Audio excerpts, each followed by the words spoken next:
Ясно, пішло.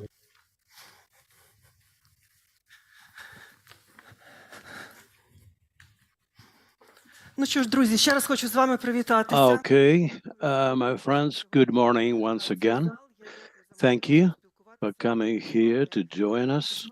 Thank you for the opportunity to work with you. Today, over the last year and a half, this has not been happening often because, as you know, the journalists are normally focused on the war now, which is only natural, and we're working in the format of marathon, informing our viewers. At the beginning, I would like to tell you that today in Ukraine, we have the day of remembrance of our heroes who laid down their lives for territorial integrity of Ukraine. So I would like to ask you to stand up in their honor.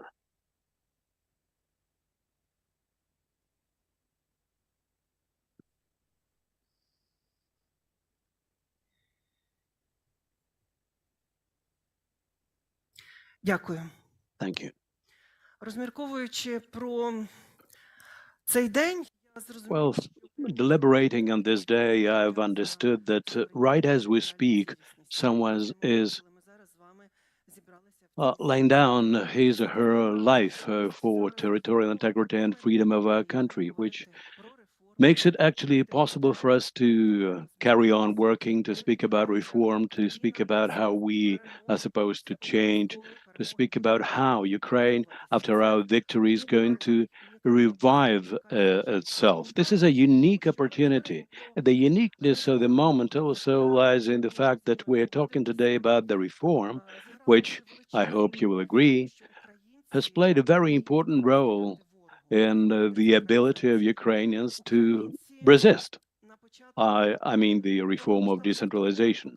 At the beginning of the full scale invasion, Ukrainians felt the power of their local communities. They understood that they have to undertake responsibility in protecting and defending their towns, villages, and cities on the territories where they live. I'm sure that it is due to the reform of decentralization that Ukrainians understood that they have to undertake a responsibility. It's good that we speak about decentralization in continuum because the reform is going on and it has to uh, carry on. This is a huge plan for the recovery of the country.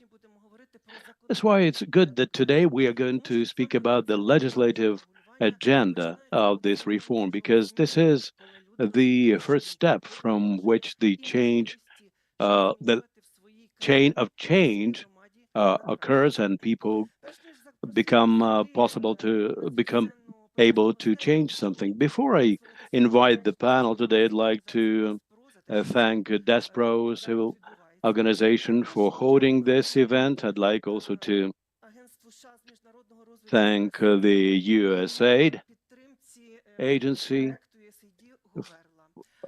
and the project of USAID Havarla. Thanks to those people and their inspiration, we are able today to discuss the future of Ukraine. I would like to invite to this rostrum Mr. Alexander Koryenko, the first Deputy Speaker of the Verkhovna Rada Parliament of Ukraine. Please, the floor is yours, sir. Good morning, everyone.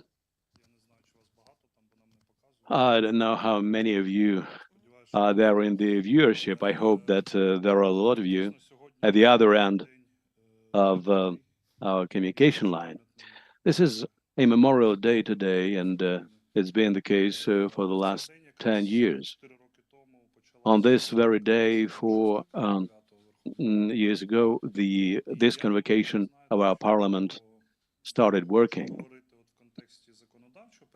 And if we speak in terms of the legislative agenda of this convocation, decentralization has always been, if not within top three, but at least in top five issues, sometimes like in summer 2020, it was at the top of the agenda because at that time, basically all the factions and all the MPs focused on this issue, trying to create a renewed map of Ukraine. And in 2020, this did work out, no matter how many critics of that reform there have been. But the decision about merger of territories was a successful idea.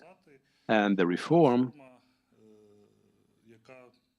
this reform uh, was actually inherited by us from the previous convocations, not just from 2014, but we have to appreciate that the need for decentralization and attempts to kickstart this reform uh, have been obvious in Ukraine for about 20 years. And since 2020, we actually focused in practical terms about how we can delegate more powers, more authorities from top down to the local level to make sure that people at the local level could take care of their life, to elect their authorities, to carry out different regional projects, and so on. Later on, this reform acquired clearer contours, and we understood that for Ukraine, sub-regional level is the level on which we have to administer rather than rule. At some point, we understood that apart from direct financial stimuli, we also need additional resource stimuli. And therefore, we opened the land market and gave an opportunity to local communities to dispose of the land in their territories. That was very important. At some point, we understood that we badly require good quality specialists at the local level, and we started debating this dimension of the reform. I mean, public administration, public civil service, and so on, how to make sure that the best specialists remain at the local level. What I'm trying to say by all this is the decentralization of 2023, I would say 2023-24, because we are just like school children enter a new school year, and the next Jubilee session, the 10th session of the Parliament, will continue until February. So we are now entering this phase, and if we speak about this session, our agenda will likewise include decentralization initiatives. We will pay attention to that. We have the line committee, which is the best in its kind. It's not because I used to be a member of that committee, but this is an objective truth. This is a very professional committee. And irrespective of political differences, all the political factions and groups come together to make sure that self-governance is a successful reform. But I'd like to focus your attention on behalf of the Presidium of the Verkhovna Rada Parliament. We shouldn't lose sight of the priorities that we've defined some time ago. We have to continue improving territorial structure of the state, considering the changes brought about by the war. And we also have to considerably focus on the recovery of the country, which until recently has become absolutely key, and there's a relevant line committee on that. Most of the recovery issues are also tackled by the committee that I mentioned before. So recovery basically should be united with regional policy, with local self-governance, and the ideas suggested by our government are also absolutely key on this way to make this workable. And for us, for those who worked on the constitutional dimension of the reform back in 2019 and 20, we would like to make sure that our discussions, which are very propitious for decentralization, we should also bear in mind 4298 law, and we have also to take into account and all the points therein to make sure how can we carry on now when we cannot change the constitution because of the martial law, and how we are supposed to stick to the European Charter of Local Self-Governance. So I've been an advocate of the initiatives which are not very popular among the people present here, but we have to bear that in mind as well.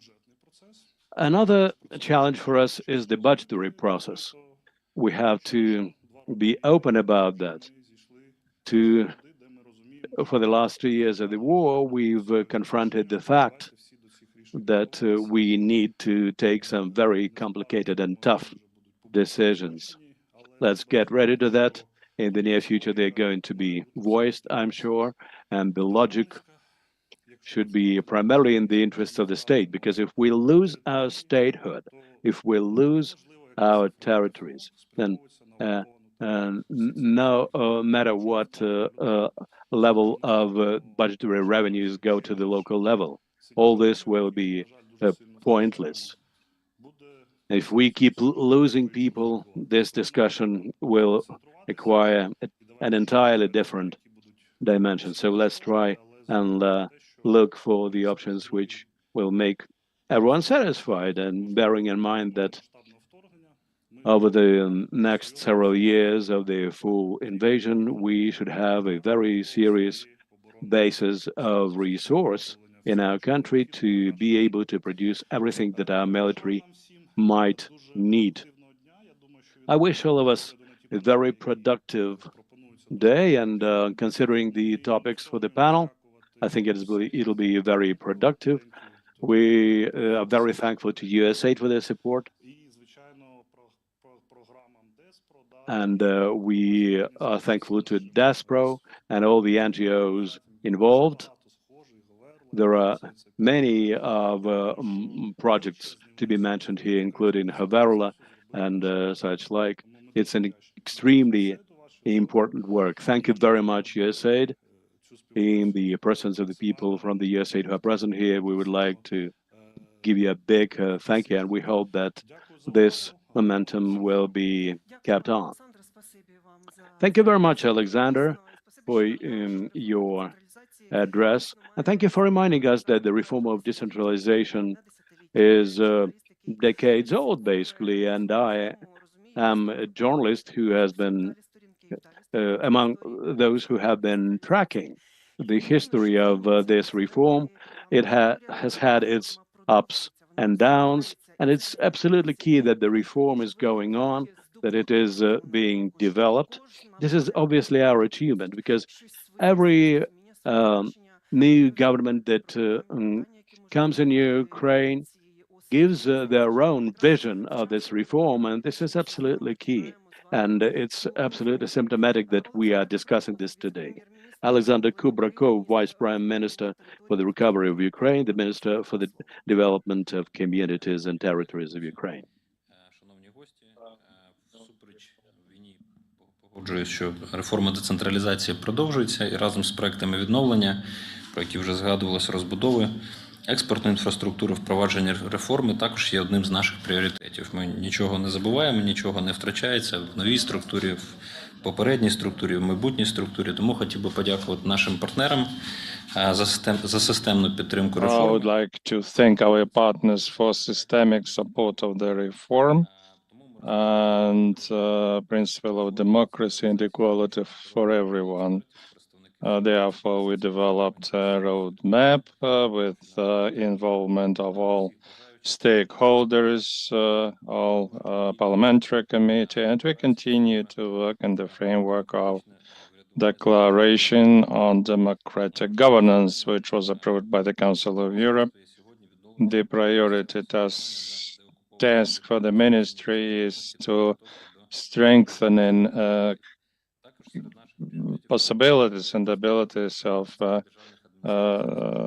territories as well as local administrations and responsibility.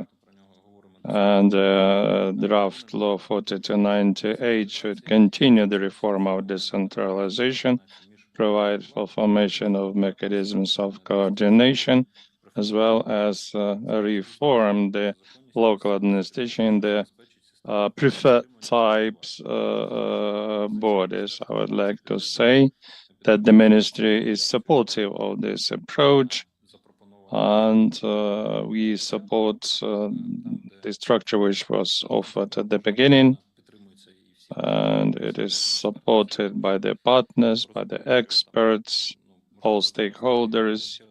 Maybe now there is a war over there, but I should say that the war should not be an obstacle. We have to continue reform, and everything which we can do not changing without changes to constitution, we must do.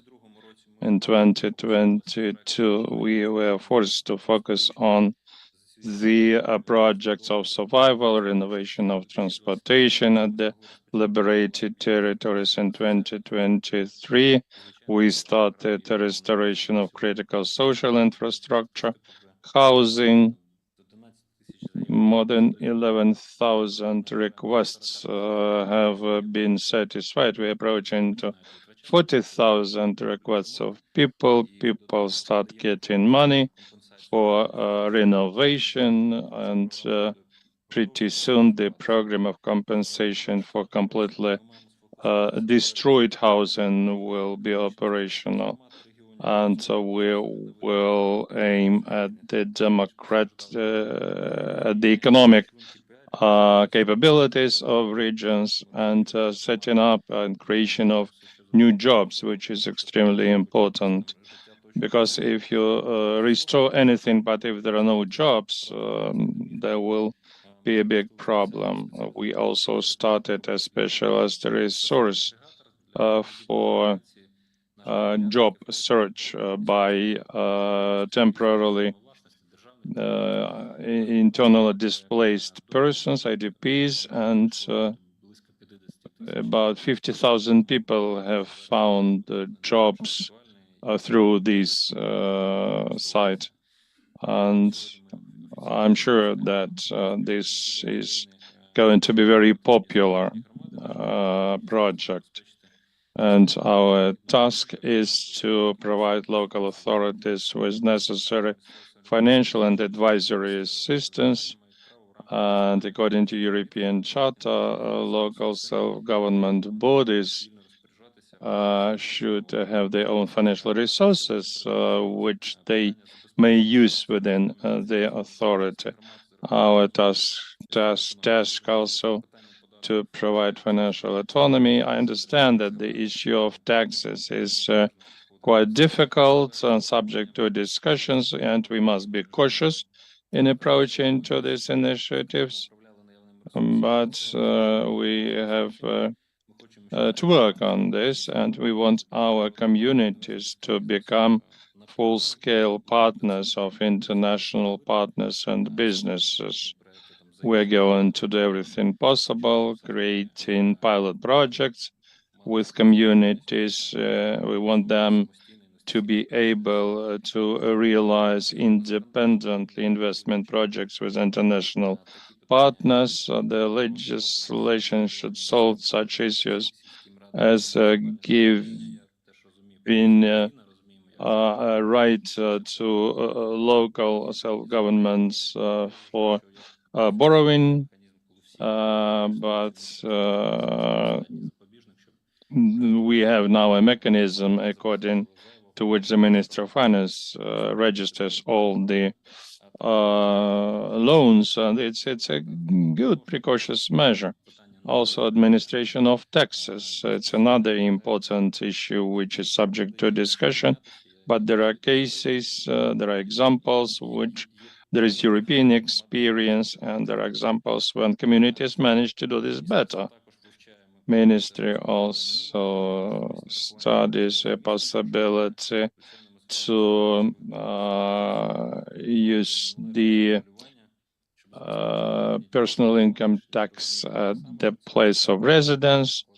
It's also extremely complicated issues. Communities also often feel that urban development reform is extremely important, and now we are trying to strengthen the responsibility for illegal construction and development practices. And we know that the American proposal on the draft law is almost ready, and we may use it in order to improve the legislation in this sphere. I would like to thank all the participants and wish you successful work today. Thank you, Alexander. It's good that you said that during war we have to think about reform. On the contrary, it should put forward new tasks and objectives, and there are various territories which are completely ruined, half ruined, and it's all is very complicated. And now I would like to join the words of gratitude to the USAID. And now I'd like to give the floor to James Pope, director of the USAID mission in Ukraine. The floor is yours, James. Good morning, Good. everyone. I hope you're doing well. Deputy Speaker Kornienko, Vice Prime Minister Kubrikov, Deputy Minister Azarkina, members of Parliament, mayors, local government officials, media, thank you for coming together today. I'm very honored to join this very important kickoff and discussion because we are all working together to help strengthen self-governance in Ukraine. This is one of Ukraine's tremendous successes, as we heard from earlier speakers. And thank you to Despro for organizing this. So the United States has been and will continue to be a very strong supporter of the decentralization and self-governance effort in Ukraine, standing together, working together with our partners at the national, regional, and local level. Now, more than ever, I think we're seeing the importance of active, strong, transparent local governments in their responses across the country to the ongoing war.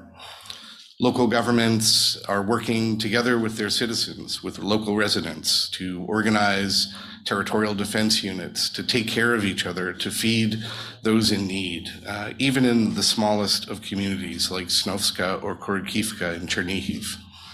Local governments are repairing buildings together with national partners and repairing infrastructure after terrible, terrible attacks each and every day. One only need to look at places like Kharkiv, which rises like a phoenix every time there's a shelling.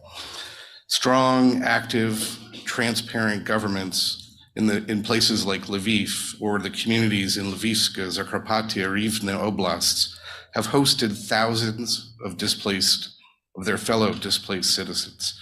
They're providing accommodation, jobs, futures, and integrating people who are in need into their communities with welcome and open arms. So what does all this mean? It means we're all collectively working together to address the challenges of self-governance in this current environment, but also in the future. One of the best ways to do that, effective legislation, and that's why we're here today. Throughout this war, Ukraine across the board has demonstrated its ability to undertake hard reforms that are critical, not just to meet today's needs, but to win the future and advance integration into and with the European Union. Today is an important step in that process. The goal for the forum today is to convene, to bring together national and local level stakeholders to discuss priorities for the legislative agenda ahead in the upcoming session of the Rada. These include incorporating fundamental European principles outlined in the European Charter of Local Self-Government into Ukrainian legislation. It includes institutionalizing local self-governance through the roadmap on decentralization reform. It means developing legislation that strengthens the capacity of local governments with a focus on community recovery and restoration. And finally, it means ensuring local governments are part of this process, are heard from the outset, and are helping to advance legislative solutions that address the most challenging issues. Look, my hometown in the United States is called Georgetown. It's in Texas. Maybe 20 years ago, it was a relatively small town, about 20,000 people, but it quickly became one of the fastest growing towns in all of the United States. And today, I was just there a few weeks ago, it's almost 100,000 people. So why do I mention this? I mention this because to me, it's the example of why this topic, what we're going to talk about, is so important. Because success was dependent on joint planning between local, regional, and national levels of government to ensure that resources were matched with priorities, national priorities, regional priorities, local priorities. so that today's challenges could be addressed, but more importantly, that the foundations could be built for a better future. Now, that's just one small example, but it is a reminder of this is a collective effort. So the United States, USAID, the US Embassy, we're very proud to be part of this process, to support these essential decentralization reforms through programs like Coverla, through partnerships with NGOs like Despro and many others, and through partnerships with our friends in the Rada and with our colleagues and partners in the national government. Thank you for the work that everyone has been doing, but more importantly, thank you for the work that you're going to do in the coming months and years. Дуже дякую. Thank you very much. Дуже дякуємо, спасибі, Джеймс, за ці слова і за підтримку. І ми дійсно відчуваємо. Thank you, James, for these words and support. And we really feel that you understand the problems of Ukraine in this reform. Now we are preparing to the first panel, but before I want to tell you how the voting is going to take place, because today we have the online voting on the need to develop new decentralization legislation and introduction changes into existing laws. So we invite people to join us and to participate in the online voting in order to vote for this or that draft law or changes to amendments to the law. You have to join site www.slido.com, then enter the identification code, which you see on the screen, and you'll be able to vote only when you see the relevant question on your screens. The same way you'll be able to vote using QR code. And I would like to remind you once again that voting is accessible only after the question is on the screen. There are 24 questions. Organizers and moderators of this event will upload them, and the issues are very topical. And in the end, we will draw conclusions of this voting. This will be kind of analytical basis showing us the vision of the local self-governance, what is about the legislation we're discussing today. This is a two-way street because it cannot be a one-track approach as regards this reform. So I believe you've understood everything you need to know about this vote. I will keep revisiting this issue over and over again, but now we start the discussion panel, which is related to a very painful topic, the legislation, regulation of the restoration of territories, reconstruction of housing and infrastructure, new principles of urban planning and European integration. It has become ever more relevant as the war is raging on. We will speak about the legislative regulation, the reconstruction of the housing stock, and a set of new principles of community formation. I invite Olena Shulyak, Deputy Head of the Office of the Olena Shulyak, Member of Parliament of Ukraine, Chairperson of the Verkhovna Committee on the Organization of State Power, Local Self-Governance and Regional Development. Serhiy Sukhomlin, Mayor of Zhytomyr, is here. He will join us online. Okay, fine. And also online, there will be Alona Studenetska, Head of the Office for the plans of the Department of Recovery of Ukraine from the Presidential Office. I don't know if Alexandra Azarkhina is going to be with us. She is here, so she will join us. She has actually joined us. Deputy Minister of Communities, Territories and Infrastructure Development of Ukraine. So let's begin, and Elena, probably I'll give you the floor first so that you could focus on the main points of this panel. Thank you for the organization of this event. We are grateful to our partners. We feel the ongoing support for the reform in Ukraine, which is very important. There's a whole set of NGOs supported by NGOs and working on a number of programs that our committee is working with. So on behalf of the committee, we would like to thank you for this support. Our time is tight according to the schedule, so we will speak about various issues, but in a very timely manner to show what the committee is going on, how the coordination is being organized with the local self-governance bodies, the issues where we have consensus, and those that we have to additionally work on to get rid of the differences. I'll start off by saying that what Mr. Koryenko said, that our committee now deals with the state policy in the area of recovery of Ukraine.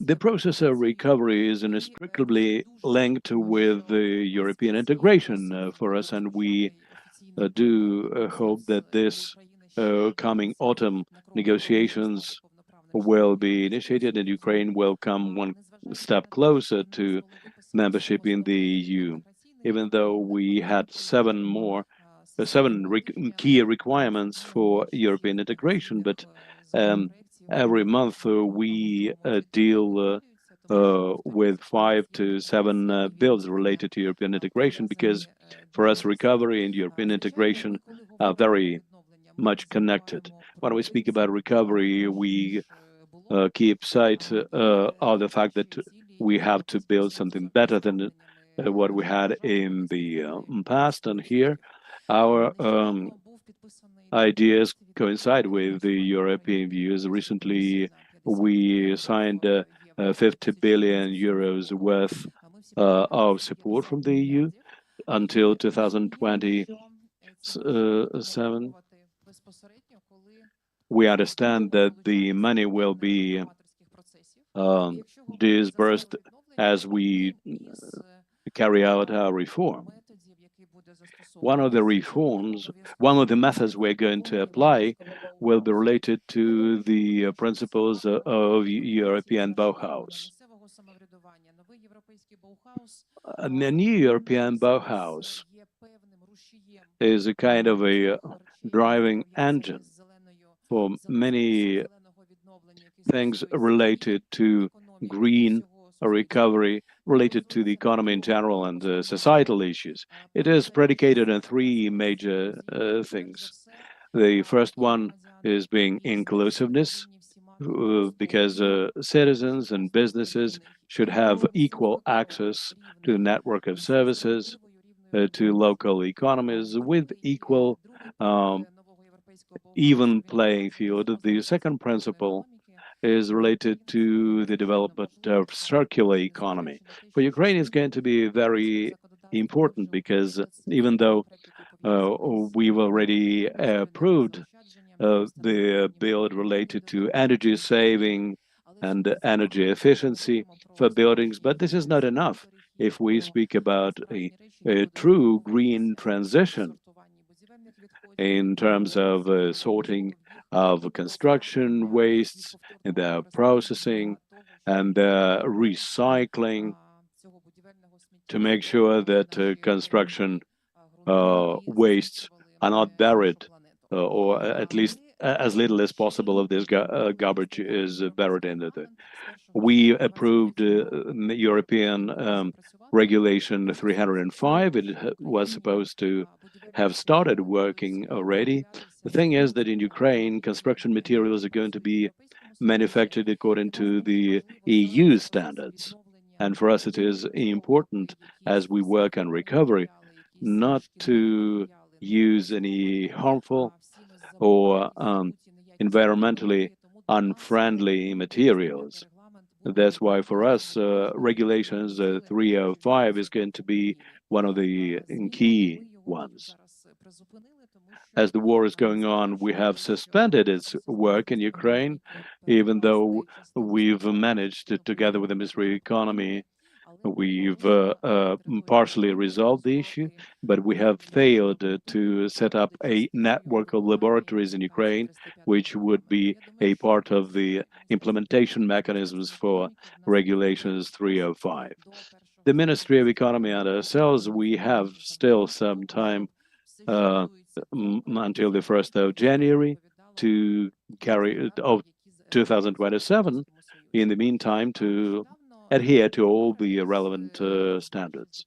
Recently, our partners, with the support of USAID, carried out a research where in which they said that $63 billion would be needed for Ukraine to manufacture construction materials necessary for recovery. $63 billion is a huge amount of money. And we would like to make sure that we do not import those materials, but rather manufacture them in Ukraine. Mr. Kubrakov spoke about additional jobs. According to the experts, if all the production of these materials is focused in Ukraine, this will be about 100,000 new jobs. And in terms of salaries, that would be more than $5.5 billion in salaries, plus all the added value. We have to create necessary conditions to make sure that all the production facilities are located in Ukraine with the support of local authorities. There's some shortage of construction materials on glass and cement and mineral glass, cotton, and this list could continue on and on. We have to help the local businesses to create new facilities, because this will largely determine the development of local economy, the level of tax revenues, and all the rest. Together with the Economic Committee, our line committee is closely cooperating with the stakeholders. We've adopted the relevant laws, like, including those providing lists of enterprises to be aided by the state. We are working on the issue of industrial parks, and I hope that in the near future we will have some success stories about how local communities managed on their territories to create industrial parks. Of course, without the support of the Ministry of Economy and beneficial crediting and grants on the program 579, we would not be able to make a difference, because we need this support for the businesses manufacturing construction materials. So we very much focus on that. Now we continue to work on the implementation of BEAM technologies in Ukraine. The relevant ministries will become members of the BEAM a group of the EU, and they will be cooperating with their EU counterparts, working on the life cycle of buildings, the management of relevant projects, especially if they're carried out on the basis of local or state budgets. We will also primarily focus on the specialists working on independent surveillance and supervision. There'll be an institute of professional authorized specialists working on that, and we will be doing this on the basis of the expertise and experience of the leading institutions currently operating in the world in this area to make numerous projects across Ukraine successful. Next slide. Dear colleagues, we've been talking a lot about urban development and construction documentation.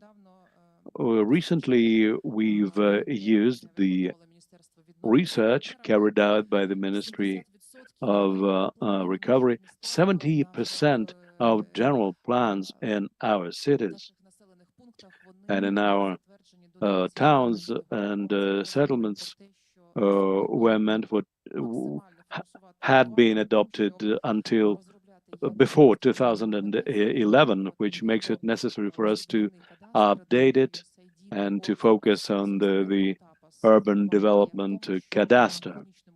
USA, together with the TAPAS project, is doing a lot to make sure that this cadastre is put in place.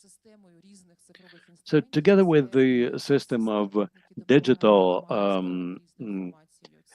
facilities, e-systems, and our electronic system in the area of construction, which has been in operation for 3 years already, we are able to get together necessary information. This is also the DREAM project and others. They all help the communities to collect information, to use it as a reference point to make sure that our plans of spatial and urban construction are efficient. We know that some communities have already put in place concepts of spatial development, which are laid down in the basis of their recovery plans. And I'm sure that together with our local governance colleagues, we all appreciate how important it is for us not to work on this in a pinpointed manner, but rather to approach the development of our territories in a comprehensive manner, including demographic and economic relevance, and to make all these processes as smart as possible. And one more thing, which is very controversial in the society, we have 401 citizen towns of historical heritage, and we have to update this list. We have to finally work out the resolutions of the government to make sure that we have all relevant documentations, that they are all put in a digital system for our citizens to see the lists of these heritage sites as soon as possible. So, to avoid situations when the cultural heritage is being destroyed, and we will use digital instruments for this purpose, and this will become the foundation for the development of the new and modern urban development documentation. Very often I hear that we do not develop new urban development documentation because we don't have money from the state budget, but we have examples of progressive communities with a small budgets, but still moving in this direction quite rapidly because they understand how important it is, and the position of donors and our partners is that when the large-scale restoration will start, they will invest into the communities which know how this should be done. And the last slide, I tried to get together all the initiatives of the legislation for restoration. And we organized meeting of the members of parliament with representatives of anti-corruption authorities and civil society representatives.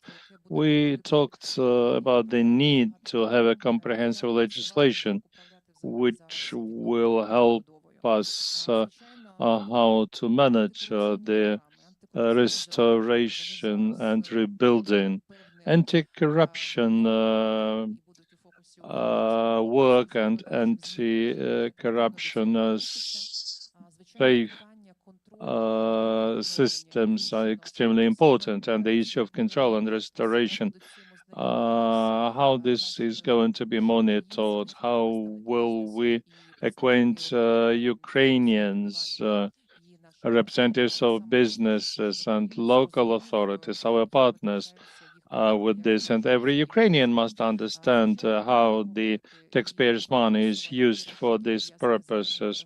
And we will include the issues related to green approaches, environmentally friendly approach, and urban development remains the priority.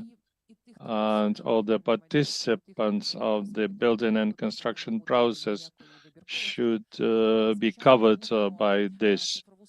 We are going to make digital system dream necessary for obligatory to work with at the level of communities, and so that will preserve the quality of the whole process related to restoration. My colleagues will add to legislative changes, things related to the development of a local self-government and continuation of decentralization reform. But I would like to focus your attention on this vector of anti-corruption component related to management of restoration. We also have plans to work with our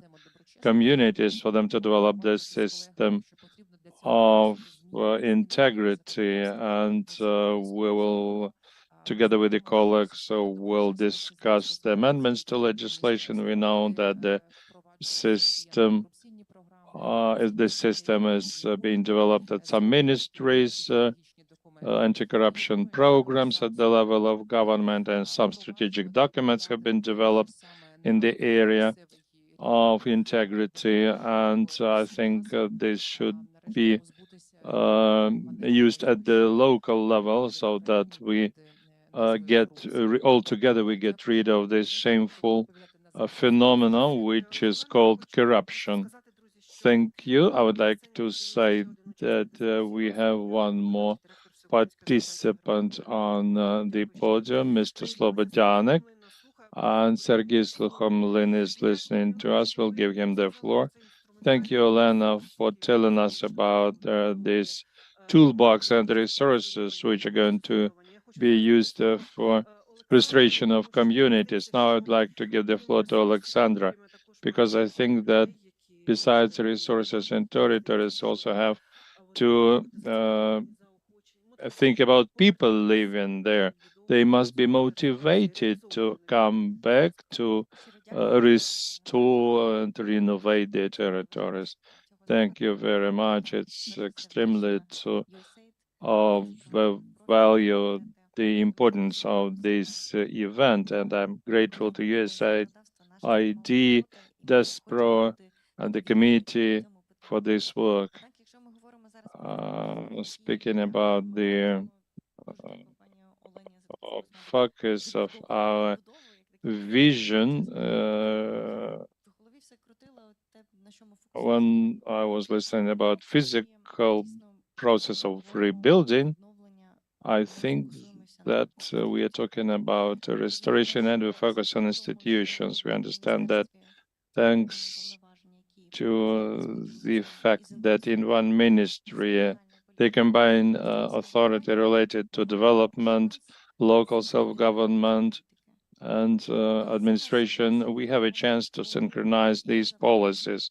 Now we have a chance that we have an all-Ukrainian facility, and we are writing this plan, but we would like to be a sovereign state, not just to follow some conditions, but in order to put our home into a proper order.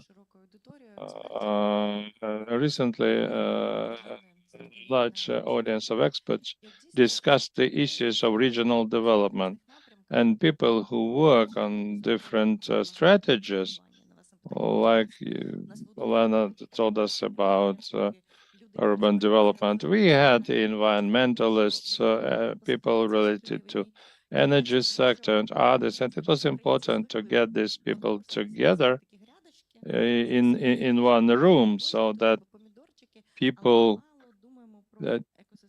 think about common things, environmental system, and we must be synchronized in our work. Structural, what do we have? We have a plan of Ukraine. We have a state strategy of regional development. We have a roadmap of reforming local self-government.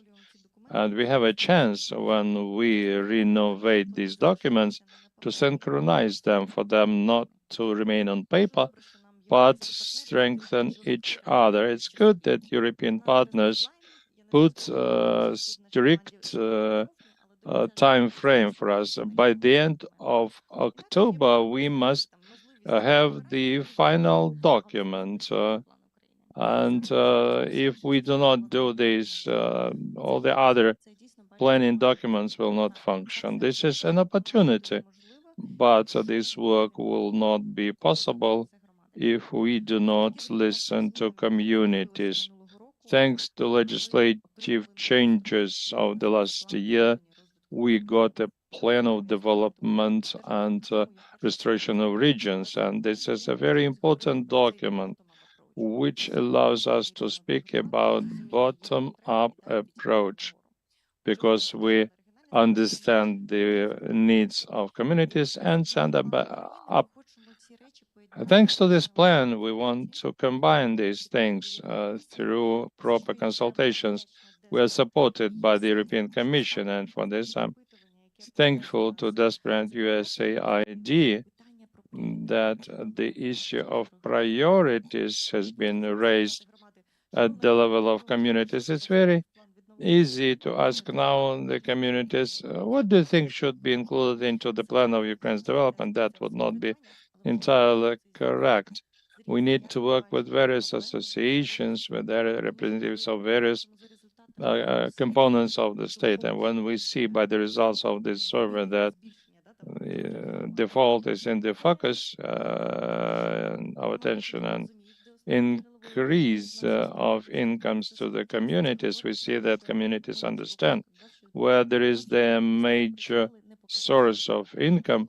On the other hand, we see that we have not demonstrated a real possibilities, and these real possibilities should be related to investment opportunities.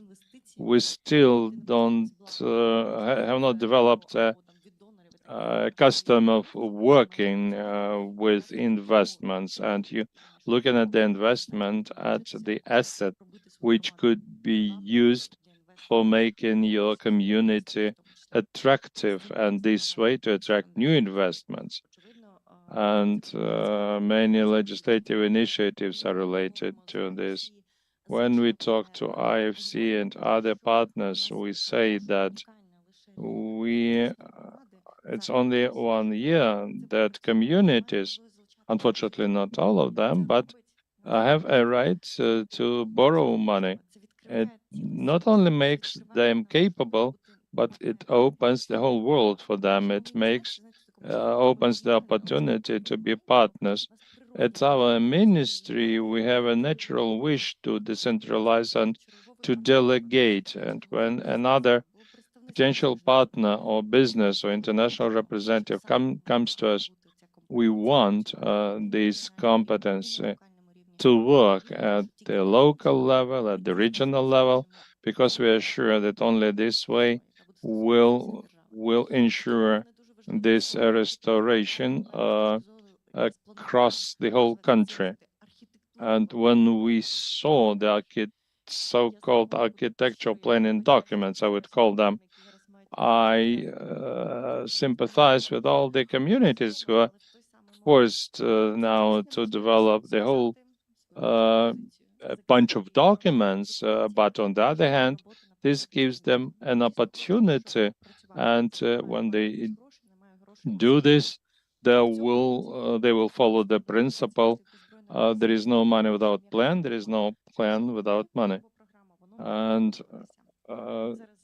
now, together with the Minister of Finance and with our partners and first all European initiative, we are working on how the fund is going to function next year.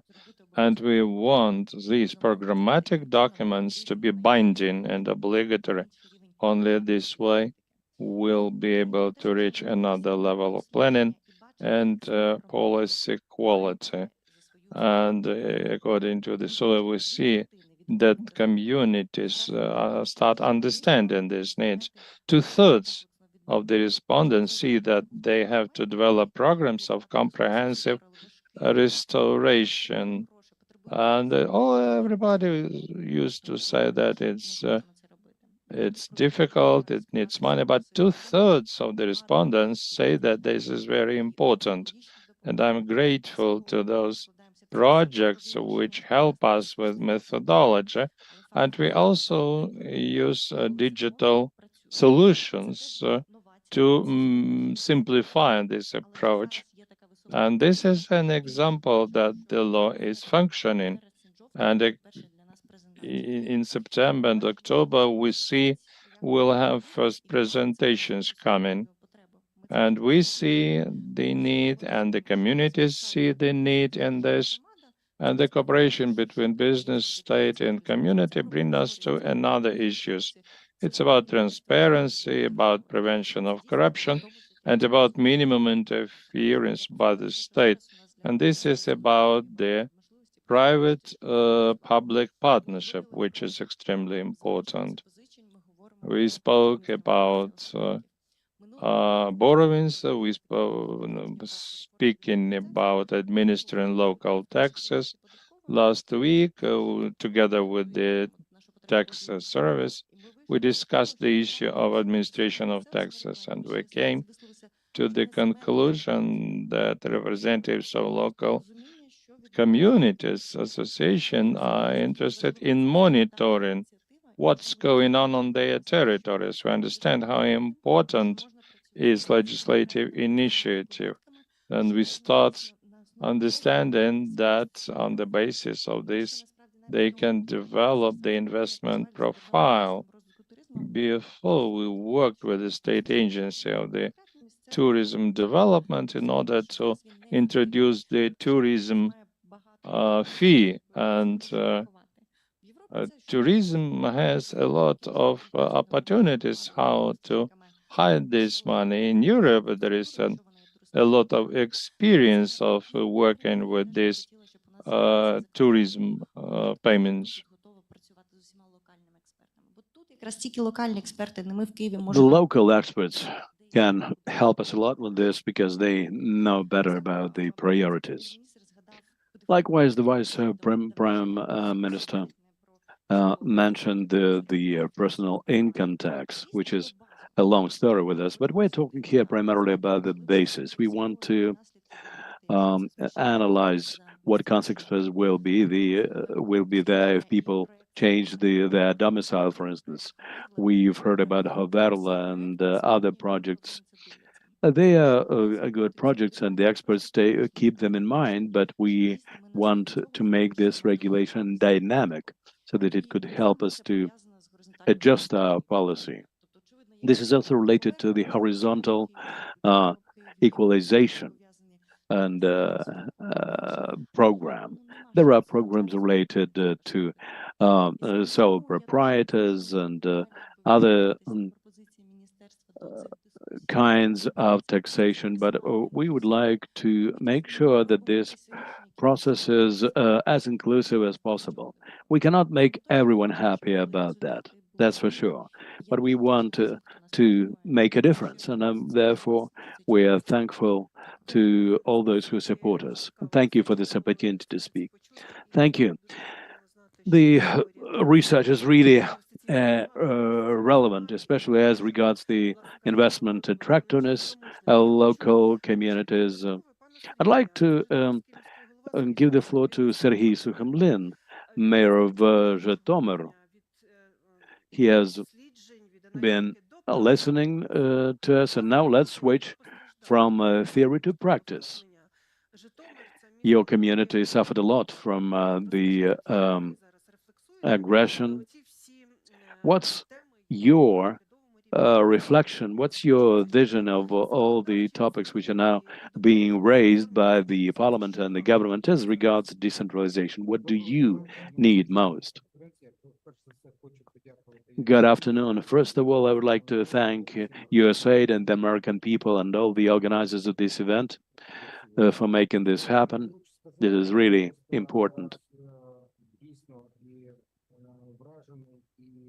I am absolutely impressed and grateful to those who are involved in that. A year ago, I took part in a lot of fora focusing on the recovery of Ukraine when we spoke about the reconstruction, rebuilding of schools, medical facilities, and so on. But today we're talking about something different, about transformation, because we should not reconstruct what we had before. We should build in place of that destroyed school something which will give and open up the future to our children.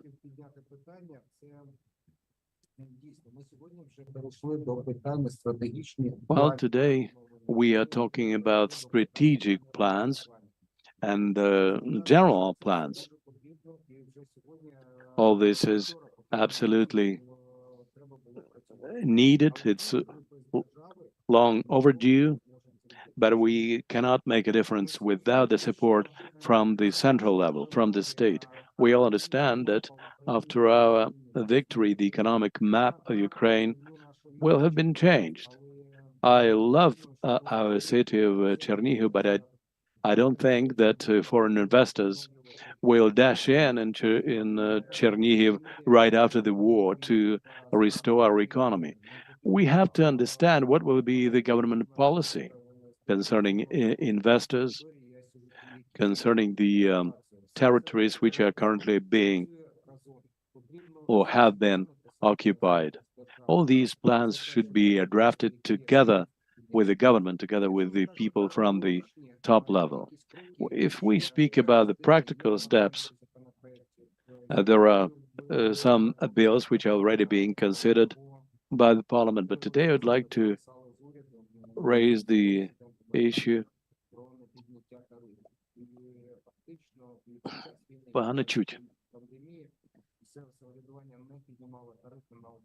The bill related to utility rates. We're talking about 62.5 billion hryvnias, and only 18 billion hryvnias have been compensated by the state. So now the issue of the tariffs for utility services is really key, but now the ball is in the court of the Verkhovna Rada Parliament. They have to regulate that. Another issue. We understand that the war and the role of self-governance is really huge. We are talking about taking the military facilities from the realm of the local self-governance. There are military units which, before the war, were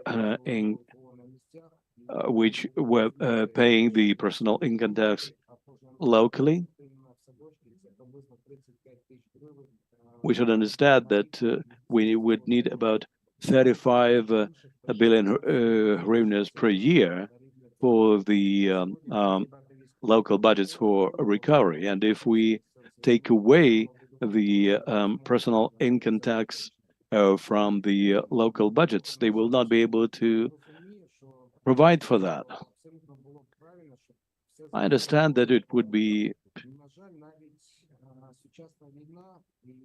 that the ongoing war, and I've been talking to the military about that, and every day I have requirements from them for certain requirements.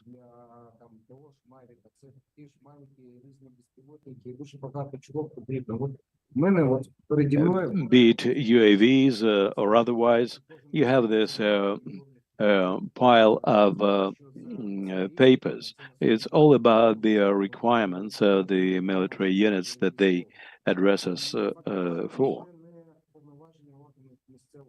But basically, this is not the function of local self-governance. There are two bills being considered by the parliament, which make it possible for us to do this. Today, we're doing this just because today we're talking about the military who are defending us, and we just have to do this. What Vice Prime Minister Kubrakov said is wholeheartedly supported by me. The reform of decentralization should be continued.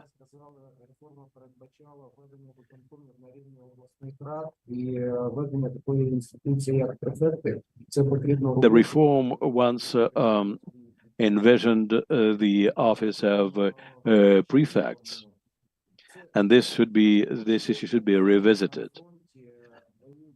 Men and women at the front line are fighting for each and every meter of our land, but primarily they are fighting for Ukraine's future,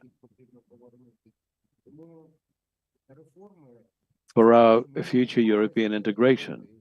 And the reform is something which should make it happen in the future. This is just as powerful a weapon as those given to us by the United States. So I thank everyone for holding this event, and thank you for your attention. Thank you. Please stay with us. And Ivan, now the floor is yours. What the committee is suggesting and what the government is suggesting by way of recovering the communities, what's your take on that? What's the most important priority in your opinion? Thank you. Well, first of all, I'd like to say about the general atmosphere. Several months ago, we could say that there was a view among the heads of the communities that the decentralization is being followed up. And I'm very flattered that now the relevance of this issue is going up, both at the platform, at the relevant ministry working on the map of decentralization, and the committee itself, which deals with those issues, as well as within other formats, including the Congress of Local Self-Governance. And today's event also should be reflected in future laws and bills. This is a message for the communities that decentralization is going on. What makes us concerned about that? First of all, this is what regards authorities and powers, the relations with the local rayon administrations and other state administrations. They need to be regulated, because in some oblasts everything is fine in that respect, but in some places the head of the community cannot even leave the territory of the community or oblast. This needs to be regulated. We have our own opinion on that, because we think that probably we should focus the attention of the state administration on security issues and leave all the economic issues to local communities.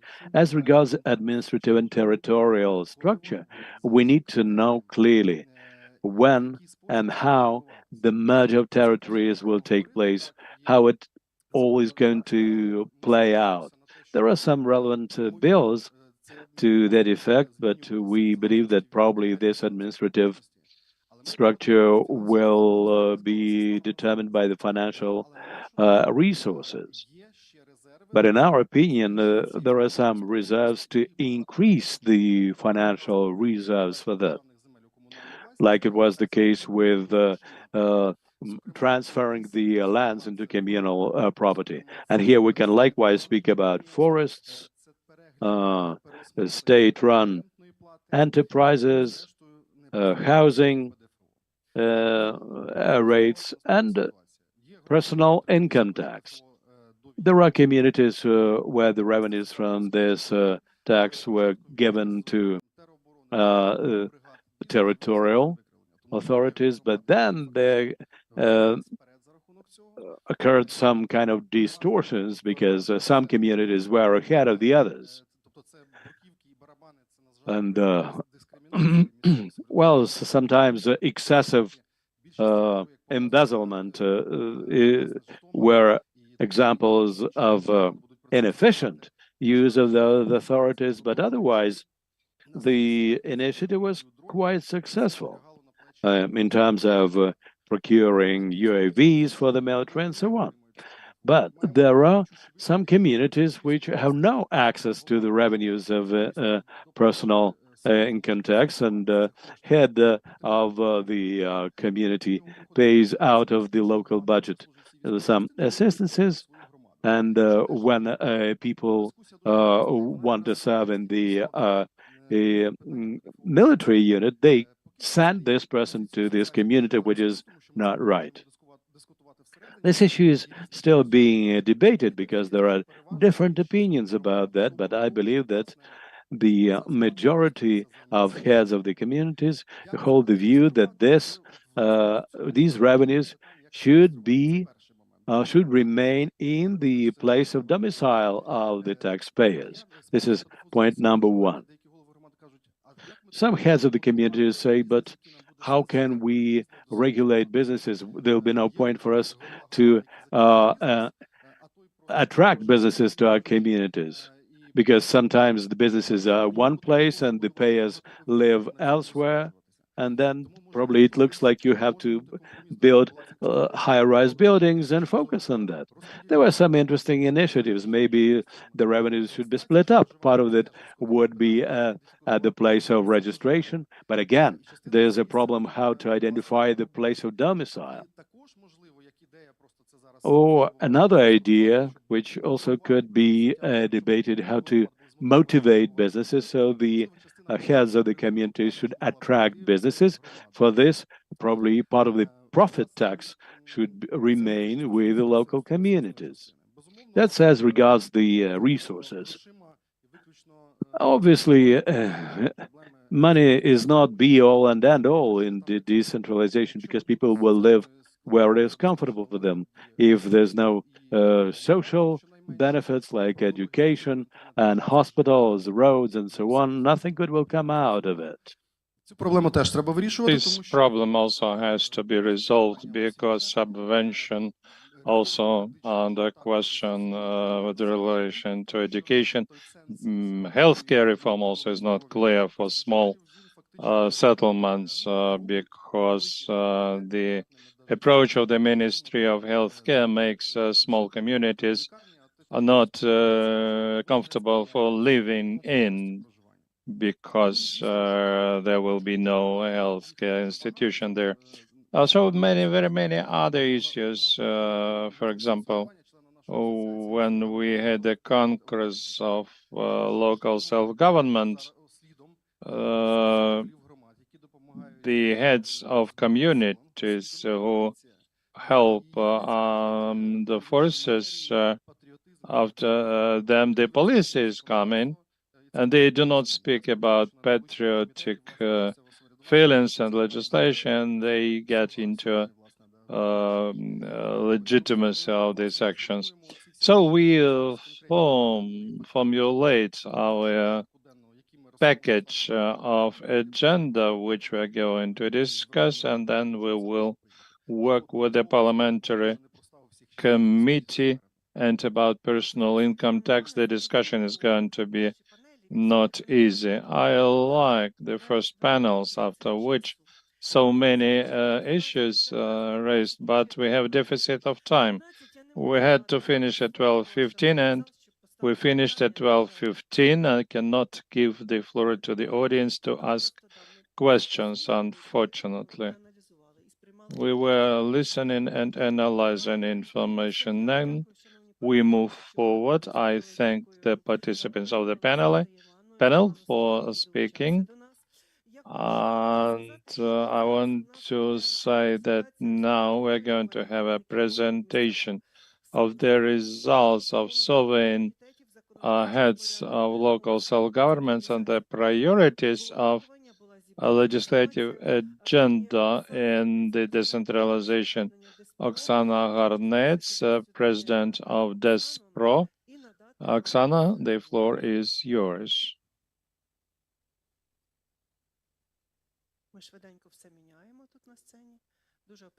We're changing quite quickly the podium. Everything is working like a clockwork from Switzerland. Thank you very much.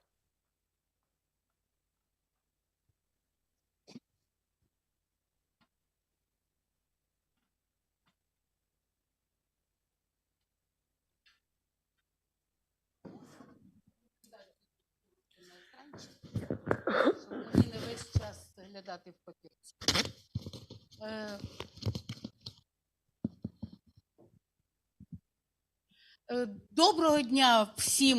Good afternoon, everybody. Today, we want to present you results of the survey, which was conducted as a foundation for discussion of priorities in the legislative agenda for the next 10th session. This survey, if we have people among the audience who were participated in the previous forum, for them it will be a sort of continuation, follow-up. In order to know the opinion of local self-government, we had to organize a survey in order to get digital and qualitative information. So this year, or this time rather,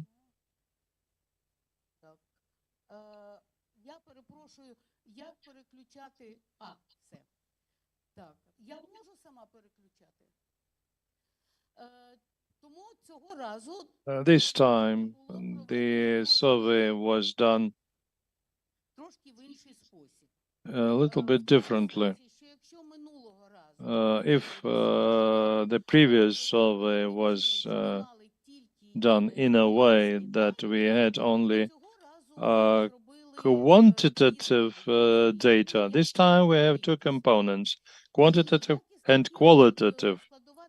And the qualitative component of the survey, which we got from focus groups and deep interviews, helped us to see the range of opinions of representatives of local self-government, which were included later on into the quantitative survey. Quantitative survey is a typical classical questionnaire, which was filled by representatives of the local self-government, distributed among all territorial communities of Ukraine, without exception.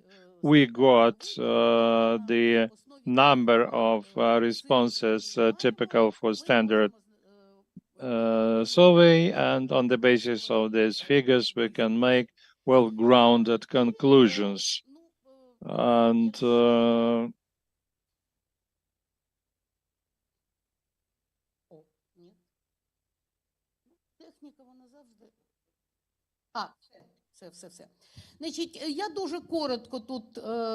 very briefly, I will characterize participants of this survey. For the deep interview, we invited the most active, experienced, and well seasoned in legislation heads.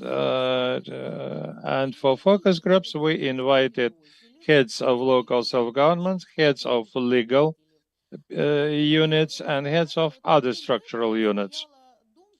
So we, based on the opinion that these groups of people could have differences in their positions, and in fact, it happened so. In terms of geography of surveying, it's all Ukraine, 5 deep interviews and 3 focus groups. You should not be scared by small figures for such surveys and interview. There is no need in big numbers, because interview includes many well-structured questions. It allows to get quality results. Geographic coverage, as I said, it was all Ukraine with the exception of south and east. We have more or less flat coverage, and by types of territorial communities.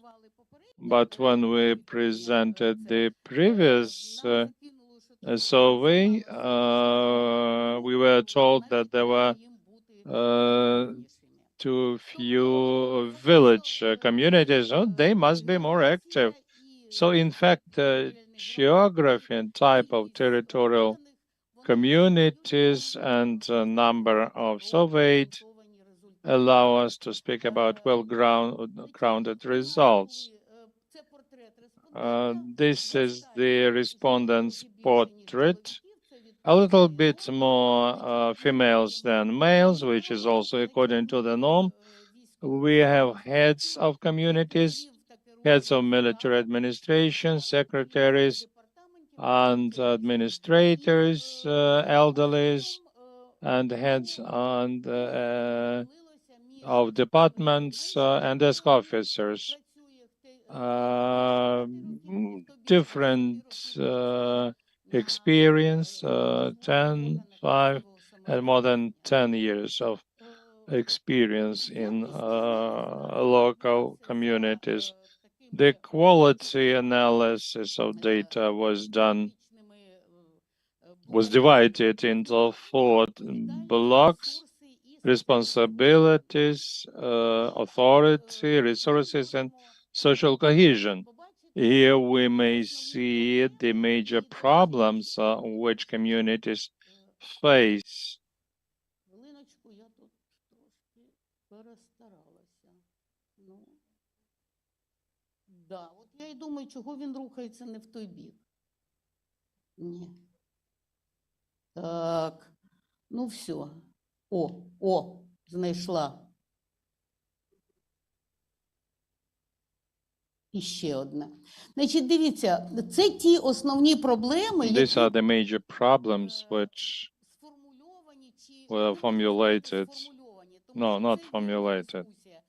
It was a free discussion. They were mentioned, and in some places we used those words which were used by the participants. And here on the right, you may see the number of people who voiced these problems.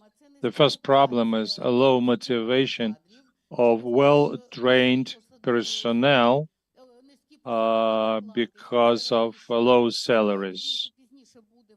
Later, we'll have figures for this.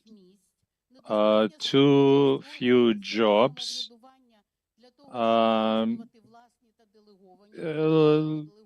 deficit of capacity of local self-governments to exercise delegated authority,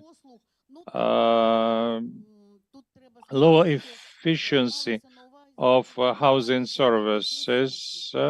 They meant that they didn't have enough resources for quality provision of housing and utility services. low quality of administration of local taxes and fees by taxation authorities. And then we've heard about this already. And the question whether, at least in part, territorial communities should administer local taxes looks very topical. Not an unclear division of authorities between local self-government and local executive authorities.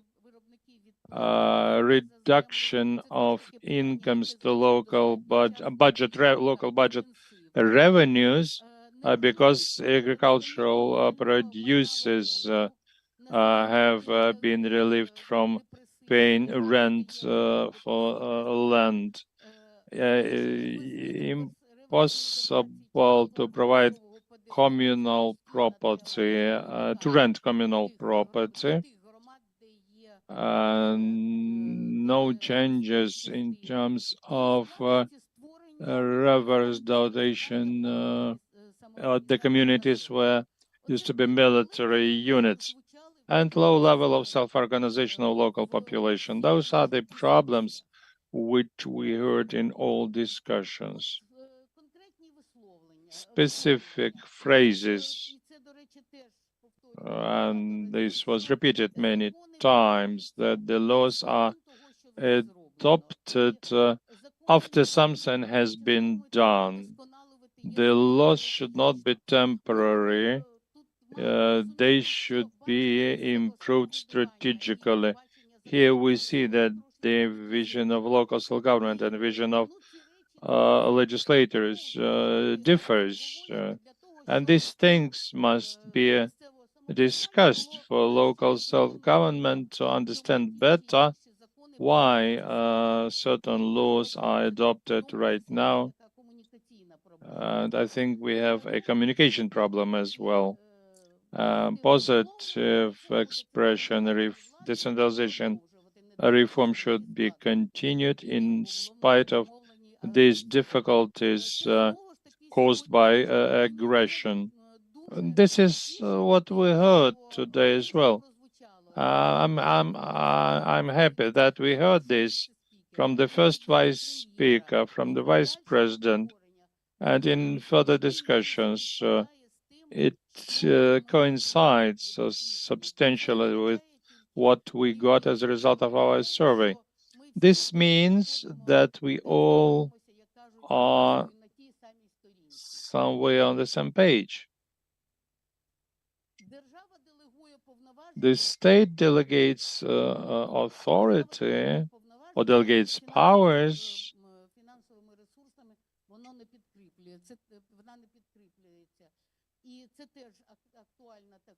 This is a very topical issue. The local communities have more authorities.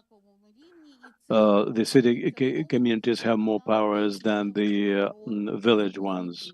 This is especially as regards borrowings, that urban communities have an opportunity to borrow when the village ones don't. The creation of open registers of communal property also open up a lot of new opportunities for the government, and this is a recurrent issue in this research. The operation of local state administration is something that local self-governance people are very negative about. They say that this is a redundant level, that this is something we don't need. I don't think that they are absolutely right in all their criticism. Maybe they just go too far in criticizing these state bodies, but it does show that the problem exists, and the problem is a painful one.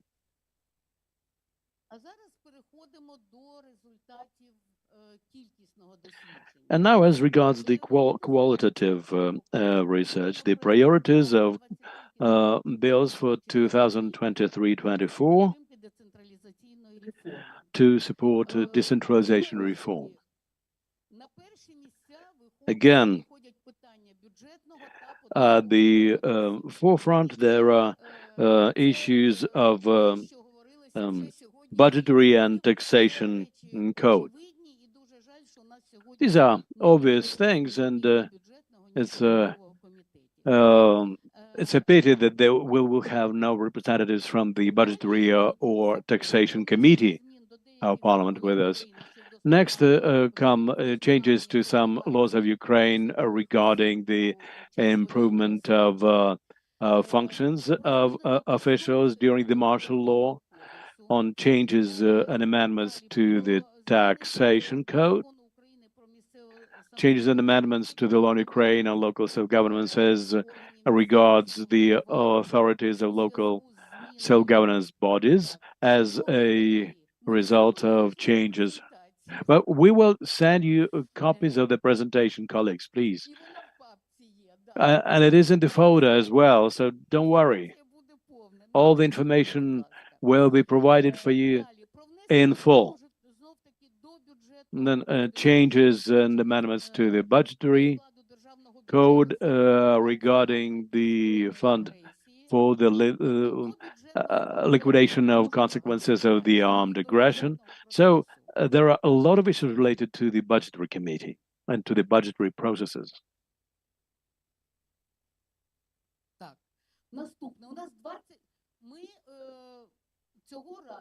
Well, this time around, we included 24 legislative drafts to our study, and because of this, the survey became a little bit more cumbersome.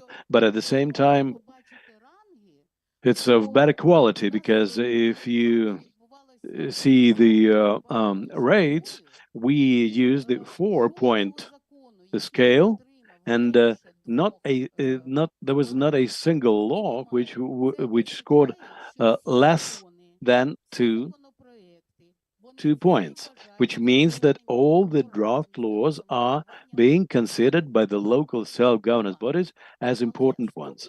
There are no irrelevant ones, but the level of relevance is assessed by these rates that you see. We were asking about changes to the Constitution. They're all very important, but we all understand that they can be effected only after the end of the martial law.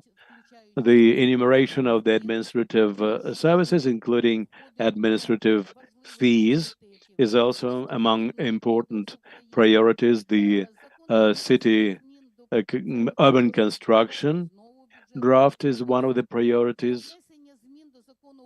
Changes and amendments to the law of Ukraine and local self-governance as regards communal property.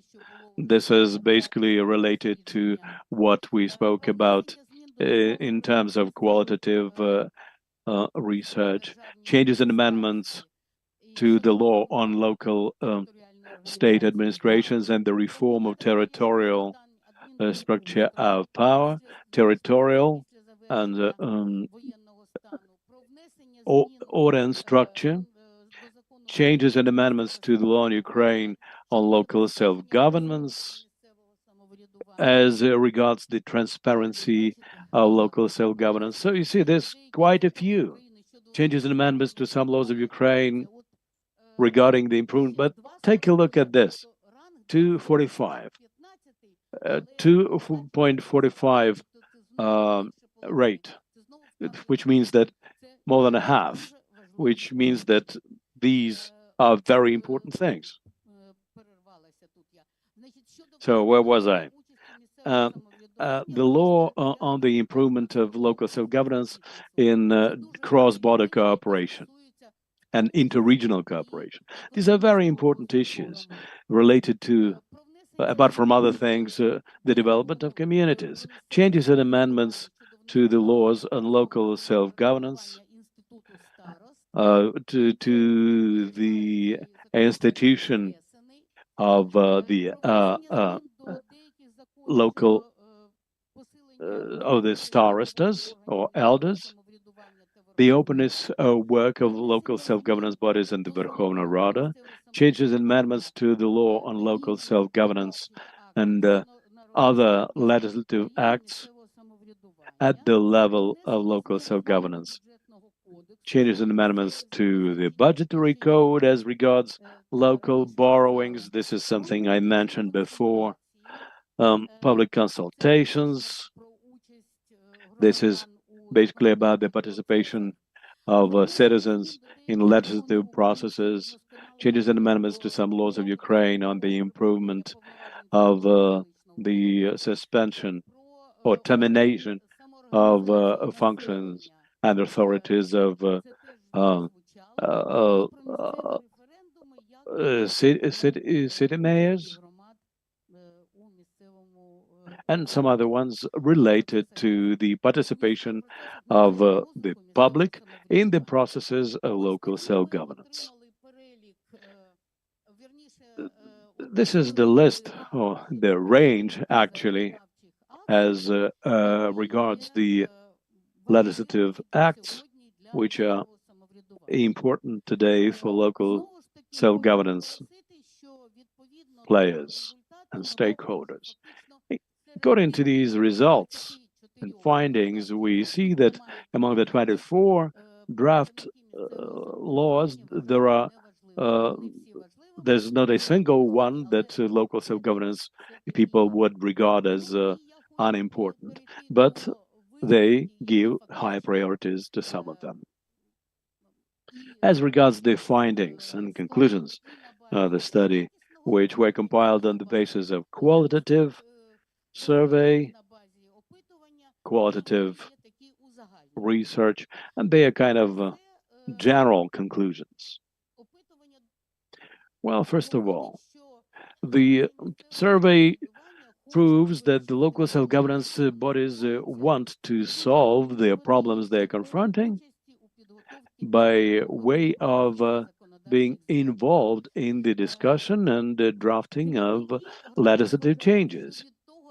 Heads of the communities believe that the flexibility and velocity and or speed, rather, of a reaction to the challenges that Ukraine is confronting determines the speed of the implementation of the reform as a follow-up. The assessment, which will be suggested by the heads of local self-governance bodies, will show what they believe is key in terms of the improvement of this body. The qualitative research and the survey showed that there's a priority in changes and amendments to the budgetary and taxation code, primarily as regards local taxes, the level of personal income tax revenues to be given to the local budgets, and the inclusion into the state budget, the fund for the liquidation of consequences of the armed aggression. In all the conclusions, it was emphasized that the administration of taxes has a number of drawbacks which can be addressed if some of the functions thereof be delegated to the local level. Among the first priorities, there are draft laws which are related to the delimitation of powers between the local executive power bodies and the local self-governance, as well as a regulation, a clear-cut regulation of authorities of local self-governance bodies. There should be a clear-cut delimitation of powers and resources. Most representatives of local self-governance bodies believe that the delegated powers should be financially backed up by the state.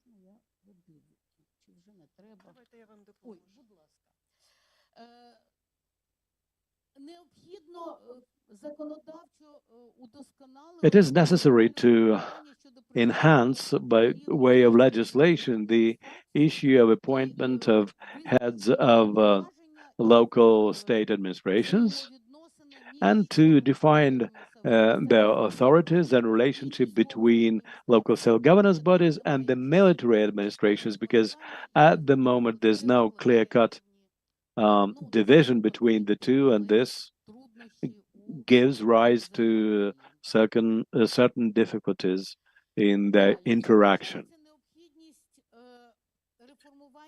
It was pointed out that there's a need to reform the controlling supervision bodies and setting up a consultative and advisory bodies instead of the punishment institutions. The local institutions should be turned into bodies of prefect type. And with this, I'd like to add that both the previous studies and at some events which I attended on the issues of local self-governance bodies, now we see that local self-governance bodies have a better understanding and awareness of this change as regards the setting up of prefect-type bodies, because they understand that those are not going to be a punishment bodies, but rather a facilitating ones. That change has taken a number of years, but the result is obvious. Legislation should be changed concerning the change of salaries in the bodies of local self-governance, because this is something which hampers the employment of highly qualified persons to work in these bodies. This is quite a problem. Another problem which requires resolution is the repair of civil defense facilities. The buildings thereof sometimes are unclear which balance sheet they belong to, and local self-governance bodies cannot invest in them, and there's a kind of a dead end because there's a need to finance them. There's a call for that, but it's impossible to invest in that work.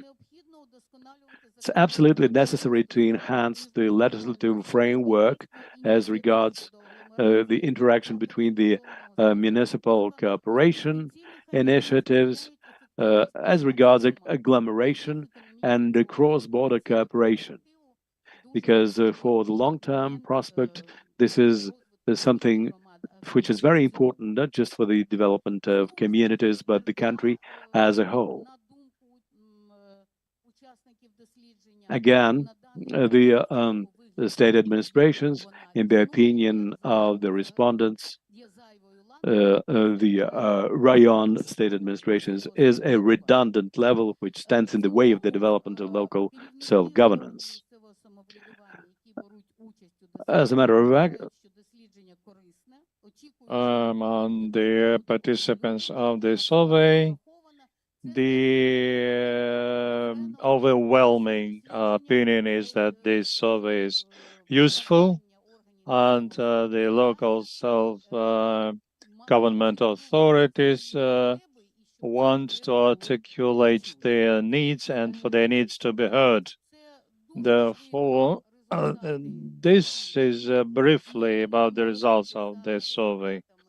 Following the results, we will make a report, and the report will be accessible and will describe all the results in more details over there. And but this is only the first layer of the results. I would like to thank all the participants of the survey, all the local self-governments who filled in both questionnaires, who did this work, and I believe that you did that in order to be heard. I thank you for your attention. Am I exact in time? Yeah, you're very professional on this. Thank you very much. Thank you very much for the very interesting analysis. Now we're going to have the next panel.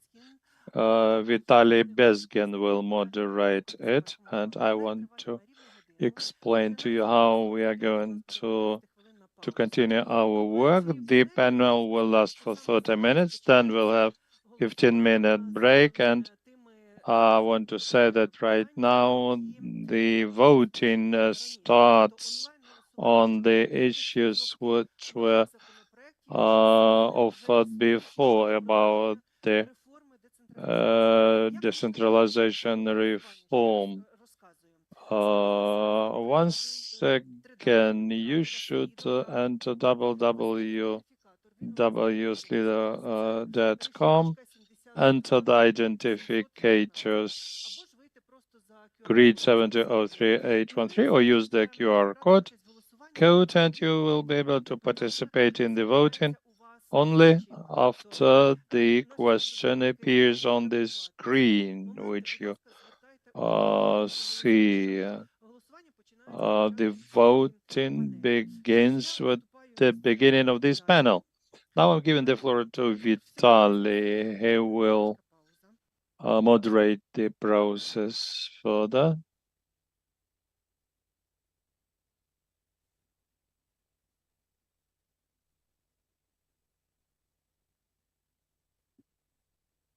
Thank you. Do I have to call the speakers? Once again, good afternoon. I invite the participants to take their seats. Please take your seats. And I thank, first of all, our international partners that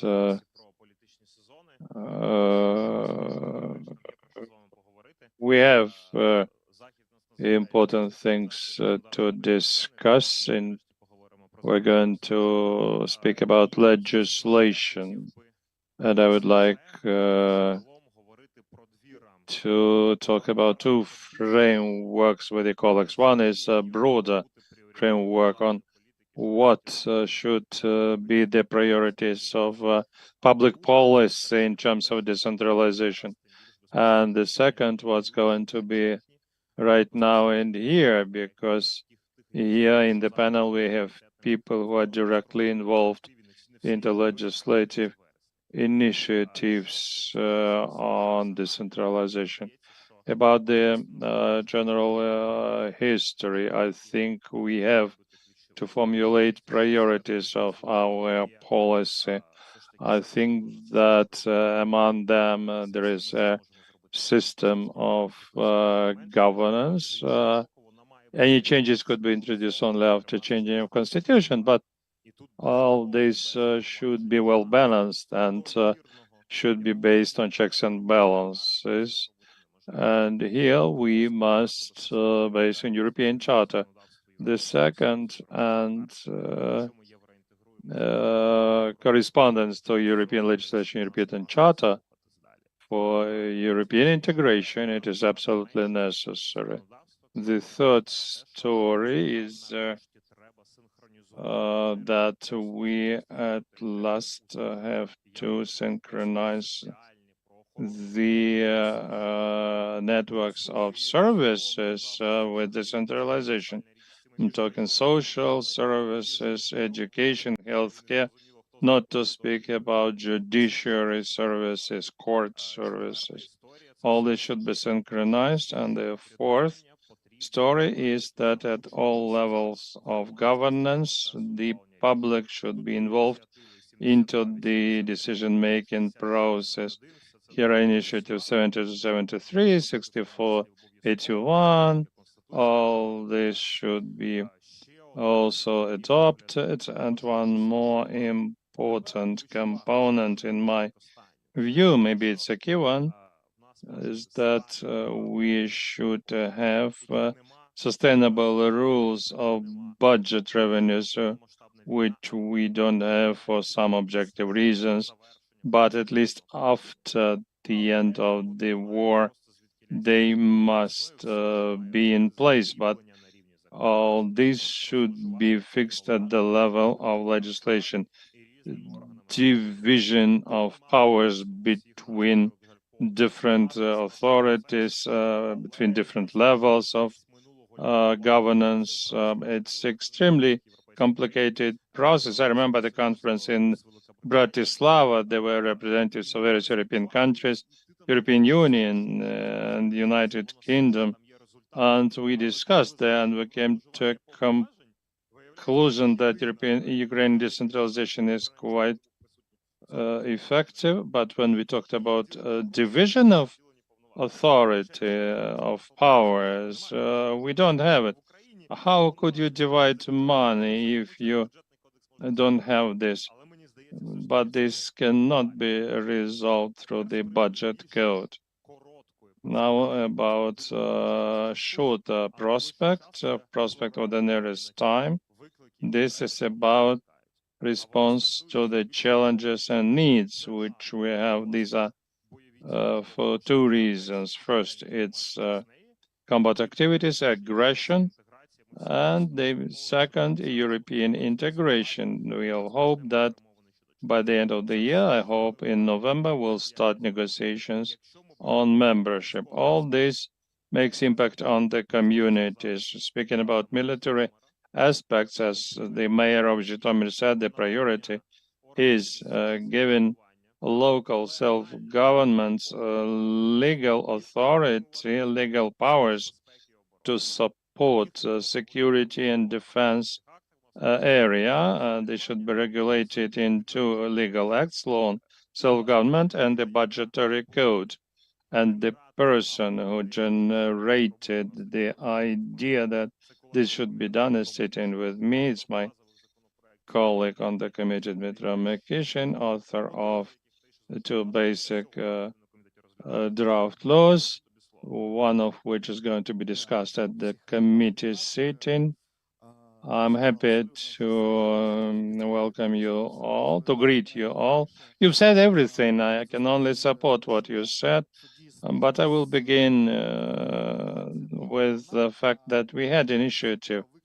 My initiative as a legislative initiative, in fact, it was a response and initiative by local self-governments who made concrete proposals, proposed concrete amendments to the concrete legal acts in order to solve an extremely important issue. All the society says, how do you spend money? We don't need spend money on stadiums or roads, spend money on the army, but legislation says, no, you cannot do this. You can give maximum is a subvention, but let's be frank that military units do not use often this opportunity, and when local self-governments give subvention, these funds mainly remain untouched. Therefore, we had to regulate this issue. Also, we all know about the resolution 590, because last year, according to which the communities couldn't breathe. But now, this resolution, which has not been changed, allows everything. So I think it may sound like PR, and that this resolution turned into sort of manual management. But it is said that, first of all, it's a military direction to support security and defense sector, second social, and all the rest is all the other things. But general legislation prohibits. There is a collision, there is no logic, and local self-government offered this initiative, saying, let's regulate all this. We always listen to them and try to solve the problem. So this initiative was discussed. They were going to have a meeting of the committee online, and we're going to have the final version. We will recommend to take it in general as a whole. We are not going to prolong this story. And I see that on the screen we see 8056 about some moments of regulation of activities of local government and military administrations in the wartime. There is a novelty over there, which will also have to get rid of combining the military administrations and those who are heads of communities to be different people. I cannot say the same about budget code. It's not our committee. Our situation there is not that active.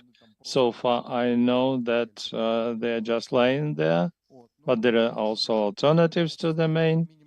I think that we will adopt this, at least will include into the powers of local self-governments for there to be no questions from controlling authorities, and for the others, we will lobby that this initiative be introduced into the budget code as well, about the draft laws which lay and mention the personal income tax, which is mentioned recent times very often. I should say that this issue would have been better regulated if it was included into the authority of our committee, but because it belongs to the tax policy financial committee, they don't do anything with this, unfortunately, for a very long time. And if it was resolved before, there would be no problem with military personal income tax would not be. The only problem there could be the reverse when military units leave the community. But it was invented in order to deprive the communities of the military personal income tax. If in general the system resolved, and there are 14 draft bills, there are different models. It's just general. There would have been a discussion. We could have resolved this already. I'm pretty sure, and I lobby about 70% should be used at the place of residence, 30% at the place of work, not the dislocation of a unit, but where the person works. Let's come back to the military unit. It's also a discussion. The model of decentralization, regional policy, and the region are very important. And even in their research, it was said that the rayon state administrations are redundant. They are needed, but they should work properly according to the law on 4298 draft law. Likewise with the oblast administrations. Going back to the personal tax, if the breakdown was 70% versus 30%, we would have resolved this issue, and there would be no need to discuss all this. But basically, all this is dependent on the constitution and the territorial setup of the country.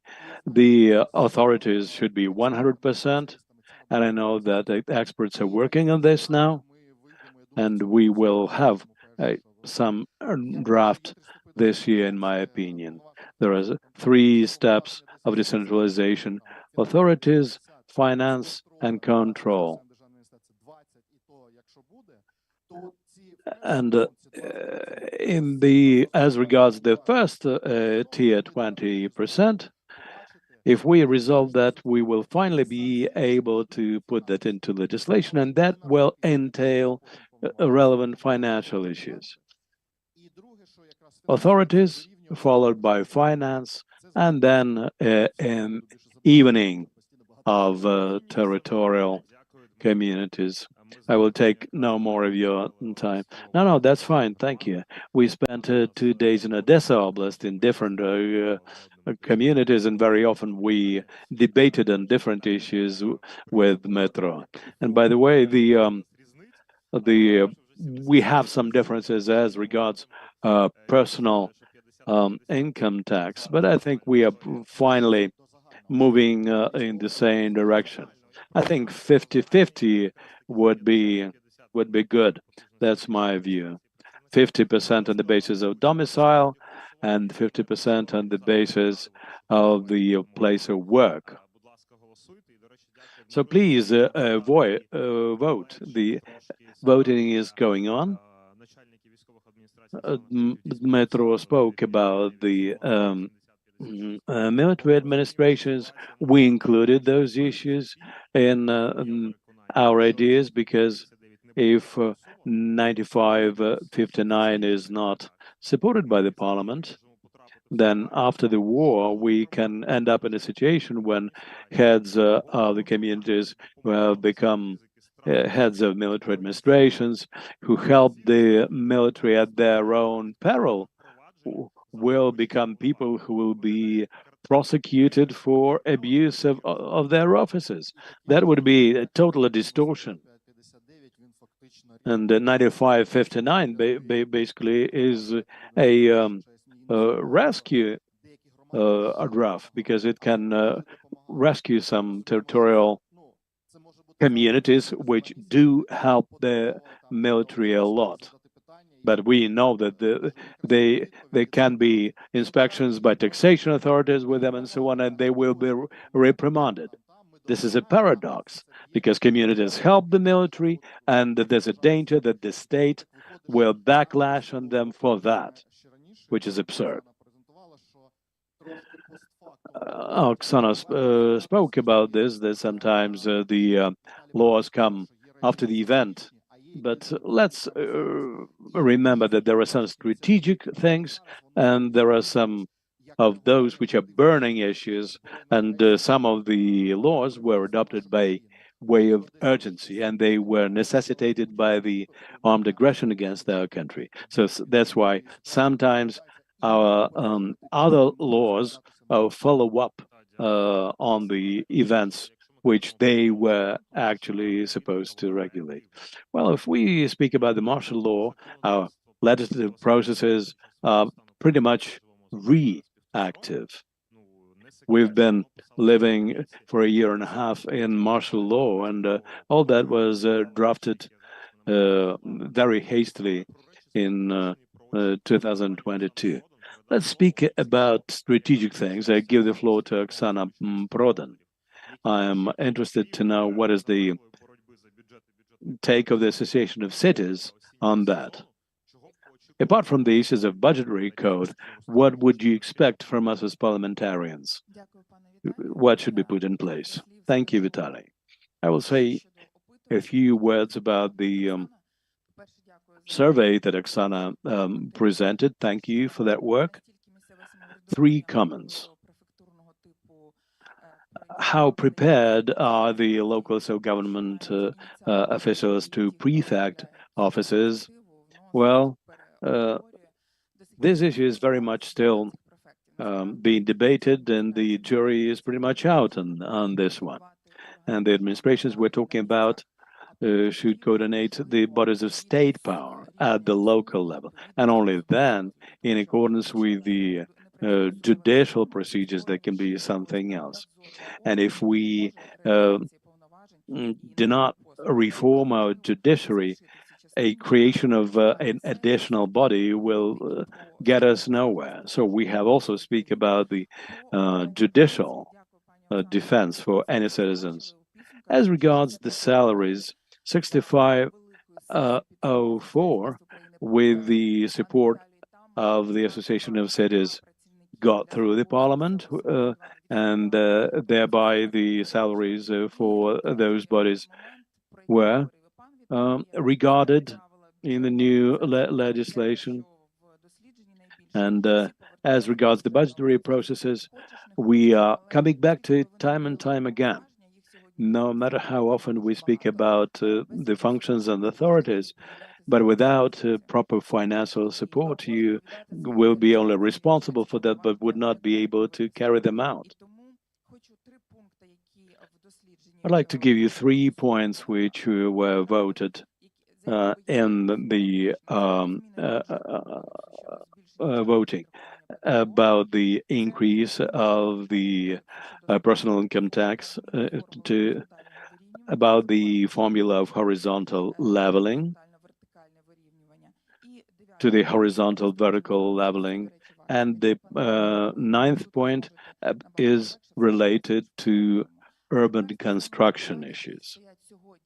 As regards the issues which are being considered by the Association of Cities of Ukraine now, the first and foremost issues legalization of expenditures for defense and security, because basically all the communities, big and small, are helping our military, and when they are being prosecuted for that, is totally unjust and unfair. I'd like to oppose to what Dmytro said. Resolution 590 does work, and not a single payment. If there's some irregularity, it just wouldn't go. If we are not debating the issues of meat grinders or and so on. Well, Metros said that not by way of criticizing local self-governance. He just said that previously the Treasury did not allow all that, and now they allow even the things that are very much criticized by the public, but at the same time they do not allow what should be allowed. Okay, once again, as regards the expenditures of local governance, Resolution 590 does work. The Treasury does not allow anything which is not covered by this resolution, and those present here would be would support that.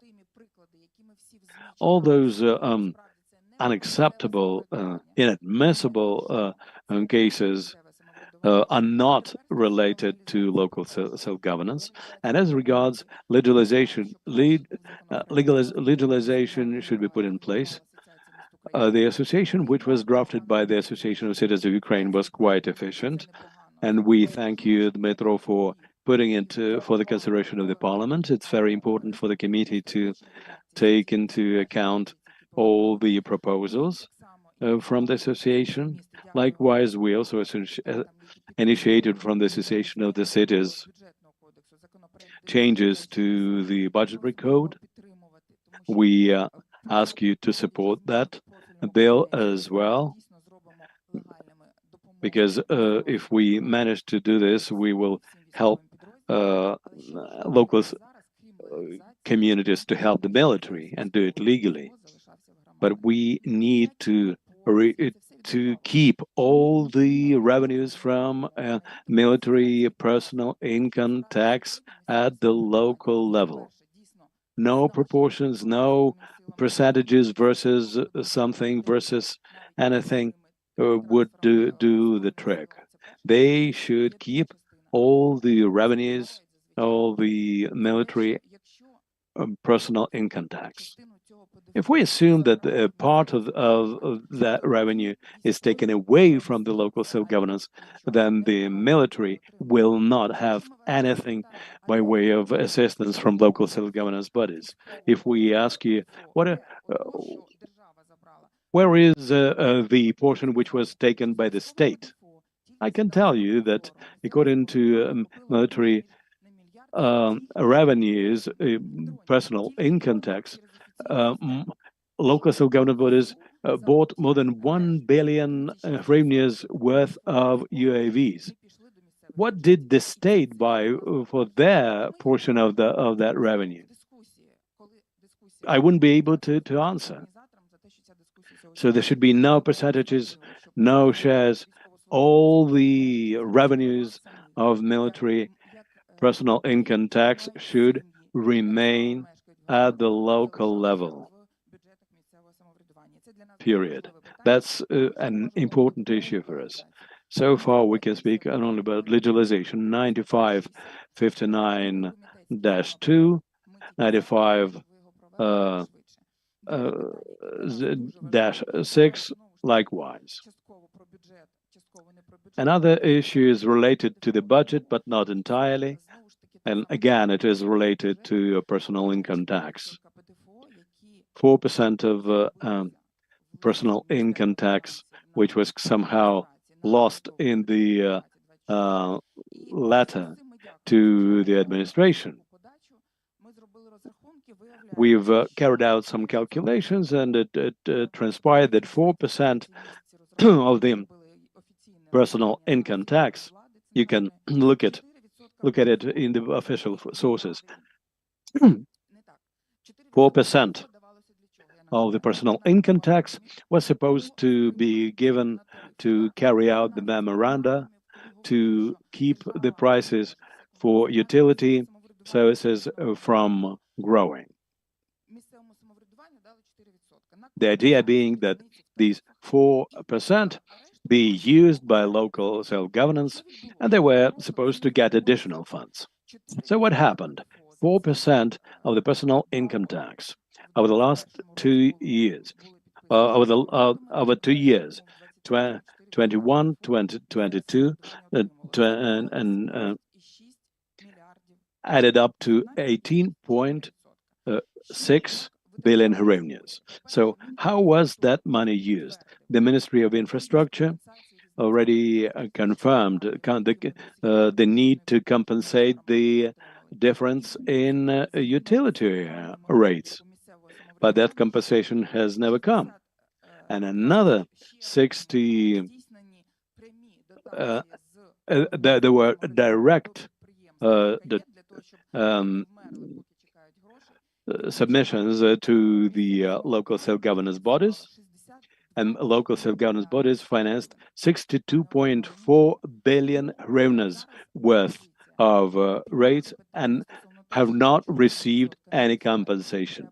So our point is 4% is not sufficient. There should be at least 5. And another thing, I address the MPs. Let's consider a draft to make sure that this personal income tax be included not in the final provisions, but there should be 65% of these revenues which will be used for the benefit of the local budgets. That's basically my proposal. And another issue which is very relevant, because we draft the budget, but if we do not provide everything necessary for the heating season, that'll be very bad. That's why it's very relevant. That's why for us, it's very important to have 36 billion to compensate for the difference in utility rates. The ministry has already included the ideas for that compensation. And again, we need that money to make sure that we are able to compensate the local self-governance bodies for that.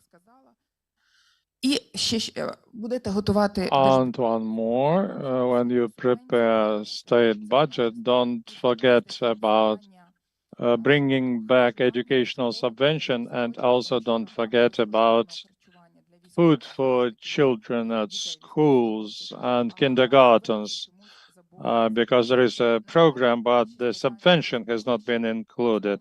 Unfortunately, most questions are about money as of today. As Oksana said, coming back to the survey, it's important when they hear us, but for us, it's also even more important that our proposals are taken on board and we are engaged into cooperation. When we hear that local self-government does not provide funds to military forces, but towns, villages, and cities give money, even risking to bear criminal responsibility for this. Thank you very much. I had some reflections on that. definitely they give. I think the committee will do everything possible to legalize, and I think that today, with the possibility of 99%, that the committee would recommend the draft law. But anyway, it's a good step forward. Speaking about income tax percentage, I see the voting. Let's be realistic. During war situation, nobody will increase the percentage of income tax which goes to local communities. We must be realistic. Those who understand how the state functions and how local self-government function must focus on preserving 64% in the communities, because the Ministry of Finance will try to take them as well. And you have to keep them not only for the communities to function, but once again, I will say that Ministry of Finance, in spite of the conclusion of the Commission on candidates of Ukraine, according to which 64% of income tax on the basic level is included, but if it is submission of the budget by the Ministry of Finance, like this, we would hardly get the positive signal from Brussels that we follow our obligations in terms of candidacy. I'm even for bringing this into the channel. But now let's have it at the level of 64%. It's a good solution. Though I agree that without separate budget expenditures to pay back indebtedness, there will be not enough money. But I should say that our central level doesn't follow the agreements concerning locals. Yes, I will even add to what Oksana said first. And the Urban Development Code is being worked out. The work is in progress. It's a dynamic process. There will be logical completion. I think that by the end of our cadence will bring it to the floor. Let's be frank and open. Currently, local administrations all the time ask certain information. Most often, this information nobody needs. You cannot understand why they want it. But let's be frank, this stupidity is not their initiative. Sometimes it comes from above. And what is the paradigm of existing of Rayon administration and Oblast administration? They're doing what they are not supposed to do. I mean, 4298. What will the local state administrations do after the relevant draft bill is adopted? They will do three major things: coordination of local self-government activities, territorial executive authorities, and other representatives of government at various levels. Sub-regional, it's Rayon; at the oblast level, oblast. And the third is the control of following constitution and legislation of Ukraine for manipulations, to prevent manipulations. If the head of Oblast administration believes that the law has been violated, he submits to the court proposal, and the court decides whether to stop this activity or not. It's a court who will decide. And the third is the activities during wartime emergency situations. So if we manage to introduce this law, at least during the year of war, the situation could have been different. But there are some other things. that the heads of state administrations must be public servants and personnel reserve, but all this is there. Thank you. I asked Dmitry not to use the word control. Let's speak about monitoring the legality. But I must say that even now, after the recent visit of the regions, because these powers are not regulated, now 98% of heads of communities complain about procuracy, which doesn't have general responsibility, and now they are monitoring everything, and then hence the problems. Now about this draft law, yes, it was mentioned by Alexander Kubrakov. The logic is to come back to the previous version, which was agreed with all stakeholders. Now it meets the requirements of European partners and the National Agency on Prevention of Corruption, and before submitting it to the committee sitting, we want, in the format of Chatham House, to discuss these issues and with representatives of factions. We understand that the voting on this issue will be complicated, but this year we spoke about major systemic draft laws, and we should not forget about them. It's about institutionality of reform. And now I will ask Alexandra Korino from Association of Amalgamated Communities, because they mainly focus on smaller communities. And one more topic which was raised by Mr. Kubrakov, it's an issue of access to loans. And Alexander, how critical this issue is for smaller communities. I think now we have a discreditation and a situation in which the Ministry of Finance simply does not want to do its job. They say, let's cut off those who are small. And what are the priorities your association sees for this political season? Thank you for, I thank the SAID, this pro members of the committee. It's easy for me to speak today because on the 10th of August we had a meeting of our association, and I know that 141 delegates from 777 communities supported them. And my task is, we congratulate you with being re-elected. And so we have a precedent when we voted for 40-35 and 140 people voted for. We divided these draft laws into two blocks. The first, which we need now and which can be adopted. Many communities speak about changes to constitution, but it's impossible.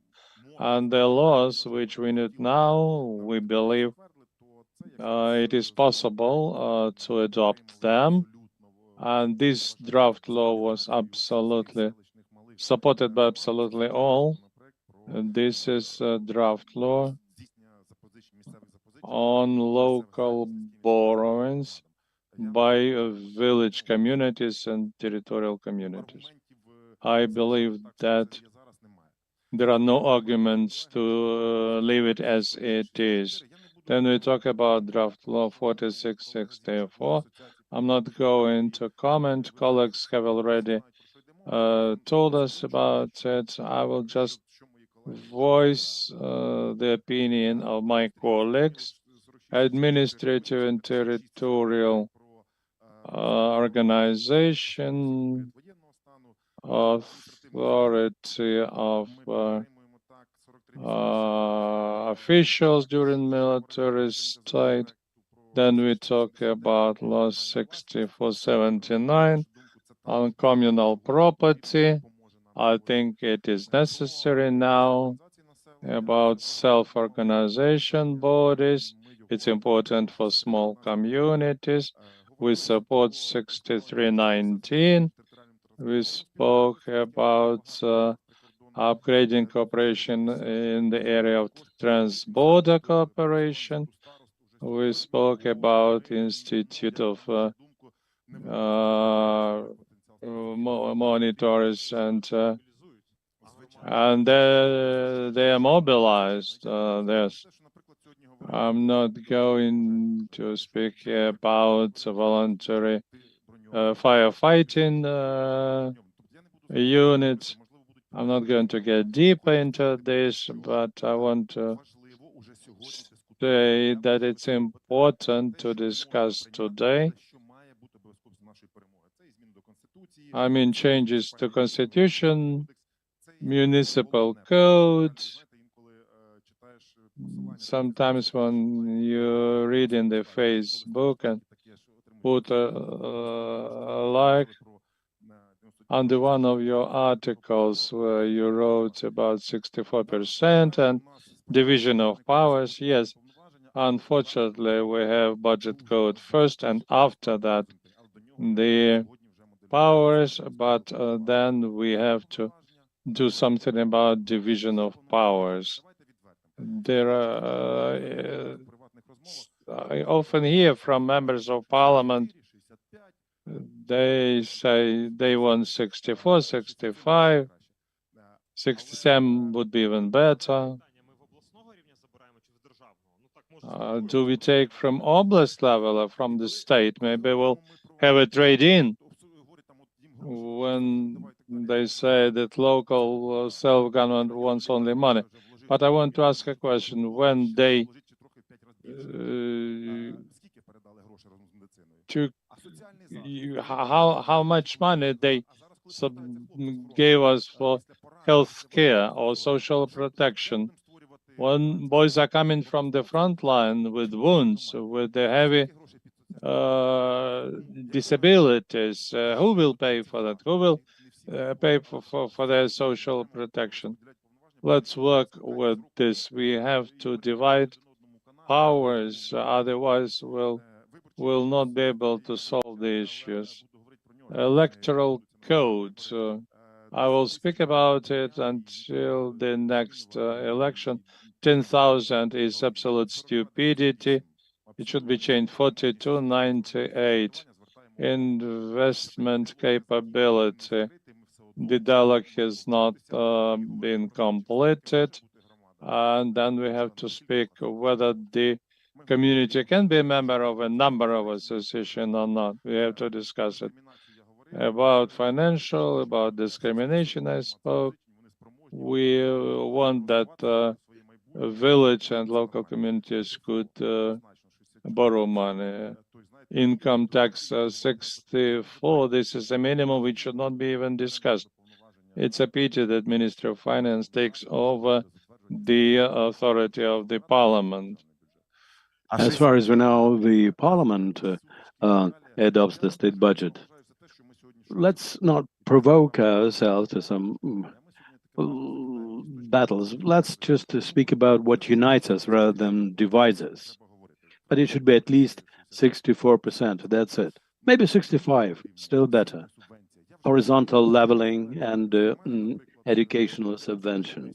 Without going into detail, I've spoken to a lot of school principals and so on. Everything which was covered by the state before, all is being covered by local budget now. Nothing is being compensated by the state. And some people say, well, the state took away the subvention. Let's just shut off all the issues that now we have to finance from the local budget.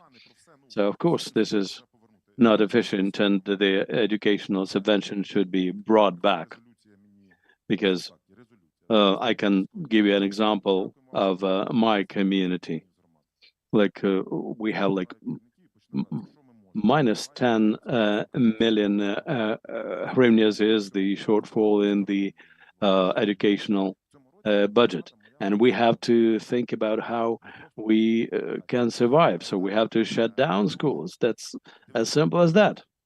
As regards 95-59, respect, I approve and totally support that. For me, treasury is a kind of filter which should prevent all the wrongful payments and spendings. But in some communities, they allow those, and in others, they don't. Again, this begs a question: why doesn't the treasury carry out its main function?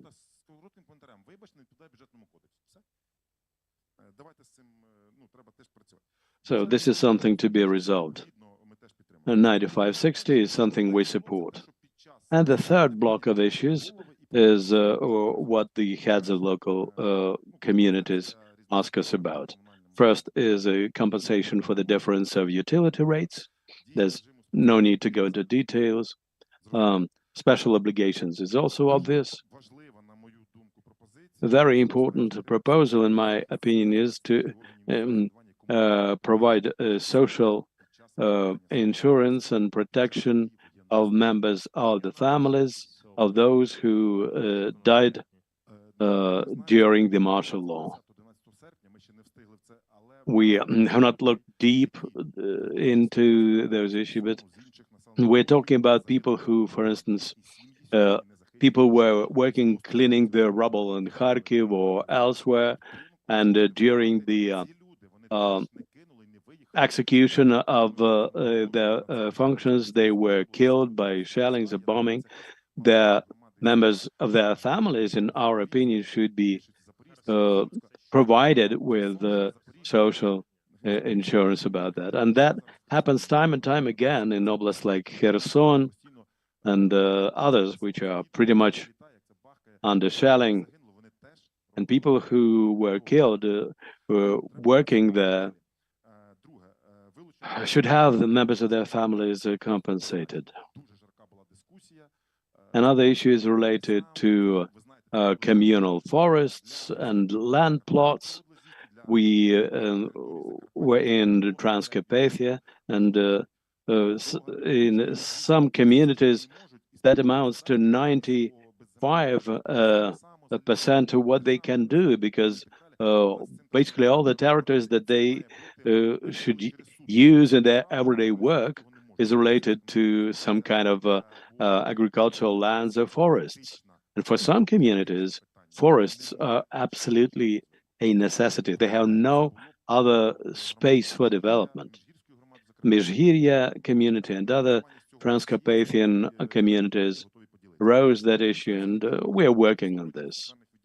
The improvement work of Ukrainian post service, because a lot of post offices have been closed for lack of finance, but for some villages it's a absolute necessity, because this is for some people is the only source where they can medication.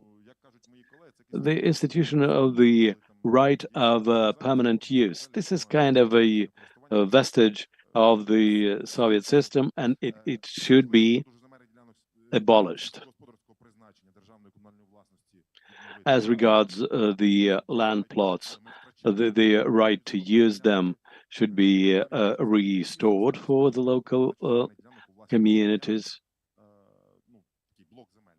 And the private ownership of individual land plots for citizens is also an issue to be looked into. Another issue is trust and further cooperation. We speak a lot about the merger of communities. Sometimes it's a necessity, sometimes there are subjective reasons for that. Before that happens, we would like to have prior discussions at focus groups to avoid things like what we had in 2020, when a lot of communities which were quite capable and strong and had good prospects and which were operating very efficiently were lost because they were included into other communities. So let's work on that. And another final issue that I'd like to raise. Maybe there should be an individual bill on that or something. The excessive control of village community heads. They keep controlling everything. I have dozens of controllers and inspectors coming to me, inspecting everything. Many heads of the communities find it very difficult to work because the prosecutor's office keeps opening criminal cases time and time again. And the heads of the communities start looking for enemies. Who stands behind that? Sometimes those are MPs, or heads of administration, or whatever. And then there's a lot of recrimination, and this basically divides people. This drives a wedge between different levels of government. Like tomorrow at 10 o'clock, I have to go to the court of law. This is about the repair works at one of the roads in my community. These cases are numerous, they're rife. So the people now joke that all the inspection during the martial law have been banned, except for inspecting village communities. Like you get an excavator for construction works, and then this is subject to such a rigid and stringent control that it just stands in the way of your work. And this undermines the trust in our law enforcement bodies. This is something we have to correct, because if we keep confronting those issues, we would not be able to help our military properly, and we would not be able to carry on. Thank you for the opportunity to speak at this event. Thank you, Alexander. There's just one thing I would like to reflect as regards what you just said, and Ivan Slobodyanek also spoke about that, about the change of configuration of communities. You said that some of the communities were lost, but in a process like that, there will always be someone who is not happy. This is absolutely inevitable, and we have to face this. There were different positions and people. Alexander's community is a member of the Association of Communities of Ukraine. We are on the same page. Do not divide us. Because it is because of phrases like that the relevant draft law will remain without consideration, because MPs just don't want to divide people, you know? We should understand that it's impossible to make sure that in this process everyone remains happy. When we cooperate among the communities, if you show good work results, and then you all of a sudden, without no proper reasoning, are included into some other community, this is no way to go about it. That's because everything should be done out of the considerations of efficiency, and not because of political expediency or political clout or whatever. So I do not reject the fact that there were mistakes, and probably some of the mistakes were not possible to avoid.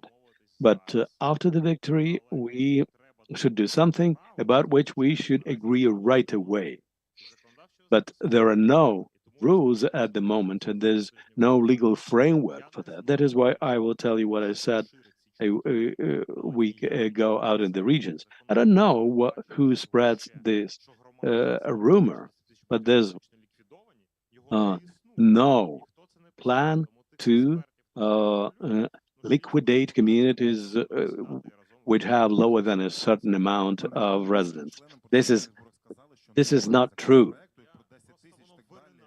We know that there are no drafts saying that the communities which have fewer than 10,000 residents will be abolished. No. I don't want to go deep into the details about administrative structure and so on, but Alexander spoke about 4370 administrative um, issues. We've raised that draft. We took it from another committee and brought it to ours.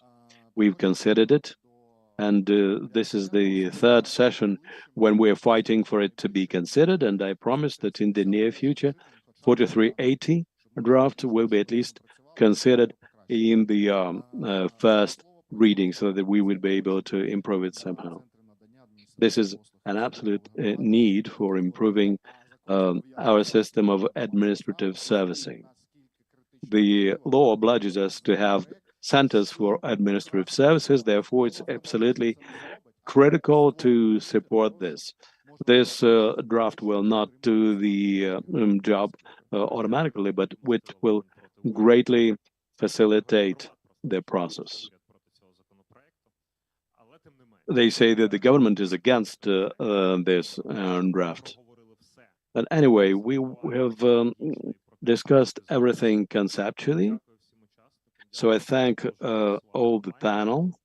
I thank all those who continue to vote online. So please keep your fingers tightly crossed so that we support at today's in committee meeting the draft 5579.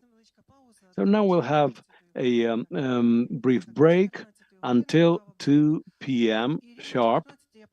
Coffee break, and at 2 p.m. sharp, please come back. The timing is key. So far, we keep to the schedule, so let's continue to do so. I'm expecting you to be back here at 2 p.m. Thank you.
Незважаючи на постійні ракетні обстріли критичної інфраструктури, українські громади продовжують забезпечувати населення теплом, електрикою, водою.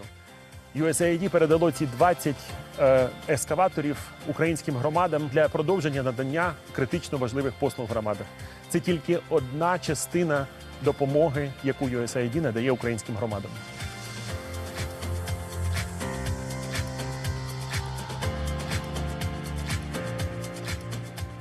7 червня цього року ми підписали угоду з проєктом USAID Гаверла.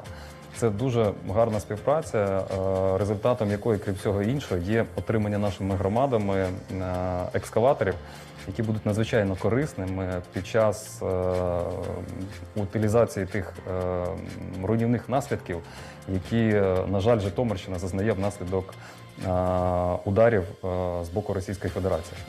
Ці екскаватори можуть також використовуватись і в інших напрямах комунальної сфери. І, звичайно, ці екскаватори стануть нам у нагоді. Хочу подякувати від імені всієї обласної адміністрації, від імені Житомирської області за ту підтримку, яку надає проєкт USAID Гаверла нашій області, нашим громадам.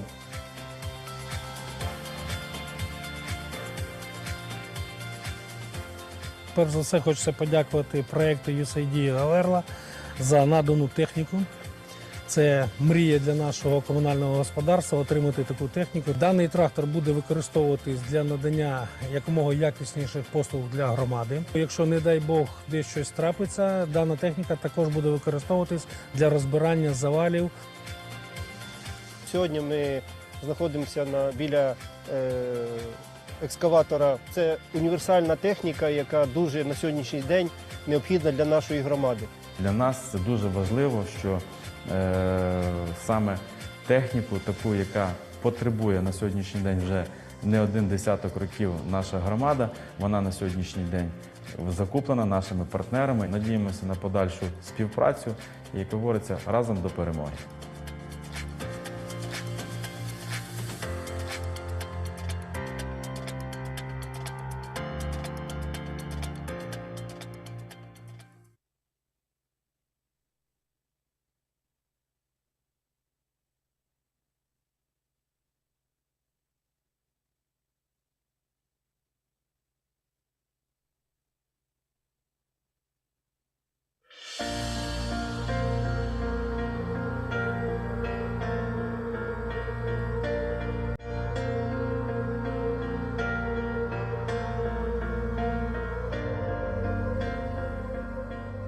Через постійні ворожі обстріли зростає необхідність у ліквідації їх наслідків. USAID дуже раді підтримати ДСНС України, регіональні підрозділи, центральний офіс, а також центри безпеки в громадах. Ми передали найцінніше обладнання для ліквідації наслідків. Це й домкрати, розтискачі, це і обладнання, яке захищає працівників центрів безпеки і ДСНС, які відважно продовжують робити свою роботу в важких умовах.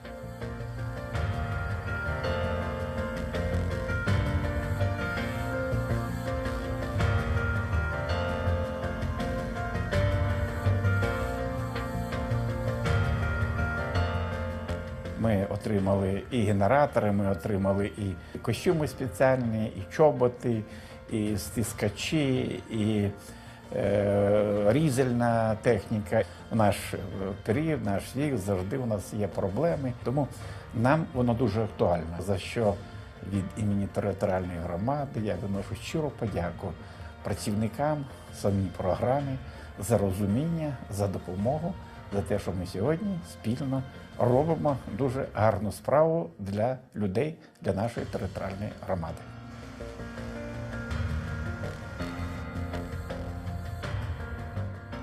Нам надано допомога. Це пакет рятувальник, в який входить комплект, набір такий одягу, мотопомпи, бензорізи, вогнегасники, генератори також вони нам допомогли. Використовуватися буде цей пакет рятувальник. Ми будемо передавати на головне управління ДСНС, яке знаходиться у нас на території громади.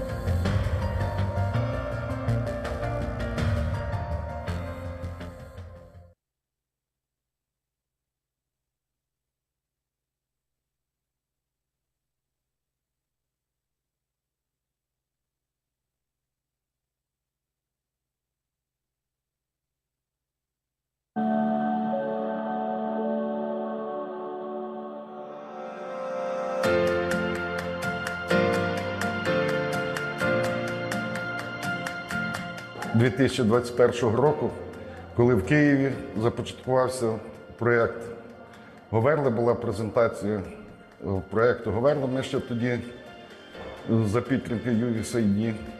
Тоді ще не знали, що нас чекає, але за ці роки ми побачили, що це дуже важливий проєкт, який по багатьох напрямках допомагає розбудовувати органи місцевого самоврядування. І особливо приємно, що звертають на залучення громадськості до процесів управління громадою. Один із проєктів, який ми з Говерлою започаткували, це є розробка комплексного плану просторового розвитку. Це один із проєктів.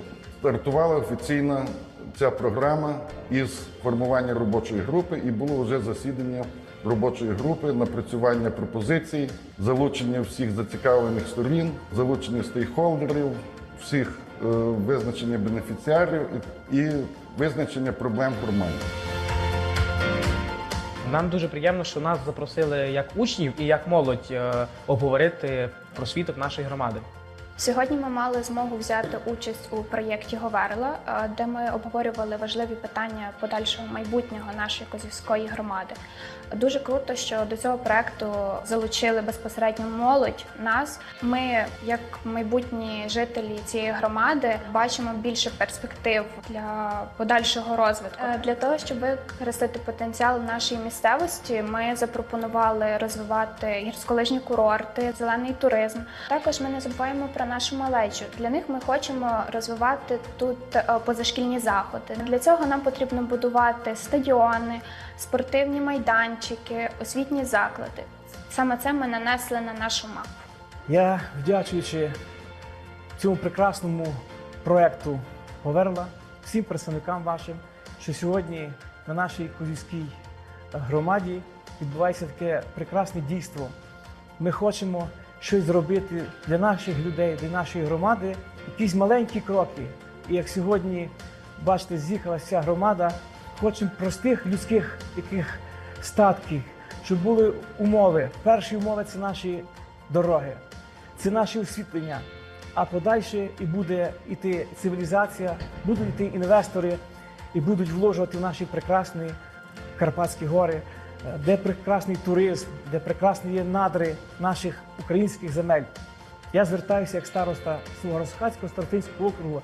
Наприклад, у мене на окрузі є прекрасні дві будови недокінчені. Одна адмінбудова, де одна сторона фельдшерський пункт, друга будова є недокінчений будинок культури. Річка, вид на Карпати. І це наша ідея – реабілітаційний центр. Але що характерно в цьому, що немає детального плану, немає генерального плану. Розумієте, є будівлі, а воно все в повітрі. І ніхто приходить інвестор, він каже, ну дайте нам папери. Цегла стоїть, пересінки стоять, а будова у ужасі. Ми нашим відділом, там представники земельного відділу, ми приїхали, щоб прийняти участь в такій нараді, тому що почали працювати. Ми так само в числі перших винесли рішення на розробку комплексного плану території, але оскільки це є новий вид документації, і над нею ми працювали, рішення ми зробили, а як з якого боку, в принципі, братися за ту роботу, ще не було, тому що навіть нормативної бази, що таке комплексний план території, що він себе має ставити, на даний час не було. Тому ми перший раз прийняли такі. Саме основне, щоб в нас була перемога, закінчили перемогу, і тоді, відповідно, то все, що ми зараз говоримо, воно буде втілюватися в життя. Всі сьогодні багатолюдна така стратегічна сесія, всі висловили свої побажання і маємо надію, що в майбутньому все задумане здійсниться. Я вірю в перемогу України і хочу вивчитись, повернути свою громаду, бо тут моє майбутнє. Я вірю в те, що з вашою допомогою, з вашим проєктом, з вашими всіма працівниками, які дають ідею, але дай Бог, що той день сьогодні приніс як краплинку з неба, як перемогу, так само ядро, що ви посіяли у свої проекти, щоб дав Бог, щоб наші Карпати зелені не тільки прикрашали нас сонцем і Карпатами, воздухом, а дай Бог, щоб прикрашали нашими дорогами, нашими освітленнями. Так що я вірю в перемогу і вірю в ваш проект «Говерла».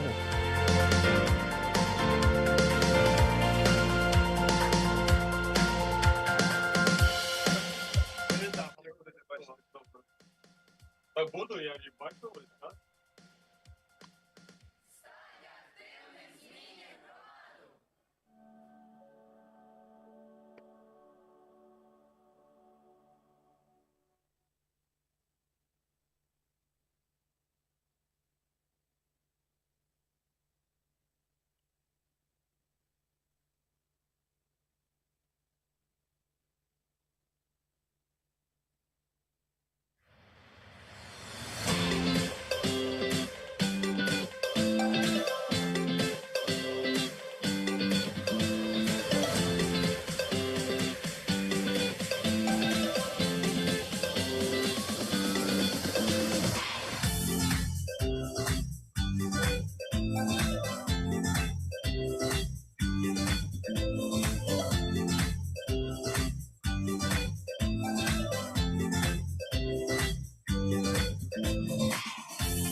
Найперше, проект є важливий тим, що він спонукає учнів, випускників і учнів коледжів творчо мислити і придумувати ідеї, які є потрібні для людей. Проект дає тим творчим молодим людям, які вміють мислити, які хочуть придумати нові проекти, дає їм можливість реалізувати ці проекти, оскільки кошти, які передбачені в тому числі в обласному бюджеті, будуть скеровані на реалізацію найкращих проєктів.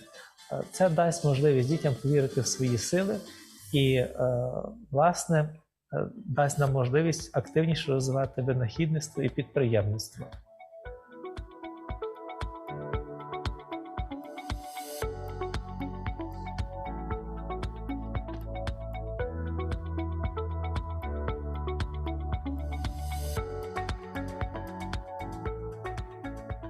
Мій проект Вера – це система, яка буде очищувати озеро. Вона складається з роботизованого судна та смарт-пристані. Я хочу поширити цю розробку на всій території України. Я взяв участь в цьому проекті для того, щоб дізнатися нове про те, як створити якісний продукт і вивести його на ринок.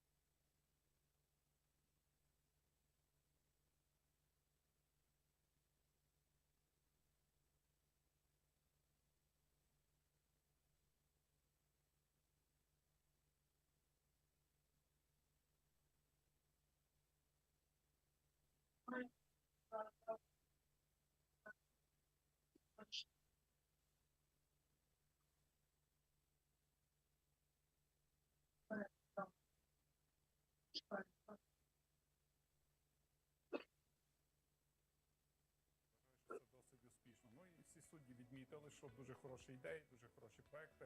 Ну і найголовніше це те, що діти залишилися задоволеними.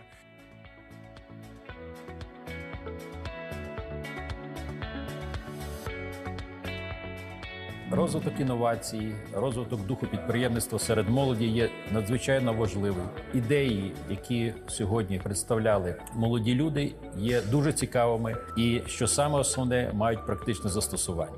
Завдяки проекту ми змогли залучити молодих людей не тільки з 10 наших партнерських громад, але практично зі всіх громад Львівщини. Ми сподіваємося, що подібні проекти, які будуть реалізовуватися в подальшому, сприятимуть більшому залученню внутрішньо переміщених осіб в свої громади і зможуть отримати користь не тільки самі автори ідей, а також громади, в яких вони проживають.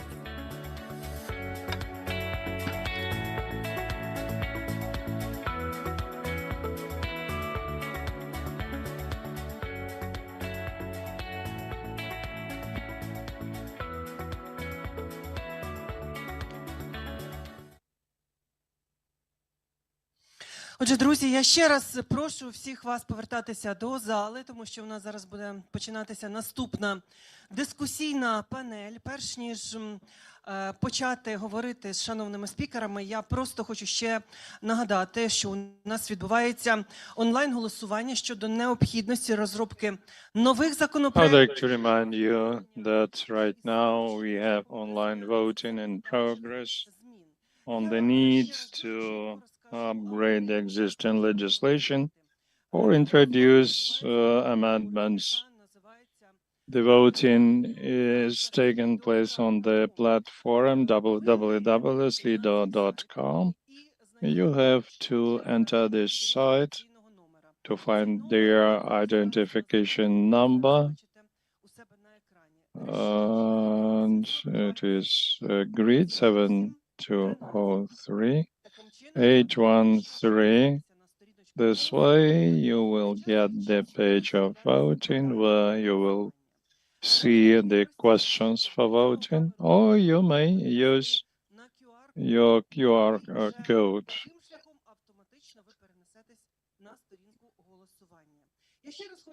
Once again, I would like to remind you, if you don't see the question on the screen, you do not vote. You vote only after the question has emerged on the screen.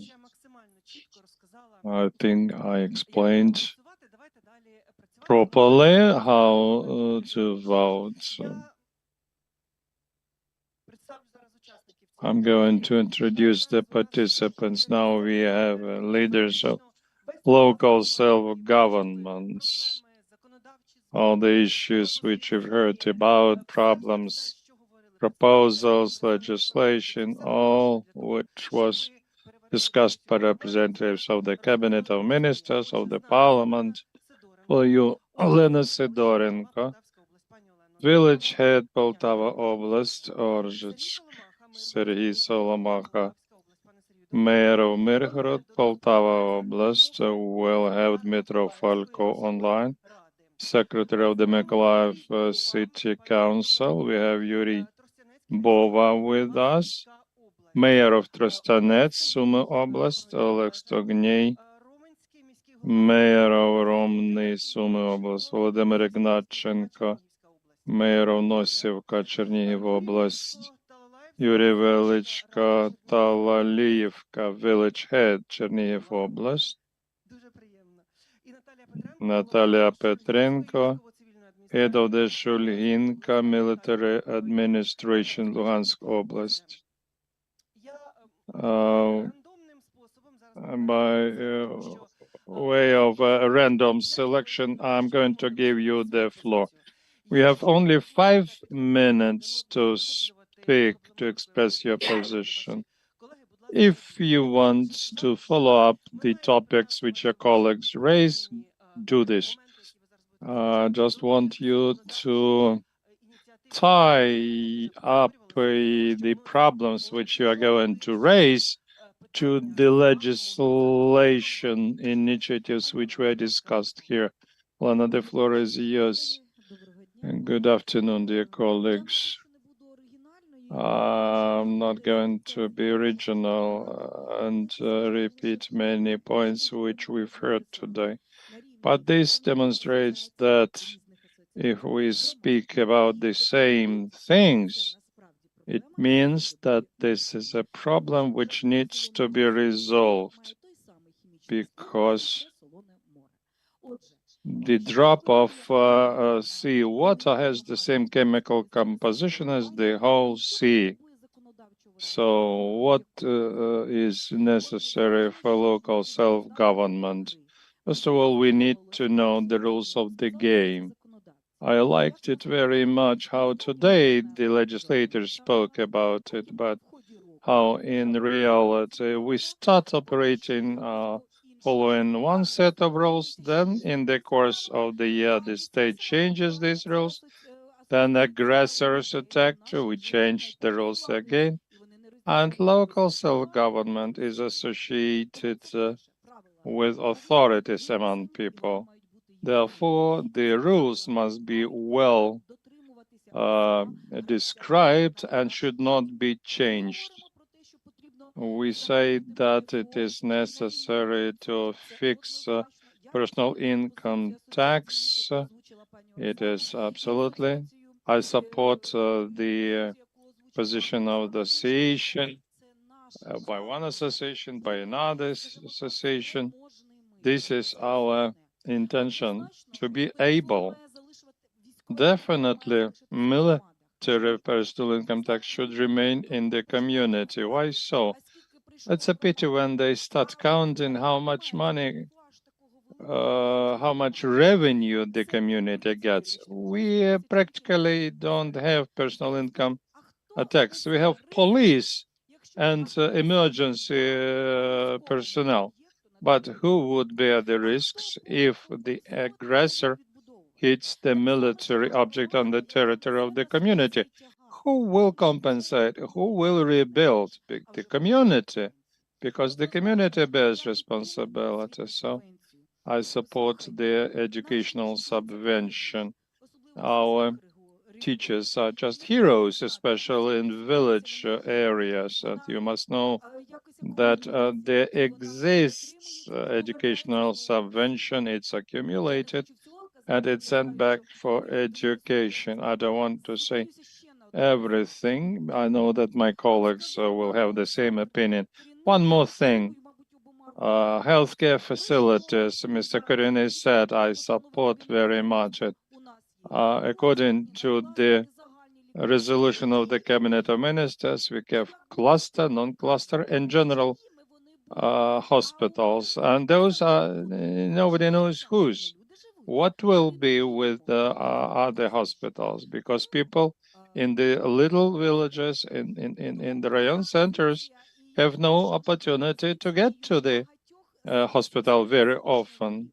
So my position is the same for majority of heads of villages and communities, because only jointly we can overcome all the difficulties and problems. If we manage to have this, we'll have a huge chance for the development of the state. Yuri Bova is joining the discussion. Yuri, the rules, the unified rules of the games, and your ideas. I also voted this program, and in every case I voted for, because those legislative initiatives are necessary. But colleagues didn't say about everything. I will try. I don't agree with 65%. I am for 75 because it will be just. The autumn discussion will follow another way. We are not saying that it should be tomorrow during the war. The state gave up the powers from Rayon to local self-government. Before it was 25 at the local level and 55 in Rayon. If we have 55 plus 25, it is 75. Our task is 75.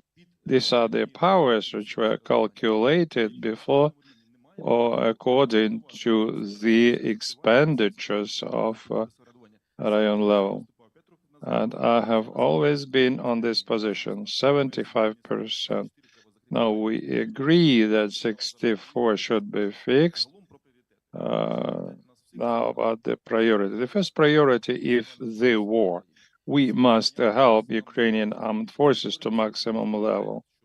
We spoke about draft law, which allows local self-government to fund the soldier who is serving in a certain unit and who calls his community and saying, provide me with the helmet, provide me with a drone, provide me with a weapon. But there was a redistribution. In some local communities, there are many military units like training grounds or something like that. The others have only a few. Maybe some people may have some excessive funds, but my position is that the personal income tax of military personnel should be paid to the community where this military lived, because this is a support of those soldiers who went to the armed forces from our community. And my position corresponds with the position of Bezgin and other MPs that general personal income tax 50 by 50 or 75 by 25 following the place of residence. Coming back to the military topic, who else fulfills the function of territorial defense? Voluntary formation of territorial community. We have forgotten about them since December 2021 and then forgot about them financially. There is no money allocated at the state budget for their needs. But let's be frank, I'm the commander of territorial voluntary unit. I have a unit and I'm responsible for the equipment, and the armed forces don't give anything for this. But my boys are serving together with the military personnel at the same place, they are not paid salaries. They get some financial assistance from our community. Why so? If the state orders them to fulfill certain combat functions, it should also bear the responsibility of funding these units. And the next issue is the issue of how to restore those communities which suffered, which were ruined by missiles or by aggression or intervention. And those communities which were liberated, they were robbed before by the aggressors. The houses, the housing was destroyed.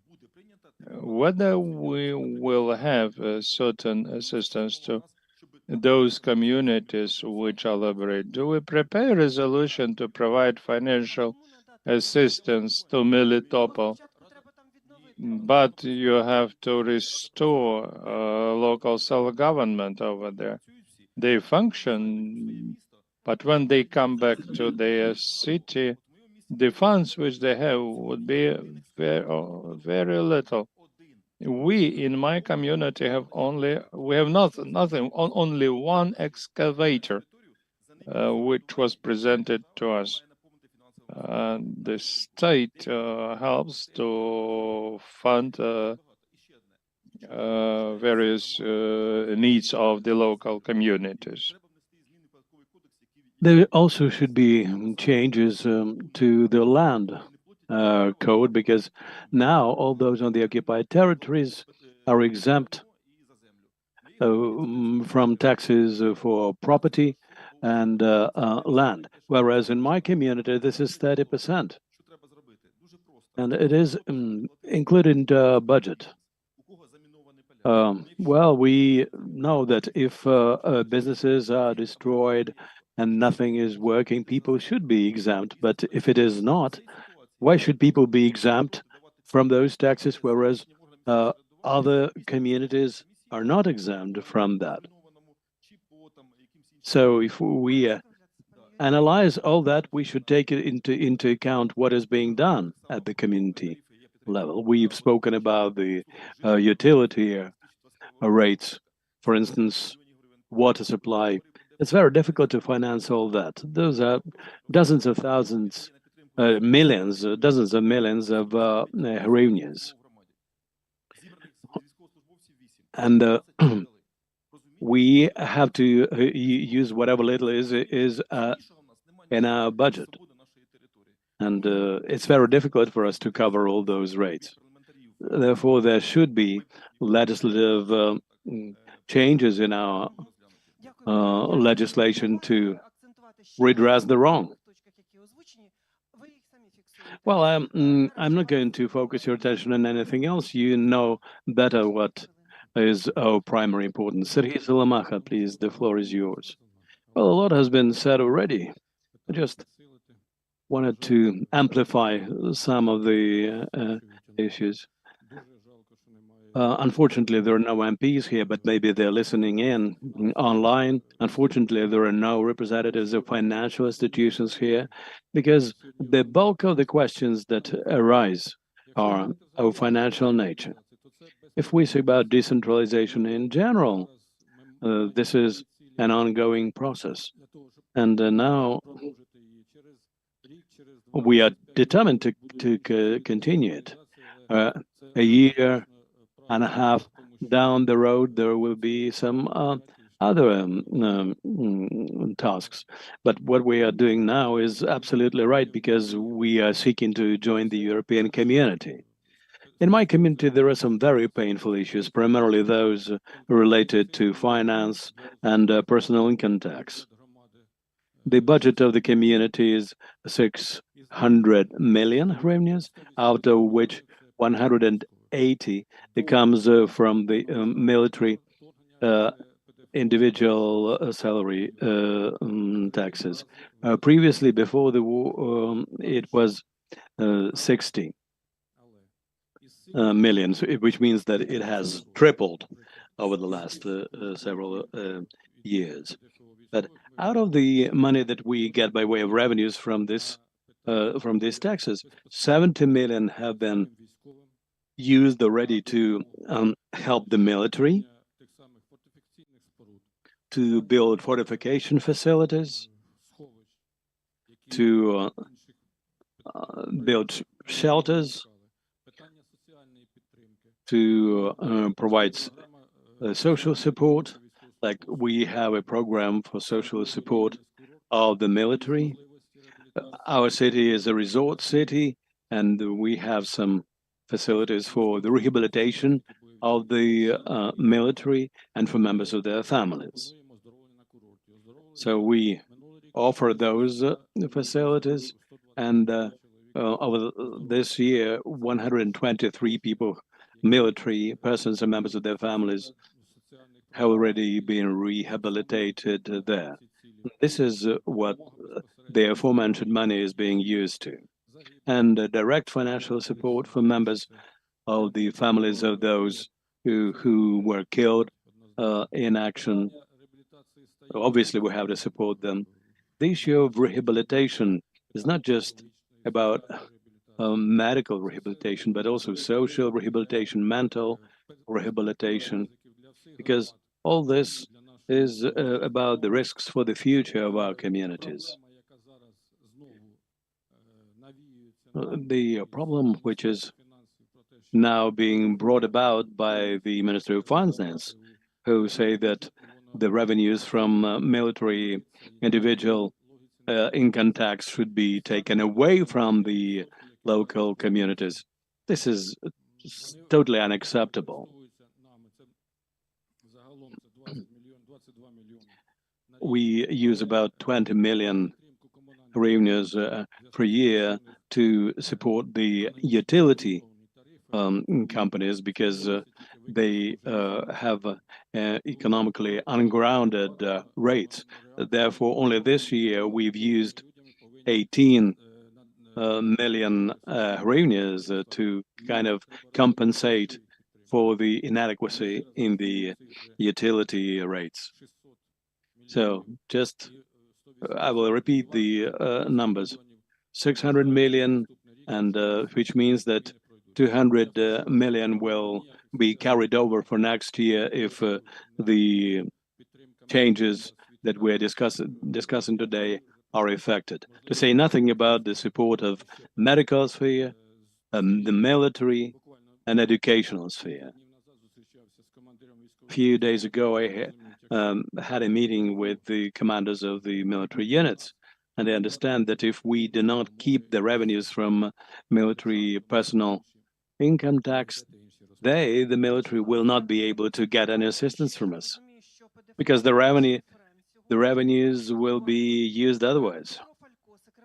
Okay, Dmitro Falko, Secretary of the Mykolaiv City Council. Let's keep up the tempo. Dmitro is joining us online. Can you hear us? Can you hear us? Can you see us? Okay, we can see you.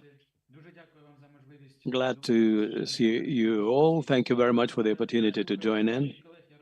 And listening to my colleagues, I understand that this is not that much of a discussion, but rather expression of personal opinions.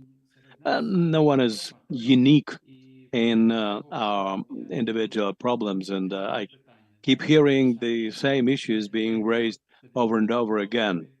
The individual personal income tax revenues, military, servicemen, individual income tax revenues, and so on. And even though we all are pretty much the same in those respects, but each and everyone believes that their case is special.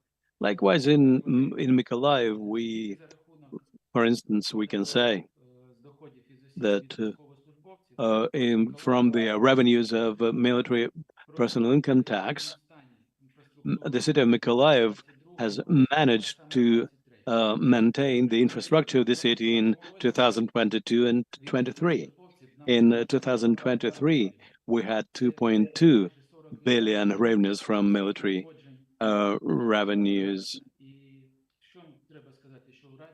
And this is more than 20% of all the revenues of the city. And if we are deprived of that money, all our spheres of necessary finance will be underfunded, be it medical sphere, utilities, education, or what have you. We've had some consultations with the military, and they say we want our revenues to stay with the local communities because our families live there. And this is pretty much about the well-being of our wives, about the future of our children, and so on. So if Mykolaiv loses these revenues, it'll get us nowhere. The same can be said about disparity in utility rates. In comparison with 2020, the forecast difference in rate revenues would be 450 million revenues. So we have to additionally finance the utility companies for the shortfall. And this problem is increasing growing like a snowball, and sooner or later we might not be able to support our utility companies, and they will not be able to provide their services. Сьогодні це законопроект 9559-2, Draft 9560, and the other one related to local self-governance is quite a painful issue for us, just like the changes and amendments to the budgetary code as regards the support of the security and defense sector by local self-governance bodies. It's impossible to overestimate the importance of those drafts and how they are going to facilitate our cooperation with the military, the detachments of territorial defense, and so on. I thank everyone for their input today, and thank you for the opportunity to share my take on that. I hope that my view will be heard. MPs say that we have to be realistic, but to be realistic, you have to be at the local level. If you understand that your neighbors may end up without water supply, and you would be aware that for about a year in our taps there was salty water, and now our equipment of water supply system need to be overhauled and refitted almost from scratch, and we do not have money for that. And on top of that, we're going to lose whatever little we have that could be used to support those systems. So we do hope that our view will be heard and reflected in the new legislation, and we will be able to support our communities, to develop them, and to provide good quality services to our populace. Thank you very much for joining in and for your information. I understand that we use the word development increasingly seldom because there's just it's a matter of survival. I give the floor to Oleg Stohny from the City Council. Thank you very much for being able to speak at this forum. I thank USAID very much, and DESPRO project and the representatives of different associations who stubbornly defend the interests and advocate for the interests of our local communities. I share all those sentiments and would like to join in the chorus of voices of those who spoke about that. I like to believe that what was said today by the MPs and the people from the ministries about future laws and further implementation of that legislation will really be the case, and not just for the sake of paying lip service to it at our forum, because sometimes everything sounds good, but then there's no progress, and political dirty bickering goes on and nothing else.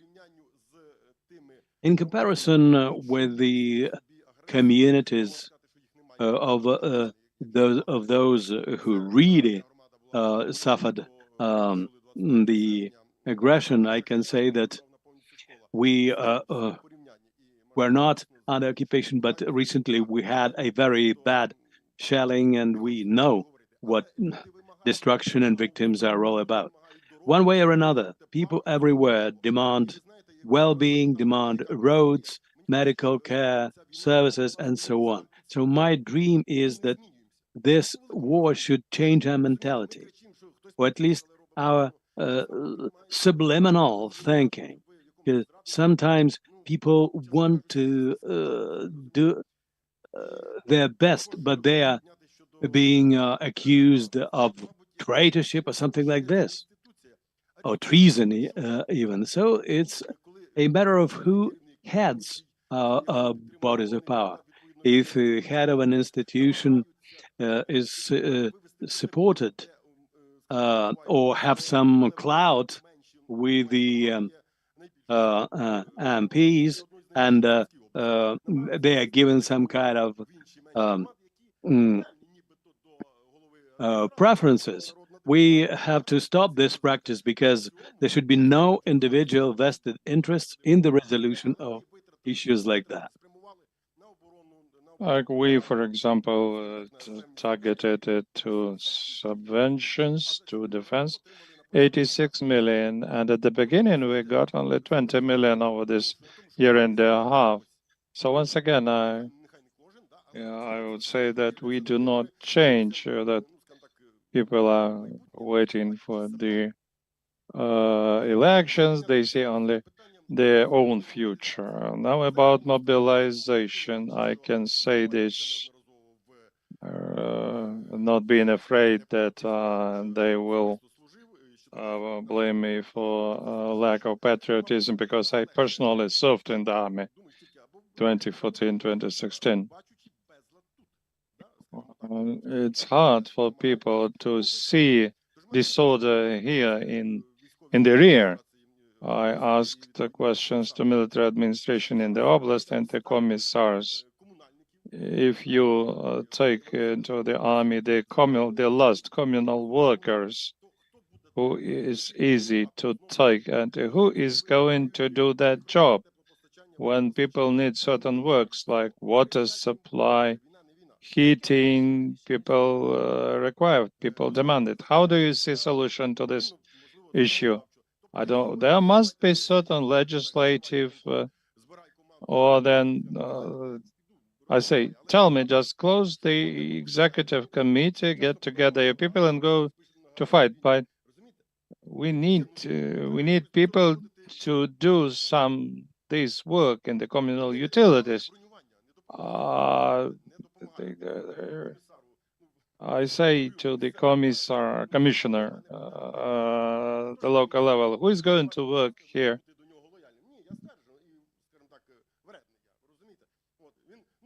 And he says, appeal to Sumy. Then I appeal to someone that says somebody has to protect the country. Yes, I don't mind, but who would provide these services? This is one of the painful issues. And otherwise, I fully agree with all the problems which were mentioned once again. Thank you all for raising these issues. Thank you, Oleg.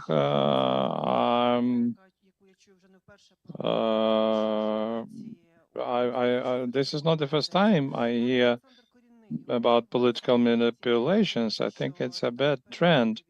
And Alexander Koreny said that total inspections, checks by law enforcement authorities, also a bad trend.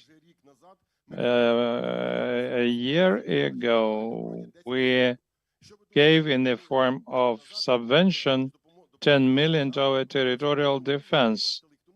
And then they didn't use this money because the bureaucracy does not allow them to get necessary equipment. And now I'm facing this problem. They give me back this subvention, and I want to buy certain equipment for them. And as BU said, don't forget about us. We're watching you. If I don't do this, they will blame me for treason. If I do this, they will bring me to responsibility. Yuri Talalaevka, Village Council, Chernihiv Oblast. Good afternoon. I would like to express my gratitude to all of you. I agree with all the issues which my colleagues raised, members of parliament, associations. My opinion is that if decentralization started 20 years ago, we would have been a powerful state and would be within the European Union, because the work is going forward, though very difficult, lots of obstacles, but such fora like this and other meetings help us, and European countries help us, and I think that we are on the right track. There are many issues, but we have to solve them. I'd like to speak about personal income tax. Yes, it's a painful issue. We have big problems with that. We have people who've been living more than 30 years. They Ukernafta, they work for Ukernafta, and people are living, they're using local facilities, but they pay taxes in another place because their place of work is registered in another place.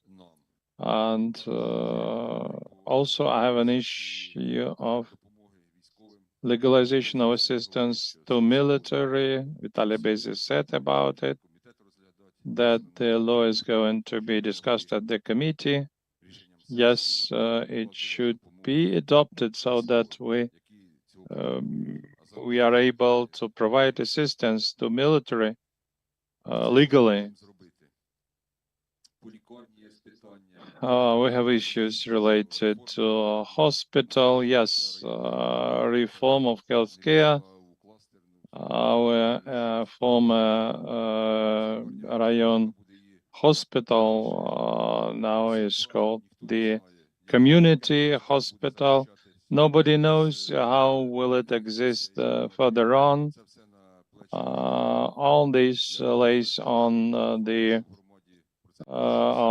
community, and about 60% or even more residents of the community are elderly people who need medical assistance.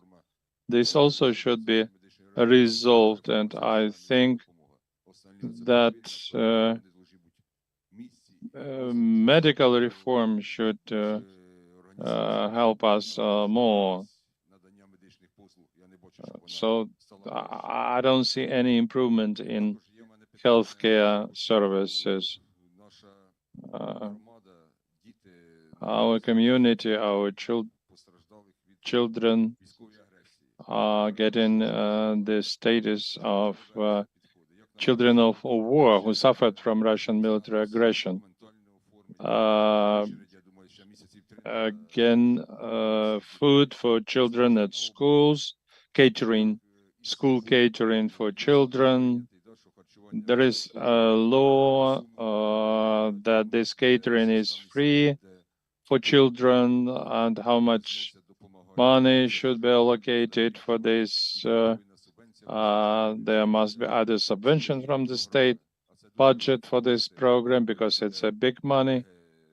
And I think that colleagues will agree with this. in terms of free catering at schools and kindergartens. Hard, very many problems, but we'll be solving them. Thank you, Volodymyr Ignatchenko, Nosivka, Mayor, Chernihiv Oblast. Very pleased to participate in this event. I agree with all colleagues, with all associations. They raised all the painful issues, and our community also needs solution of these issues. 100% are the issues related to our boys on the front line. We hope that if they adopt the law, the most important that this law is adopted, the issue of procurement of the equipment which our boys need in the front line, because we needed it yesterday. If today we buy one drone or something else, and then you need to have a tender, but there must be a green corridor for these procurements. Without tenders, but following the address by the military unit, commander of the unit, everything must be transparent, and we just buy it and submit it to the front line, because they need it right now, not tomorrow, but today. And another issue on which I'm supportive of all of us, that 75% of personal income tax after the end of the war situation should stay with the local communities. So you understand that before the war ended, yes, the issue of local taxes administering. I used to work for tax inspectorate, and I should say that administering of local taxes is not properly done, and I think it's time to give the responsibility for this to local self-governments. They should be able to do everything related to this. In our community, there is 2 million arrear on land tax. We are trying to do something, but people don't pay. And I think the colleagues supported Center of State Public Services provision has been opened recently, where every citizen can get public services. But there must be simplified procedure for appointment of state registrars. So the state registrars should have legal education, legal background. They receive keys, and currently the procedure of getting certificates, which is taking place 2 times a year, only 2, maximum 5 people pass this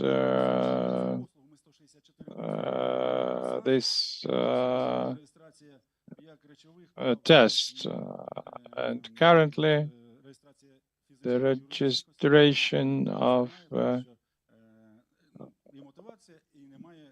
property rights of physical and legal entities is not done properly, because there are no people who can do this job. So I support all the initiatives. All the local self-governments need this. The most important that the parliament voted for them. Natalia Petrenko, mayor of Shulihinka.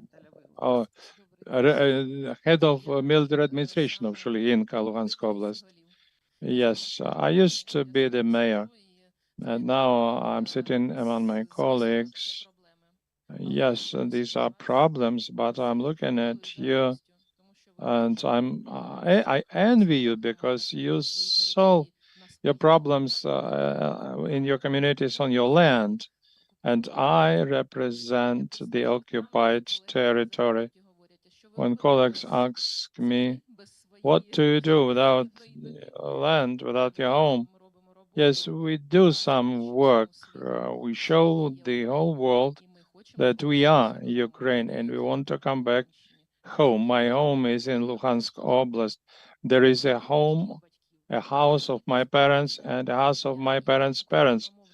I've been living there, and my parents and I'm a Ukrainian speaking person. So I just want to say that villages in Luhansk Oblast were the bearers of this Ukrainian culture, Ukrainian language, and thanks to decentralization reform, we slowed down the process of Russification of those territories.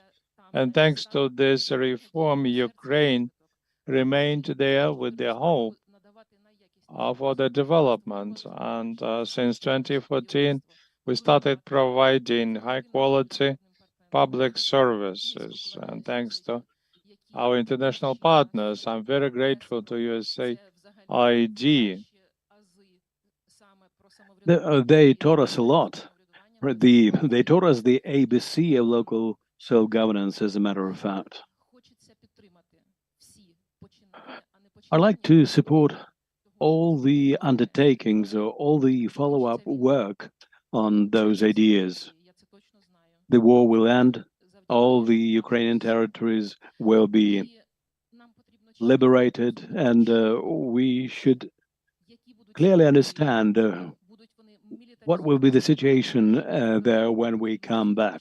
Will those territories be demilitarized? Luhansk and Donetsk are two very promising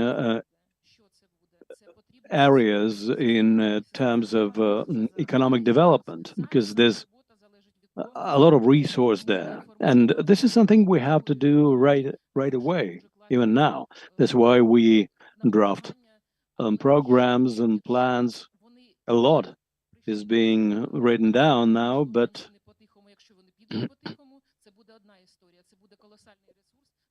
very much this will depend on how and when these territories will be liberated, whether they will be liberated because of the retreat of the Russians. This is one thing. If we liberate those territories and the Russians have turned them into scorched land, this will be quite another story, because we will come to nothing, basically, and we will have to rebuild everything from scratch. But we cannot lose a single inch of our territory. That's why the military and our government say every little corner of our land matters. Russia will remain our neighbor no matter what, so we have to be ready, prepared for that. I don't want to say slogans here. I just want to add that we are Ukrainians and we stand ready to fight for our future, be it the personal income tax, revenues, or other issues of local self-governance, be it the delimitation of powers between local self-government bodies and the executive bodies. There are a lot of outstanding issues which we need to focus on. Luhansk is Ukraine, and I wish us all the very best. Thank you very much for your work, for your energy, for your drive, for not giving up.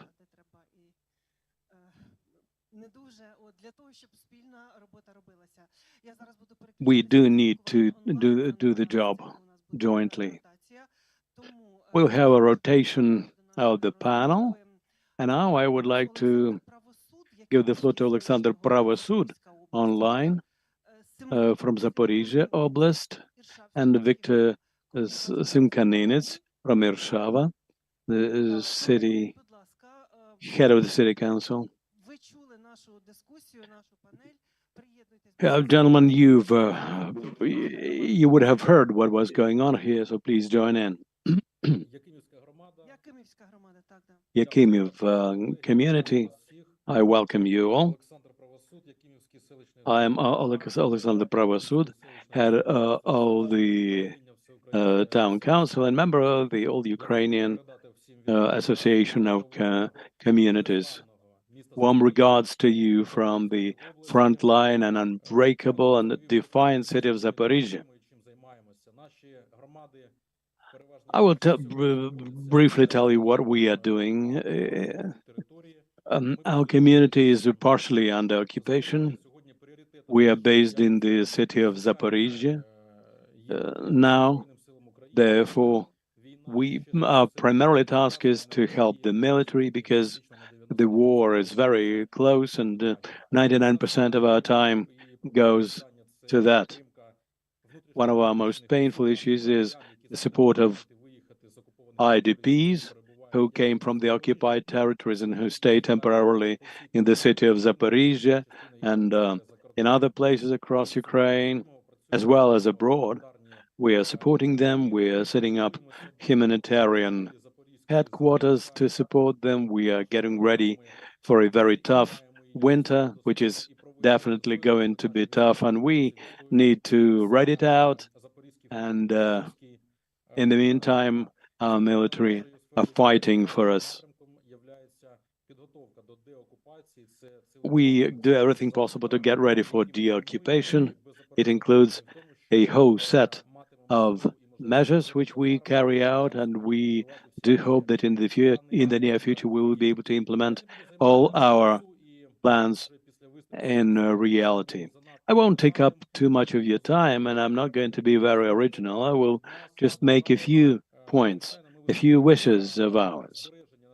Obviously, we wanted to keep the formula of the distribution of revenues from individual income tax, because this is relevant, and especially for the frontline territories, because we do help the military a lot.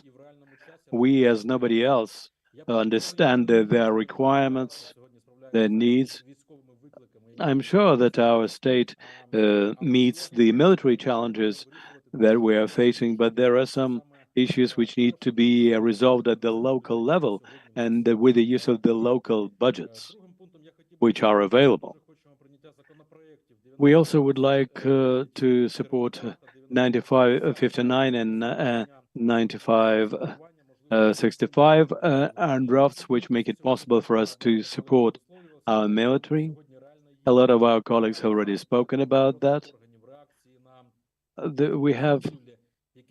We have excessive, very rigorous attention to us from the law enforcement bodies every time we want to procure something for the military. And I can say that 98% of all our expenditures for the last 2 years were the expenditures to support our military, the people on the front line.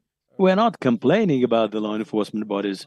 It's their function to work in their realm of responsibility, but all we want is to have clear regulation of our activities so that we would not face any problems in the future.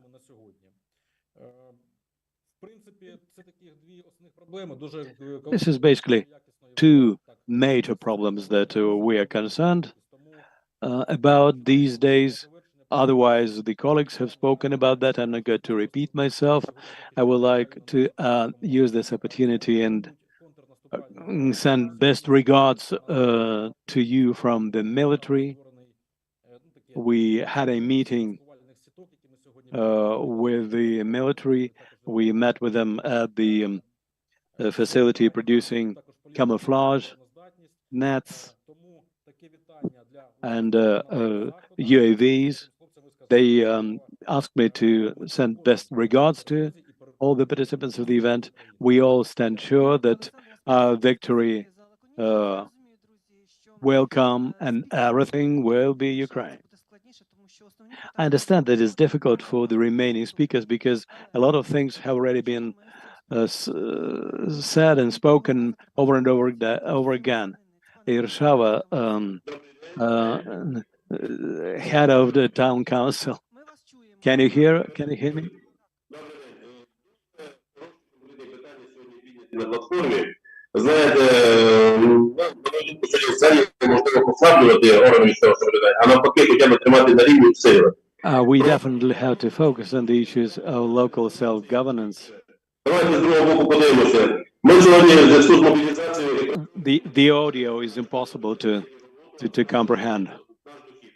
Сьогодні ми на себе практично нема такої, ну не знаю, дії, де ви The сьогодні... audio is well over the top and the interpreters cannot make it out.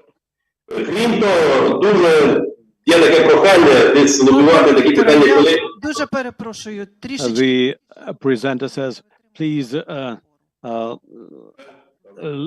stand further away from the microphone because we cannot make out what you are saying. Під них вишукували і фінансування. Для прикладу, значить, є в нас така сьогодні виплата щодо здійснення догляду на професійній основі. Сьогодні це лягає на місцеве самоврядування. Сьогодні на нас покладена задача... I repeat, and unfortunately the quality of the audio makes it impossible for the interpreters to carry on interpreting. We apologize. А якщо ще сьогодні хочуть забрати від нас всіх, хто сьогодні носить погону, забрати ПДФО в державу, то для нашої громади, наприклад, це 11 мільйонів. Це дуже багато. Для громади, яка має 36 тисяч населення і практично ПДФО є основною частиною її джерела доходу, то для нас це багато. Дуже було доречно, щоб, чесно кажучи, сьогодні в деякій мірі переглянути і дефіцит, який виникає в субвенції по освіті. Тому що освіта – це не тільки оплата педагогічних працівників, що це безкоштовна освіта, надати субвенцію педагогічним працівникам. Сьогодні школа не може працювати без тепла, без води, без довозу дітей, без працівників і так далі, і так далі. Це все йде з місцевого бюджету, ми забезпечуємо сьогодні ту норму безкоштовного навчання на своїй території.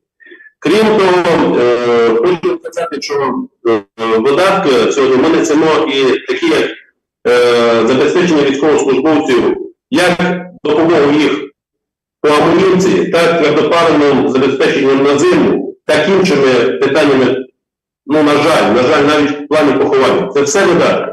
І тому органи місцевого самоврядування сьогодні, в принципі, залишаються майже сам на сам із ризиками кожен день. Тому що ніхто нам, я думаю, не відшкодує навіть той різницю у тарифах тепла, яку наші комунальні підприємства не встигаємо, образно кажучи, піднімати або проплачувати дефіцит оплати в електроенергії, по воді і так далі, які ми надаємо сьогодні своїм жителям. Ціни ростуть, і за ними просто не встигає, щоб оподаткувати. Крім того, ну, я би ще просив, дуже було добре піднято питання щодо закупівлі для всіх наших військових. Це справді, ну, законодавство мусить якось переглянути ці питання, тому що всі ті процедури, які ми сьогодні мусимо витримати, це просто, поки ми це все закупляємо, то воно стає неактуальним вже зараз напередку. І ще десь треба в плані містобудівного кодексу. Це теж питання, яке сьогодні стоїть руба для всіх. Тому що, ну, ми зустрічаємо сьогодні непосильні суми по здійсненню архітектурних планів, містобудівних планів, здійснення всіх картографічних моментів. Ну, це сума сумасшедша. З 25-го року ми взагалі не зможемо нічого здійснювати, якщо ми цього не будемо мати. Тобто питань дуже багато сьогодні є для органів місцевого самоврядування. А якщо їх сьогодні ще, ну, грубо кажучи, обрізати у надходженню, то в принципі, втрачається будь-яка мотивація. Для нас сьогодні кожне робоче місце – це мотивація поповнення бюджету і створення на місцях умов для прийняття теж ВПО, для створення місць перебування нормальних, комфортних для них і продовження нормальної роботи сьогодні, не закриваючи ні один садок, ні одну школу, ні одну лікарську амбулаторію, а навпаки, надаючи послуги для реабілітації і інших питань. Так що дуже сьогодні питання хороші підняті. Я дякую, що є запрошення нас для участі в таких семінарах і таких онлайн-конференціях. Бажаю, щоб наші ідеї були реалізовані. Спасибі, дуже дякую. Спасибі, що приєдналися. Лишайтеся онлайн, ми далі продовжуємо. Thank you very much. Please stay tuned. We've had a change of the panel. Previously we had city council heads, and now we have heads of the councils from villages and rural towns. Please, as you speak, try to stay within the context of the legislative changes which were suggested during the previous panel. I hope you all have voted. Alexander Lukashets, Dorozhnensky council head, Serhiy Karpuk, Shatsky village council head, Tatiana Honcharuk, Bila Krynytsia village council, Людмила Прокопенко, Доброслав City Council, Одеса область, Анатолій Лущак, Івано-Франківська область. Alexander, let's start with you. Please take the microphone.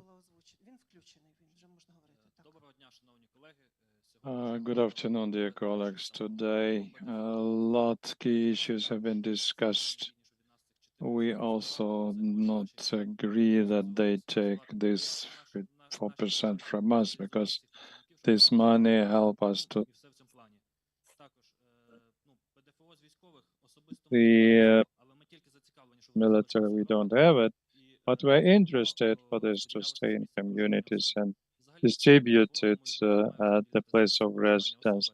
In my opinion, all the personal income taxes should be levied at the place of residence. It could be 60 by 30, 60 by 40.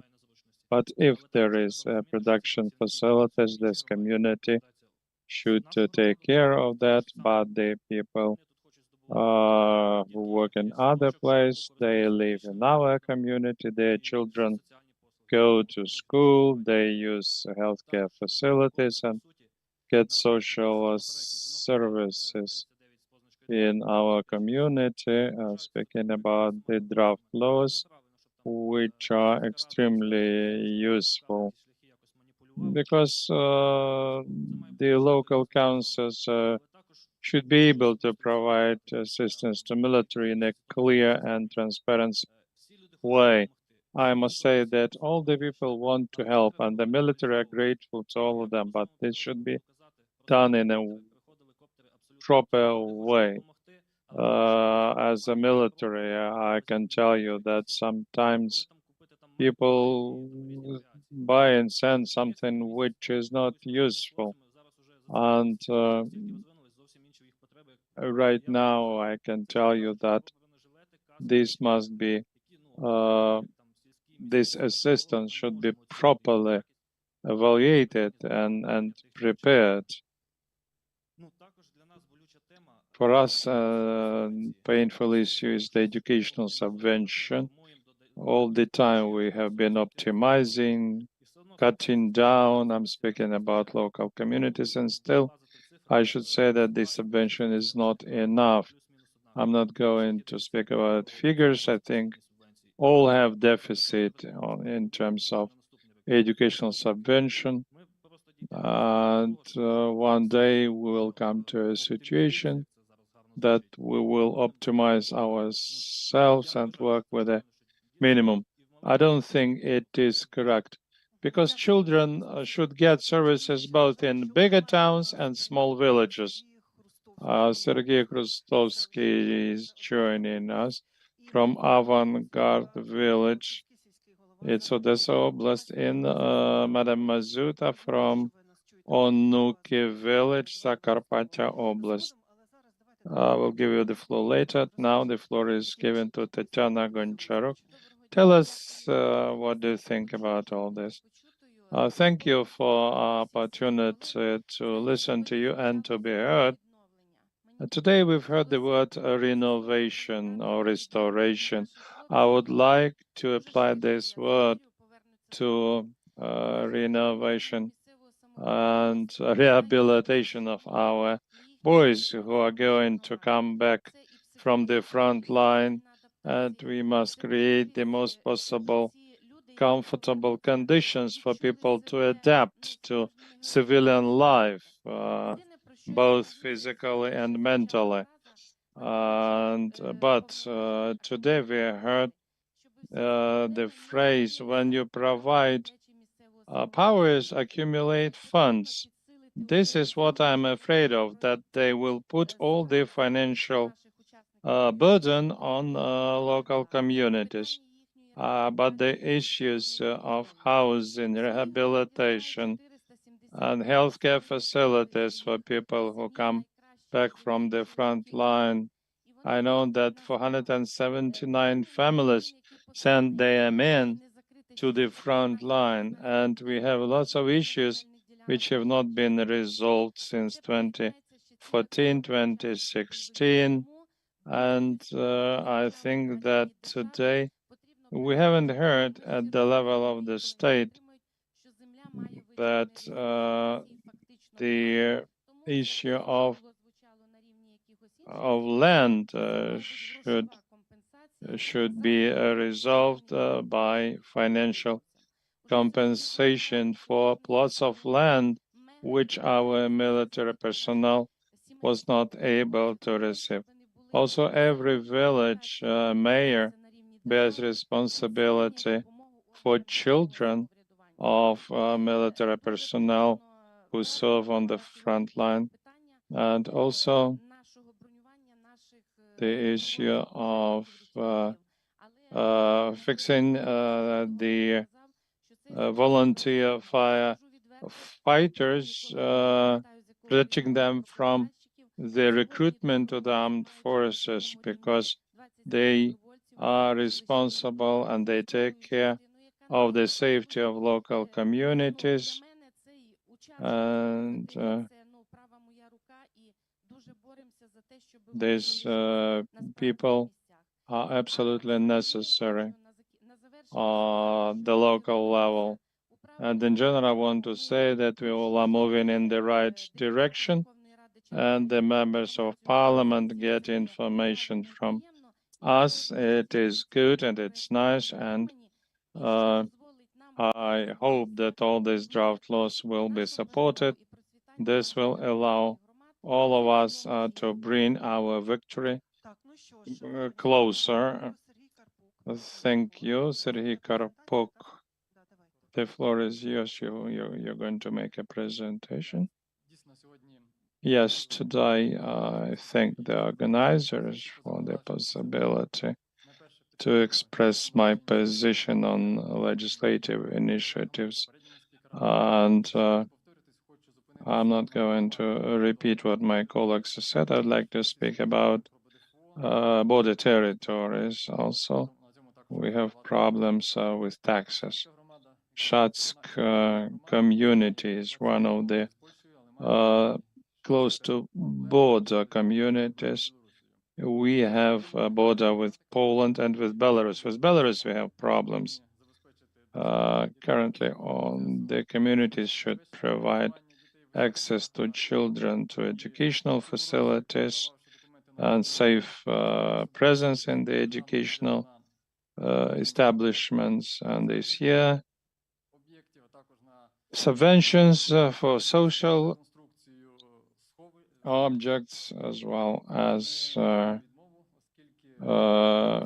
reconstruction of shelters. We were refused to get money because we have a border with А школа недобудована, так? Так, а школа не будована. Ви бачите, школа, вона не добудована, розпочалося в 2019 році.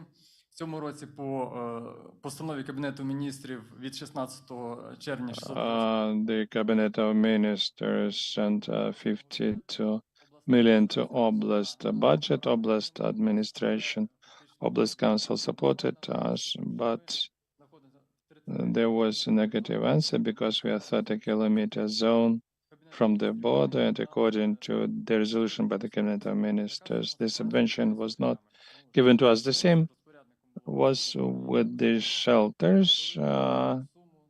We asked for small amount of money, up to 1 million hryvnias, but again, because it is a 30-kilometer zone, another resolution didn't allow us to take this money. It's a question rather to the government, Alexandra, who hears us, and I think this issue should be resolved because we have same problems as other communities.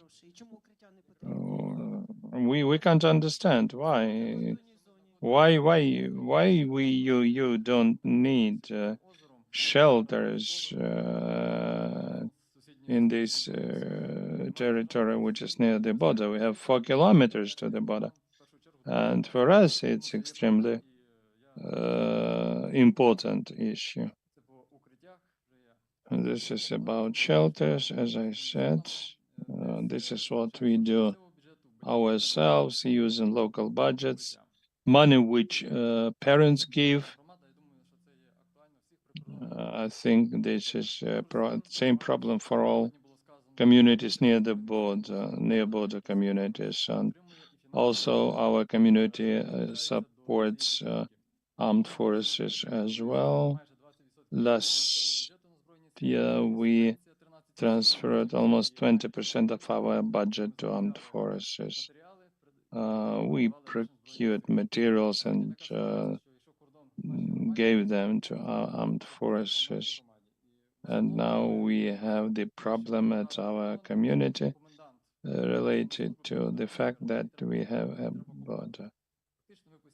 And the border service asked us for assistance. We all the time we're doing some work, we're doing some job. Our excavator all the time is engaged into this works helping military. That's why I'm very grateful to Goverla project that this month will receive the second excavator, which will work for the needs, for the benefit of the community. And the issue of personal income comes from military is important for us. I don't think that all the military, the income tax of the military should go at the place only at the place of the residence, because we had units from Luhansk, from other territories, and we were helping and assisting military units, irrespective of the place of residence of their personnel. And we have, in terms of fortifications,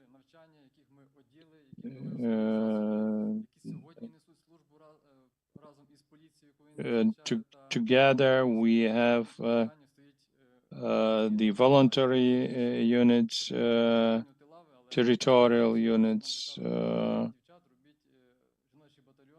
who serve and help soldiers at our territory. And the issue of mobilization should be resolved. And the most difficult for understanding issue, and which is topical,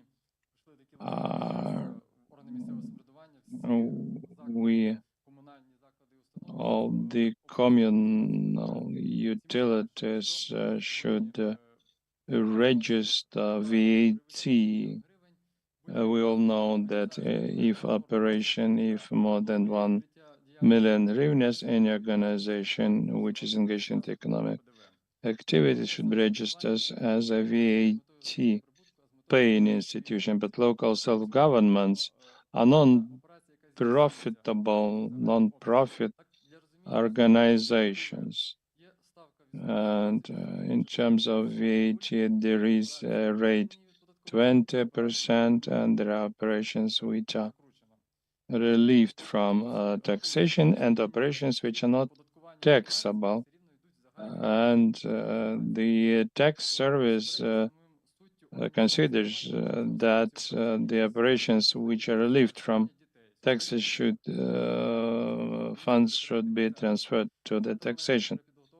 And this is the work which is done on the non-profit basis. About proposals, what legislative initiatives we do have? Proposal is to change the tax code first. About the registration of VAT payers, the state and communal utilities which are not profit-making should not pay VAT, and operations relieved from taxation should not be included into the list of operations covered by VAT. Here we must understand clearly the list of taxable operations, and legislators should close this issue. What operations are covered by what operations are taxable, what operations are not taxable. Every community provides certain services.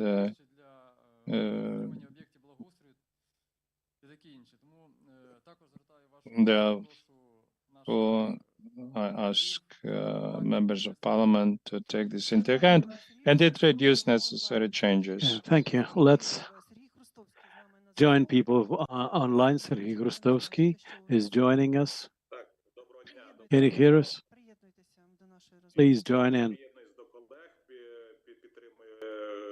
I join and I support what has been said, including what was said by the previous speaker. And as regards the taxation issues, I'd like to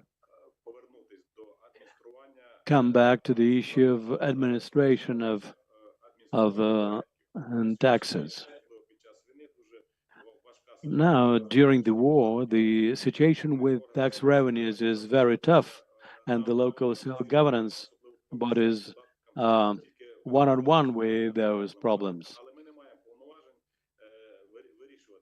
But we have no powers to resolve these issues. That's why I would like to ask the relevant authorities, including MPs and the government, to revisit this issue and to allow the local self-governance bodies and communities to deal with the administration of local taxes, tax revenues.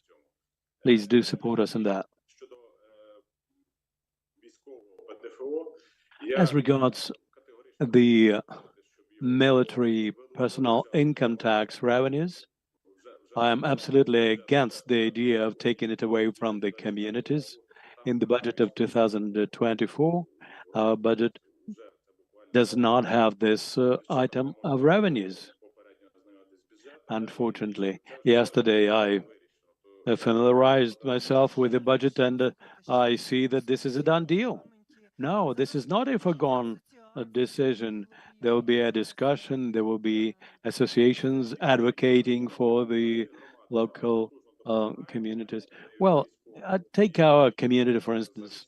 We helped the military a lot, and over the 18 months of the large-scale invasion, we provided more than 120 million hryvnias worth of assistance for the military, including subventions, equipment procurement, and so on. We know where each kopeck went, including for the procurement of UAVs and all the rest. We do this.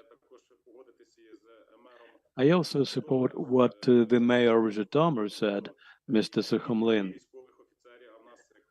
The children of military officers, of the military servicemen, and we have a lot of such because we have a lot of servicemen in our area. Their children go to kindergartens, to school. This year, we commissioned 2 educational establishments, and primarily they will be attended by children of the military and children of the IDPs. We have 4.5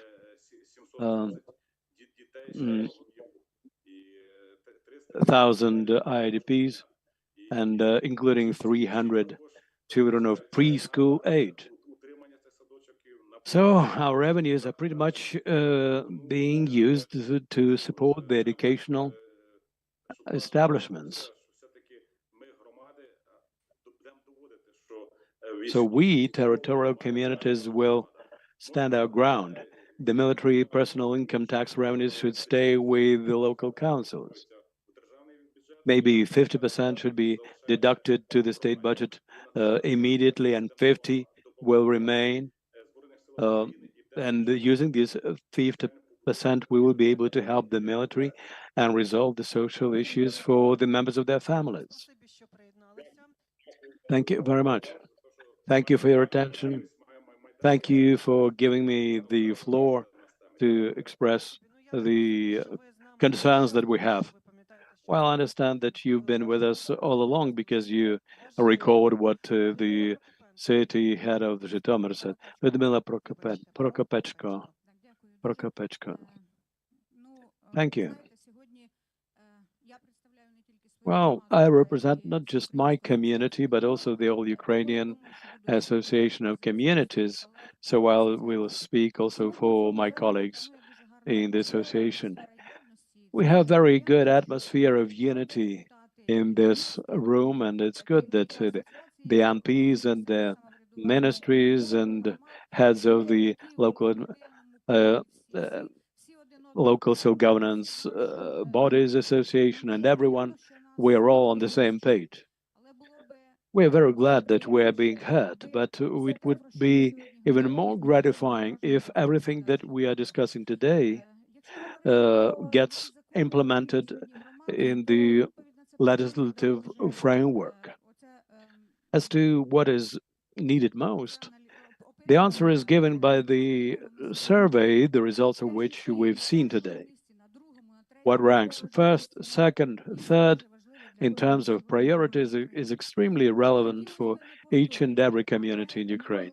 I wouldn't like to repeat what's been said, but I still want to re-emphasize what's absolutely crucial: the budget and the personal income tax revenues, and primarily military personal income tax revenues, and a fair and just formula of horizontal evening, because we are in absolutely different conditions as we stand. On our there are communities which have the revenues of personal income tax about the same as we do, but they are within the city of Odessa. They have very expensive land. They have supermarkets on their territories, and for them, personal income tax revenues matter not that much as they do for us. Still, those communities get subventions. They get funds by way of evening of the communities, whereas we don't. As soon as we got a higher budget because of the military personal income tax revenues, we had it taken away from us. That's it. Well, as regards the personal income tax revenues, on our territories, there are a lot of temporarily deployed military units. And there's one test that would be very very compelling here. Just do this test, and I mean, ask the commanders of the military units. What do they think? Whether it would be reasonable to take the military personal income tax away from the local budgets or not? I'm sure that 100% of them will be against that idea, because as soon as they heard about that, they contacted me and they expressed their vision of that.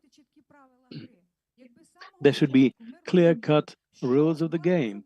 if we had understood from the very outset that there is this regulation of the government and that's it, then they alleviated their regime, but they didn't say what would be the breakdown of the funds, how we can use this.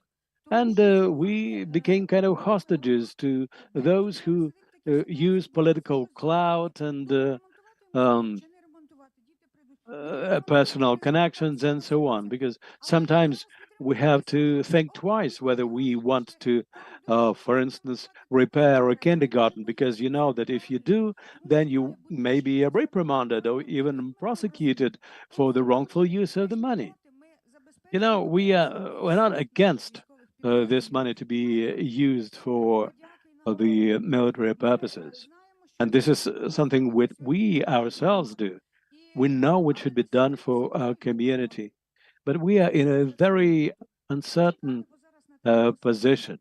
We don't know what to do. We feel very insecure because you know that you can be brought to account if you do something is viewed by the authorities as objectionable. I want to also to draw your attention to the fact that we're not urban communities, and our situation is special.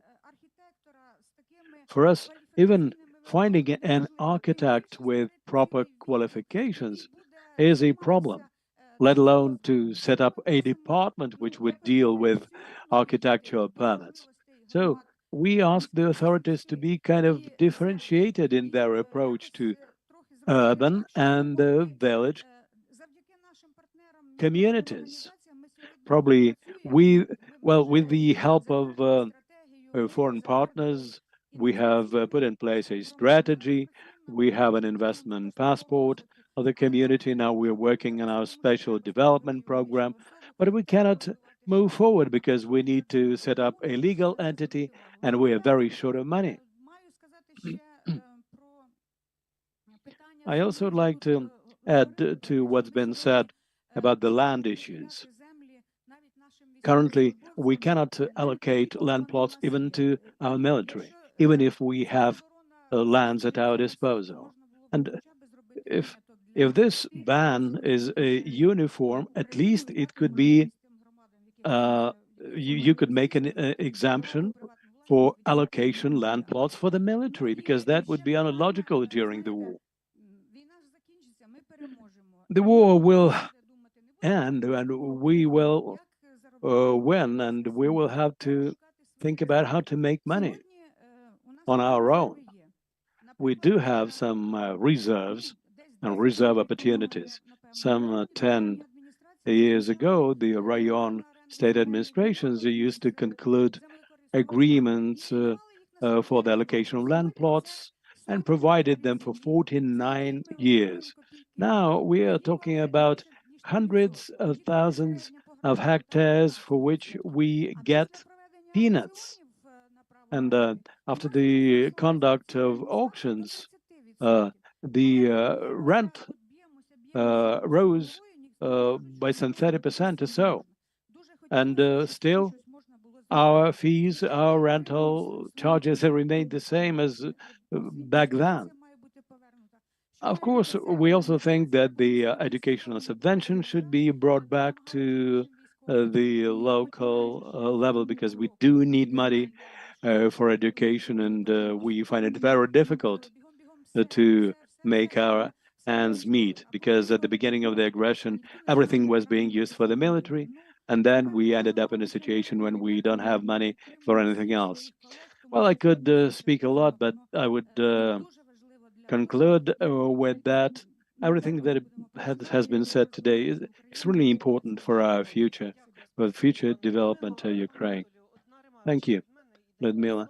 Anatoly, just one brief remark from me, and then I will give you the floor, Anatoly. We still have 10 minutes remaining to vote for our questions. www.slido.com. There's an identifier.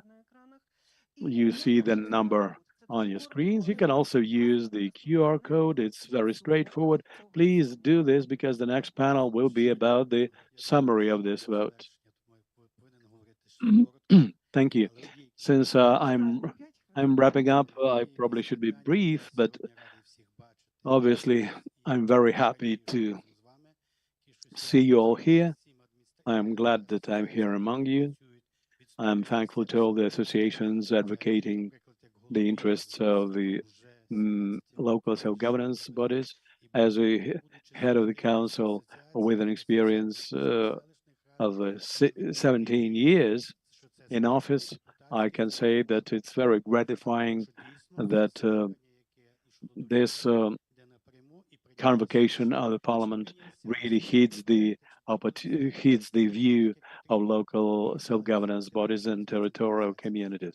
At least we've launched the mechanism of decentralization, and this is the reform which our neighboring countries so much afraid of. That's why probably that was one of the reasons why they unleashed an aggression against us. But now we are on a different track. We, as a unified state, all the way from the Sumy region and all the way to the west, we can see a unified, a single and solid Ukraine. Not just from Sumy to Trostianets, but also our community during the first days of the war. The first priority for us was to mobilize people for the front.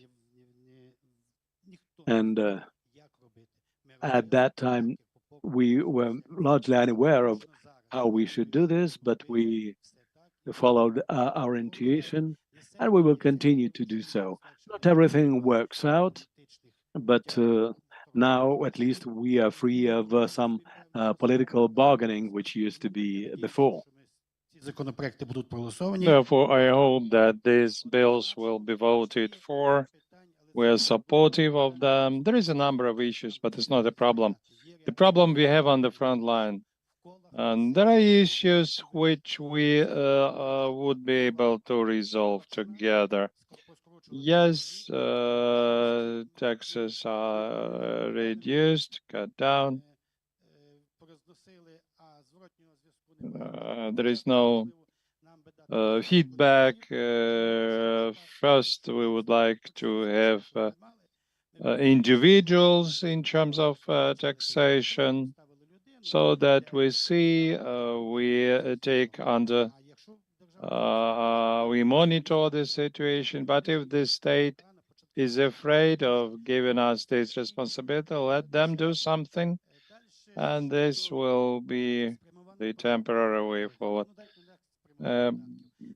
About targeting taxes, what's going now, it's not easy. Everything is not easy.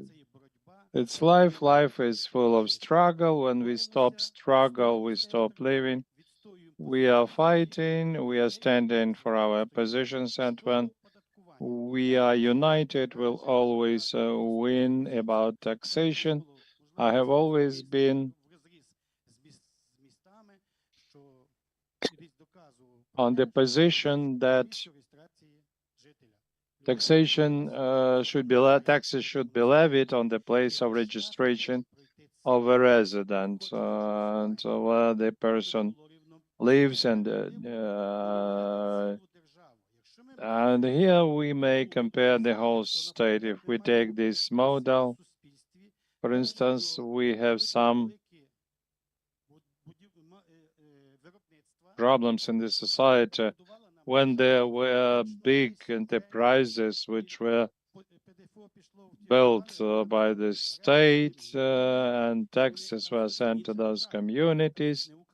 It's absolutely different state. It's not Ukraine, but we allowed for that. Speaking about personal income tax of military, I was not expecting the war, but 10 years ago, we allocated territories for housing construction, but because of the war, we gave this land to military for training centers. all worked, all helped to organize this work, but we did ask for money for that. And that was even before the war. But during aggression, I just want to know who will compensate me almost 1,000 hectares of land, which is taken by military facility. But there could have been another facility, production, paying taxes. That now we are talking about military war situation, but if the war ends in a month, the local military do not pay tax here. So that tax, which was targeted at the community, only now it has changed because of a war state. And I give you my example. So last year, it was a temporary fund. So last year, nobody said that we received 1,000 IDPs, people, 300 heavily wounded. And we need to build palliative hospitals for IDPs. And in 22, we got 90 million, and 20 million was spent on a hospital, on military drones, anti-drones, 13 million. Local road, shelter. This is what we gave last year. This year, I'm talking about 22. I think the same is about other communities, but the military come to me at the beginning of the year and say, you will give us 50% of our personal income tax. And I say, sorry, will I not give it to them state? So this year, 72 million we received, 40 have been spent, 11 million hospital, 10 million drones,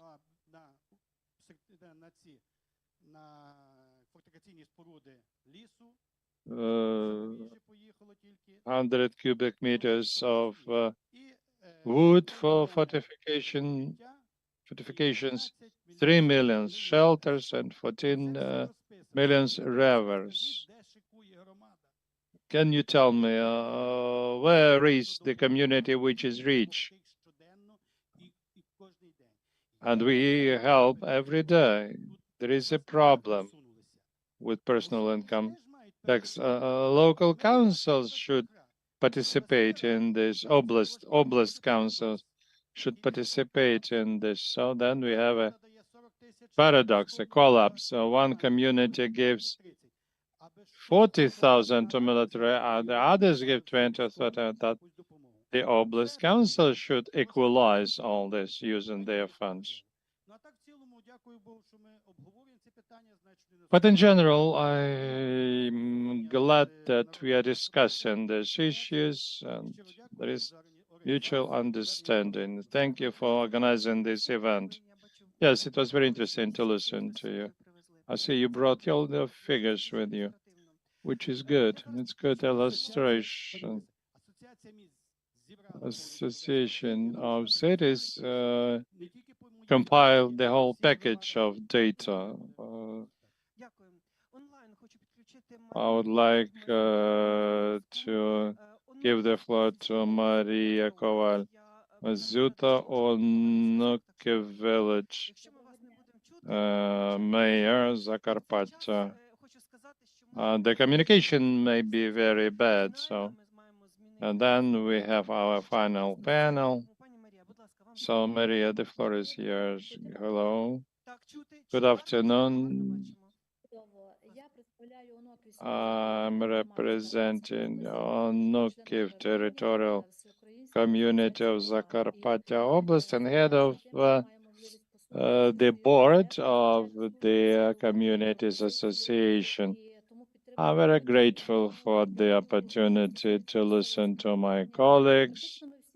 I support any ideas concerning local self-government because we are all in the same situation irrespective of where the community is located, but there is some differences.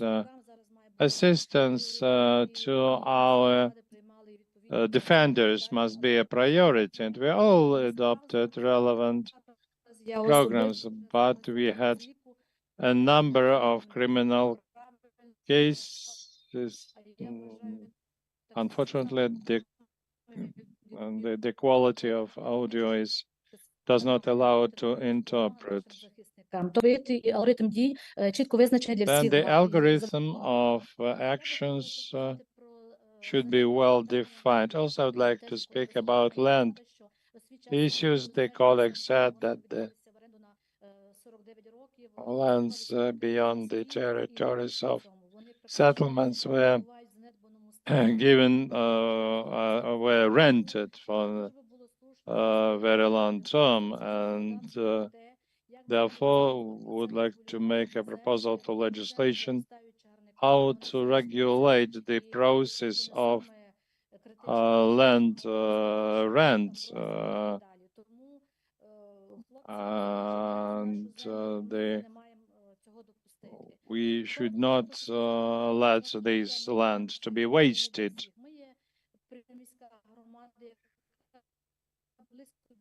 We are located near the city of Uzhhorod, and the number of registered residents of our communities 50% fewer than the people who live here. So there must be used not only the residents, but the users, not those who registered there, but users of services. Unfortunately, sound quality is bad. Доступне місце проживання і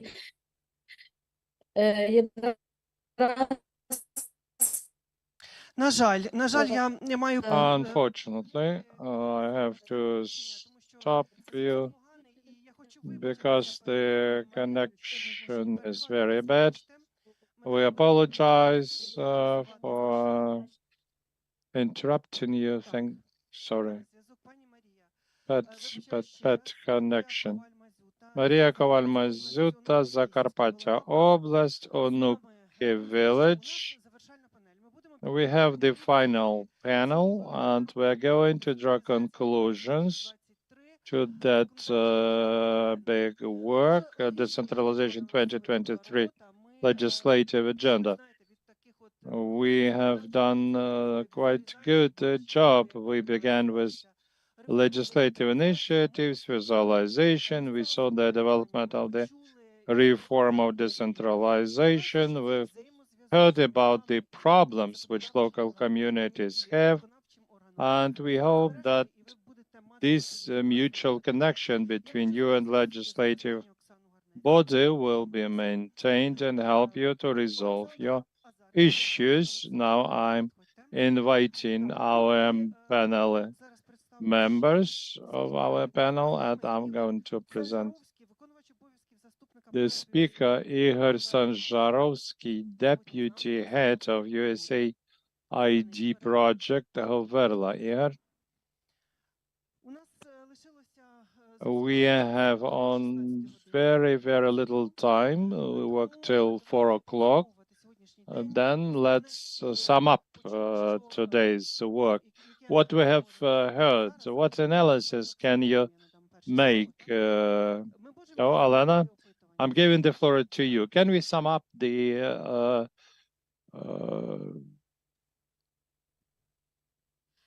results of the survey?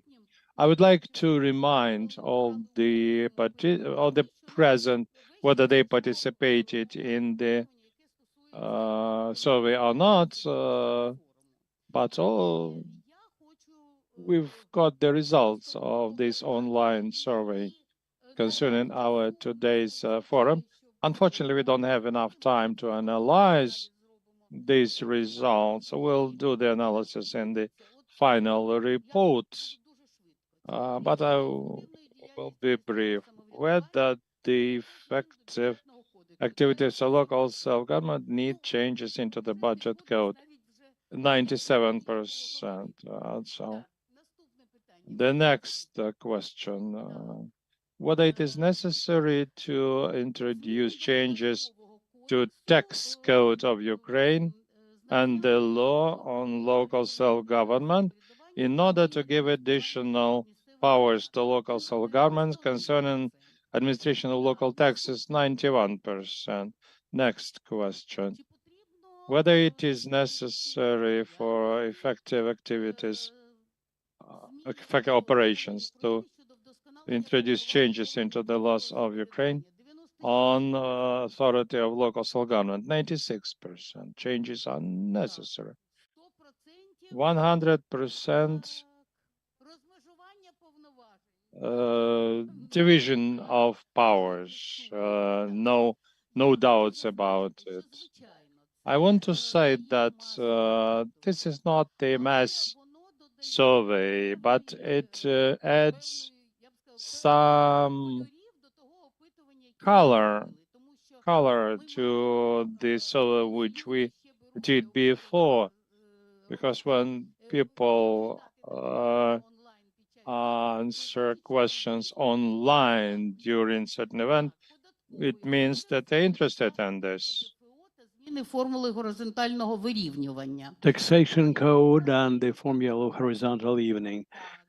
89% support, 100% support about the changes to the law on local self-governance as regards the division of authorities as a result of the change in administrative structure. Okay, the changes to the budgetary code as regards the fund of the liquidation of armed aggression, 85% support.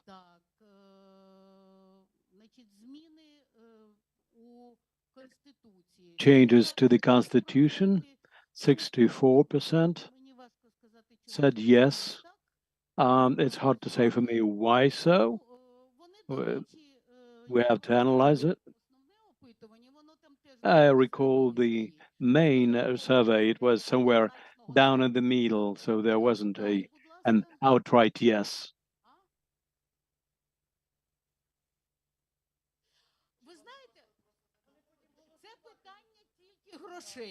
This is clearly only the issue of money. If we have enough money, we could do it. Could do it other ways.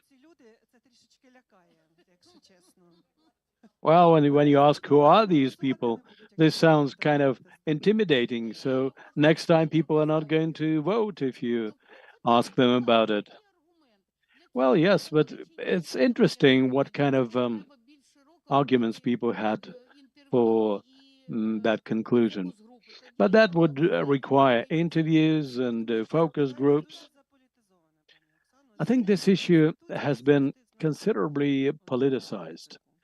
Changes to the Constitution is a very iffy issue, on the verge of risky.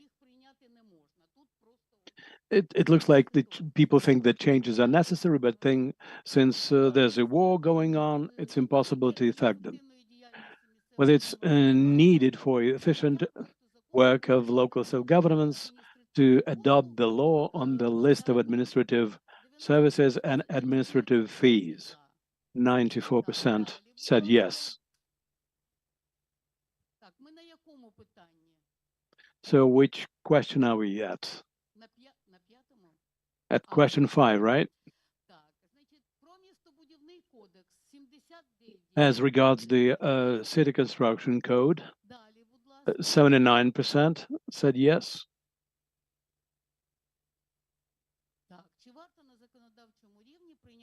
is it needed to adopt the norms which allow to keep the revenues of the general fund from the territories with relocated businesses?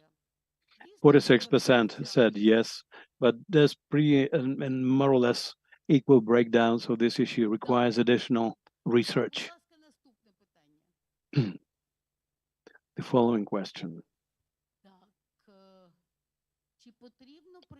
Is it necessary to adopt the draft law on the changes to the law on Ukraine on local self-governance as regards communal property? 88% said yes. Whether it's necessary to regulate the issue of supervision over the work of the legality of actions of the bodies of local self-governance. 71% said yes, but this issue is again kind of problematic one. Is it necessary to adopt the draft law on the administrative territorial structure to be adopted after the martial law? 75% said yes, but obviously first there should be the end to the martial law. Is it necessary to adopt the draft law on the changes to the law in Ukraine and local self-governance in Ukraine as regards transparency of the operation of bodies of local self-governance? For some reason, only 60% of the people said that they want these bodies to be transparent. This one is about cross-border issues, interregional and cross-border cooperation. 90% support the idea. This is a mechanism of economic development. Is it needed to adopt a draft law and changes to the law of Ukraine on local self-governance as regards the improvement of the legal regulations of the Institute of starostas? This draft has been through considerable discussions in many regions of Ukraine, and we can say that it's been properly discussed and debated.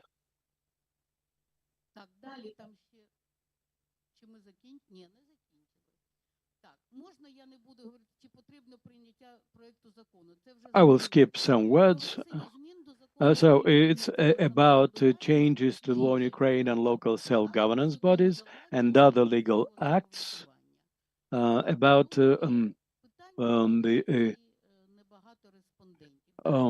public rule at the level of local self-governance.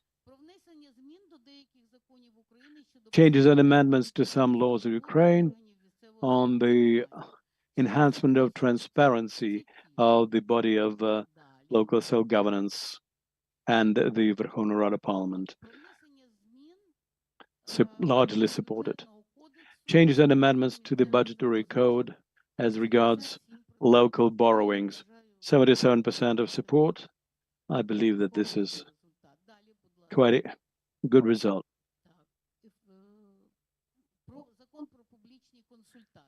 The law on public consultations, 55% support. Well, in my opinion, it could be more. Maybe not, because not everyone is interested in having public consultations. So maybe this result is quite realistic. On changes and amendments to some laws in Ukraine concerning the improvement of preterm termination of the functions of village and town heads of councils, 77%. The law on the bodies of self-organization of population. 45 people said yes, and 45% of people are undecided. Obviously, probably people do not have sufficient knowledge about this issue. I believe this is the last one. The last one is about the local referendum after the end of the martial law. Well, I believe all those laws require follow-up considerable discussion among the communities to better understand how they work and what is the idea of those pieces of legislation. That was the last one. So we have this opinion survey as well, but as far as I recall the previous major survey, the two are more or less matching. So probably we can say that most of them are primarily positive about the necessity of the aforementioned changes and amendments. Dmitro, you were given the microphone, so please come to the stage.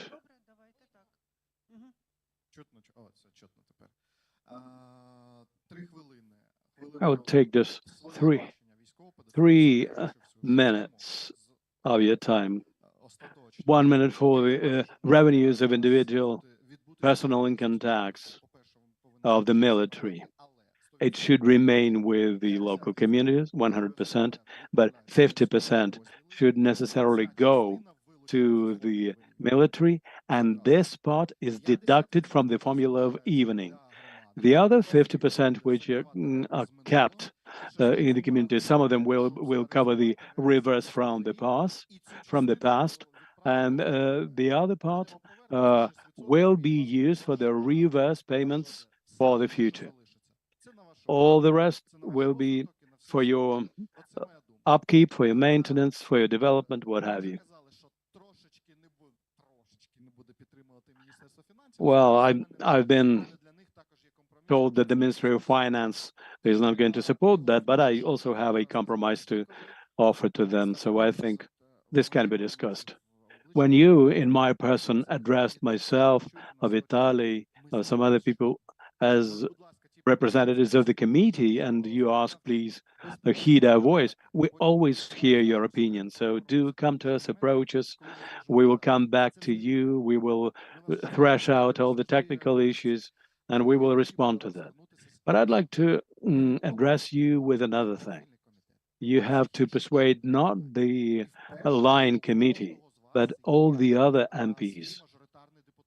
Each and every one of you has your own majority representation MP. So please work with them. Try to make your case with them.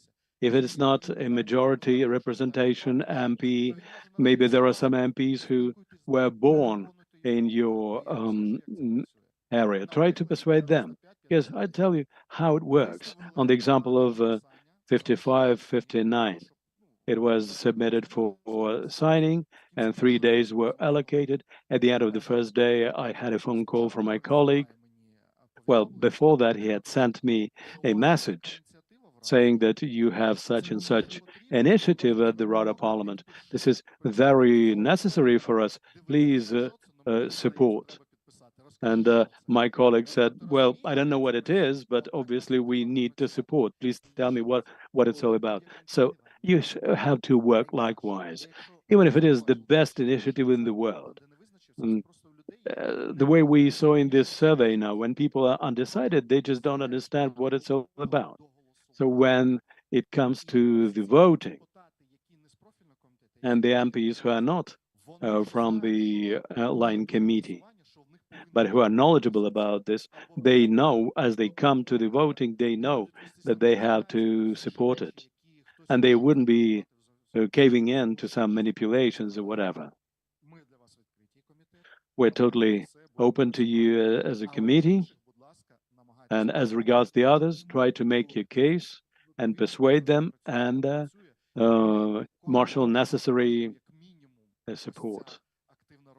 Every year we see that this kind of work is going on as regards the excise duties, for instance. These issues are backed up by the majority, obviously. Alexandra, please wrap up today's deliberations. First of all, I'd like to thank all the representatives of the communities. Your reports from the grounds are most precious. We deal with professional associations, but your input is absolutely key. All the examples that you showed are absolutely representative. I'm proud that we have such communities with such profound understanding of the problems and their responsibility. This is very inspiring. I understand that most issues today is like, would you like to live better? Of course we do. Of course we all do. Well, definitely. We all understand that we are at a very unique historical juncture. And since we have such achievements in decentralizations, we can all take credit for this because we are all together here.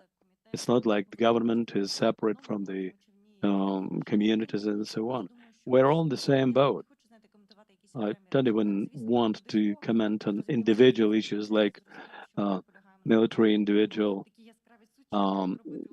income tax, revenues, and so on. I will skip all that and will hope that probably we'll have a proper model of that. As regards the fund for the liquidation of consequences of the armed aggression, we would like to make it workable and to make it predicated on a totally different principles. But my message to you is just let's work together. We understand that now the time is absolutely crucial. What we do is not just declarative. This is about livelihood of each and every one of us. And with this kind of mood, we definitely will emerge victorious, and the reform will be continued and enhanced because the work should go on and it should go reach out to the people. Igor.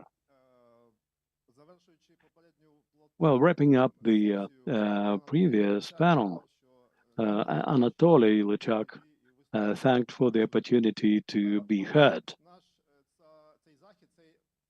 In fact, our event was thought as a platform where we could get together representatives of local self-government, representatives of the authorities and legislation, and to discuss the needs and to discuss the tasks for the next session. I would like to thank all the mentioned representatives, and Alexandra as representative of the government and representatives of the parliament. Special thanks to the local self-government representatives, to associations. Special thanks to Oksana and Espro for very well conducted survey and for this event. I think we will continue this work, and I believe that we will continue this work as a project of decentralization. We will help the parliament to formulate the legislative agenda for the next session. So I'm inviting everybody to participate actively next time in the survey, in this platform, and to formulate tasks jointly for the next session so that we move forward the reform of decentralization, which, according to many experts, is the most successful in Ukraine, and do everything possible for Ukraine to become example for other countries in the area of decentralization. Thank you very much. Thank you, Igor. You know, what is a successful event and successful communication when everything finishes and then the floor is given to Dmitro. Everything should end, and then the 30 seconds to Oksana should be given. I thank Larissa. 30 seconds, really, as an organizer of It's not me personally, but our organization would like to thank all those who were engaged into preparation, into intellectual work, into technical work, and as a person who has been working in the area of decentralization for a very long time, I would want to say that decentralization is very lucky to have this line committee, because this committee is aimed at moving this reform further. This is the committee, members of which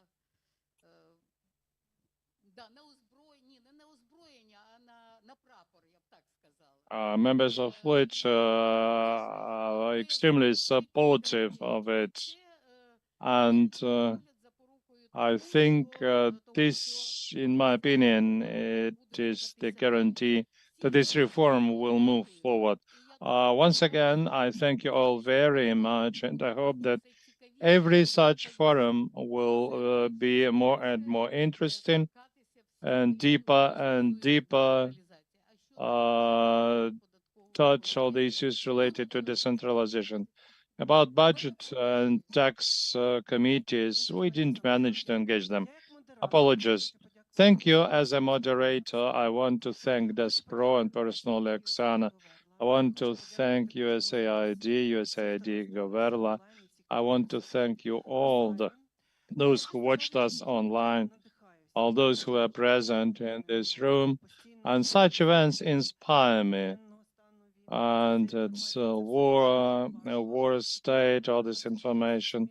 It's always very hard, but when I heard that we are talking about revival, rebuilding, reform, and we are looking into the future, I think this is an insurance of a future. Thank you very much.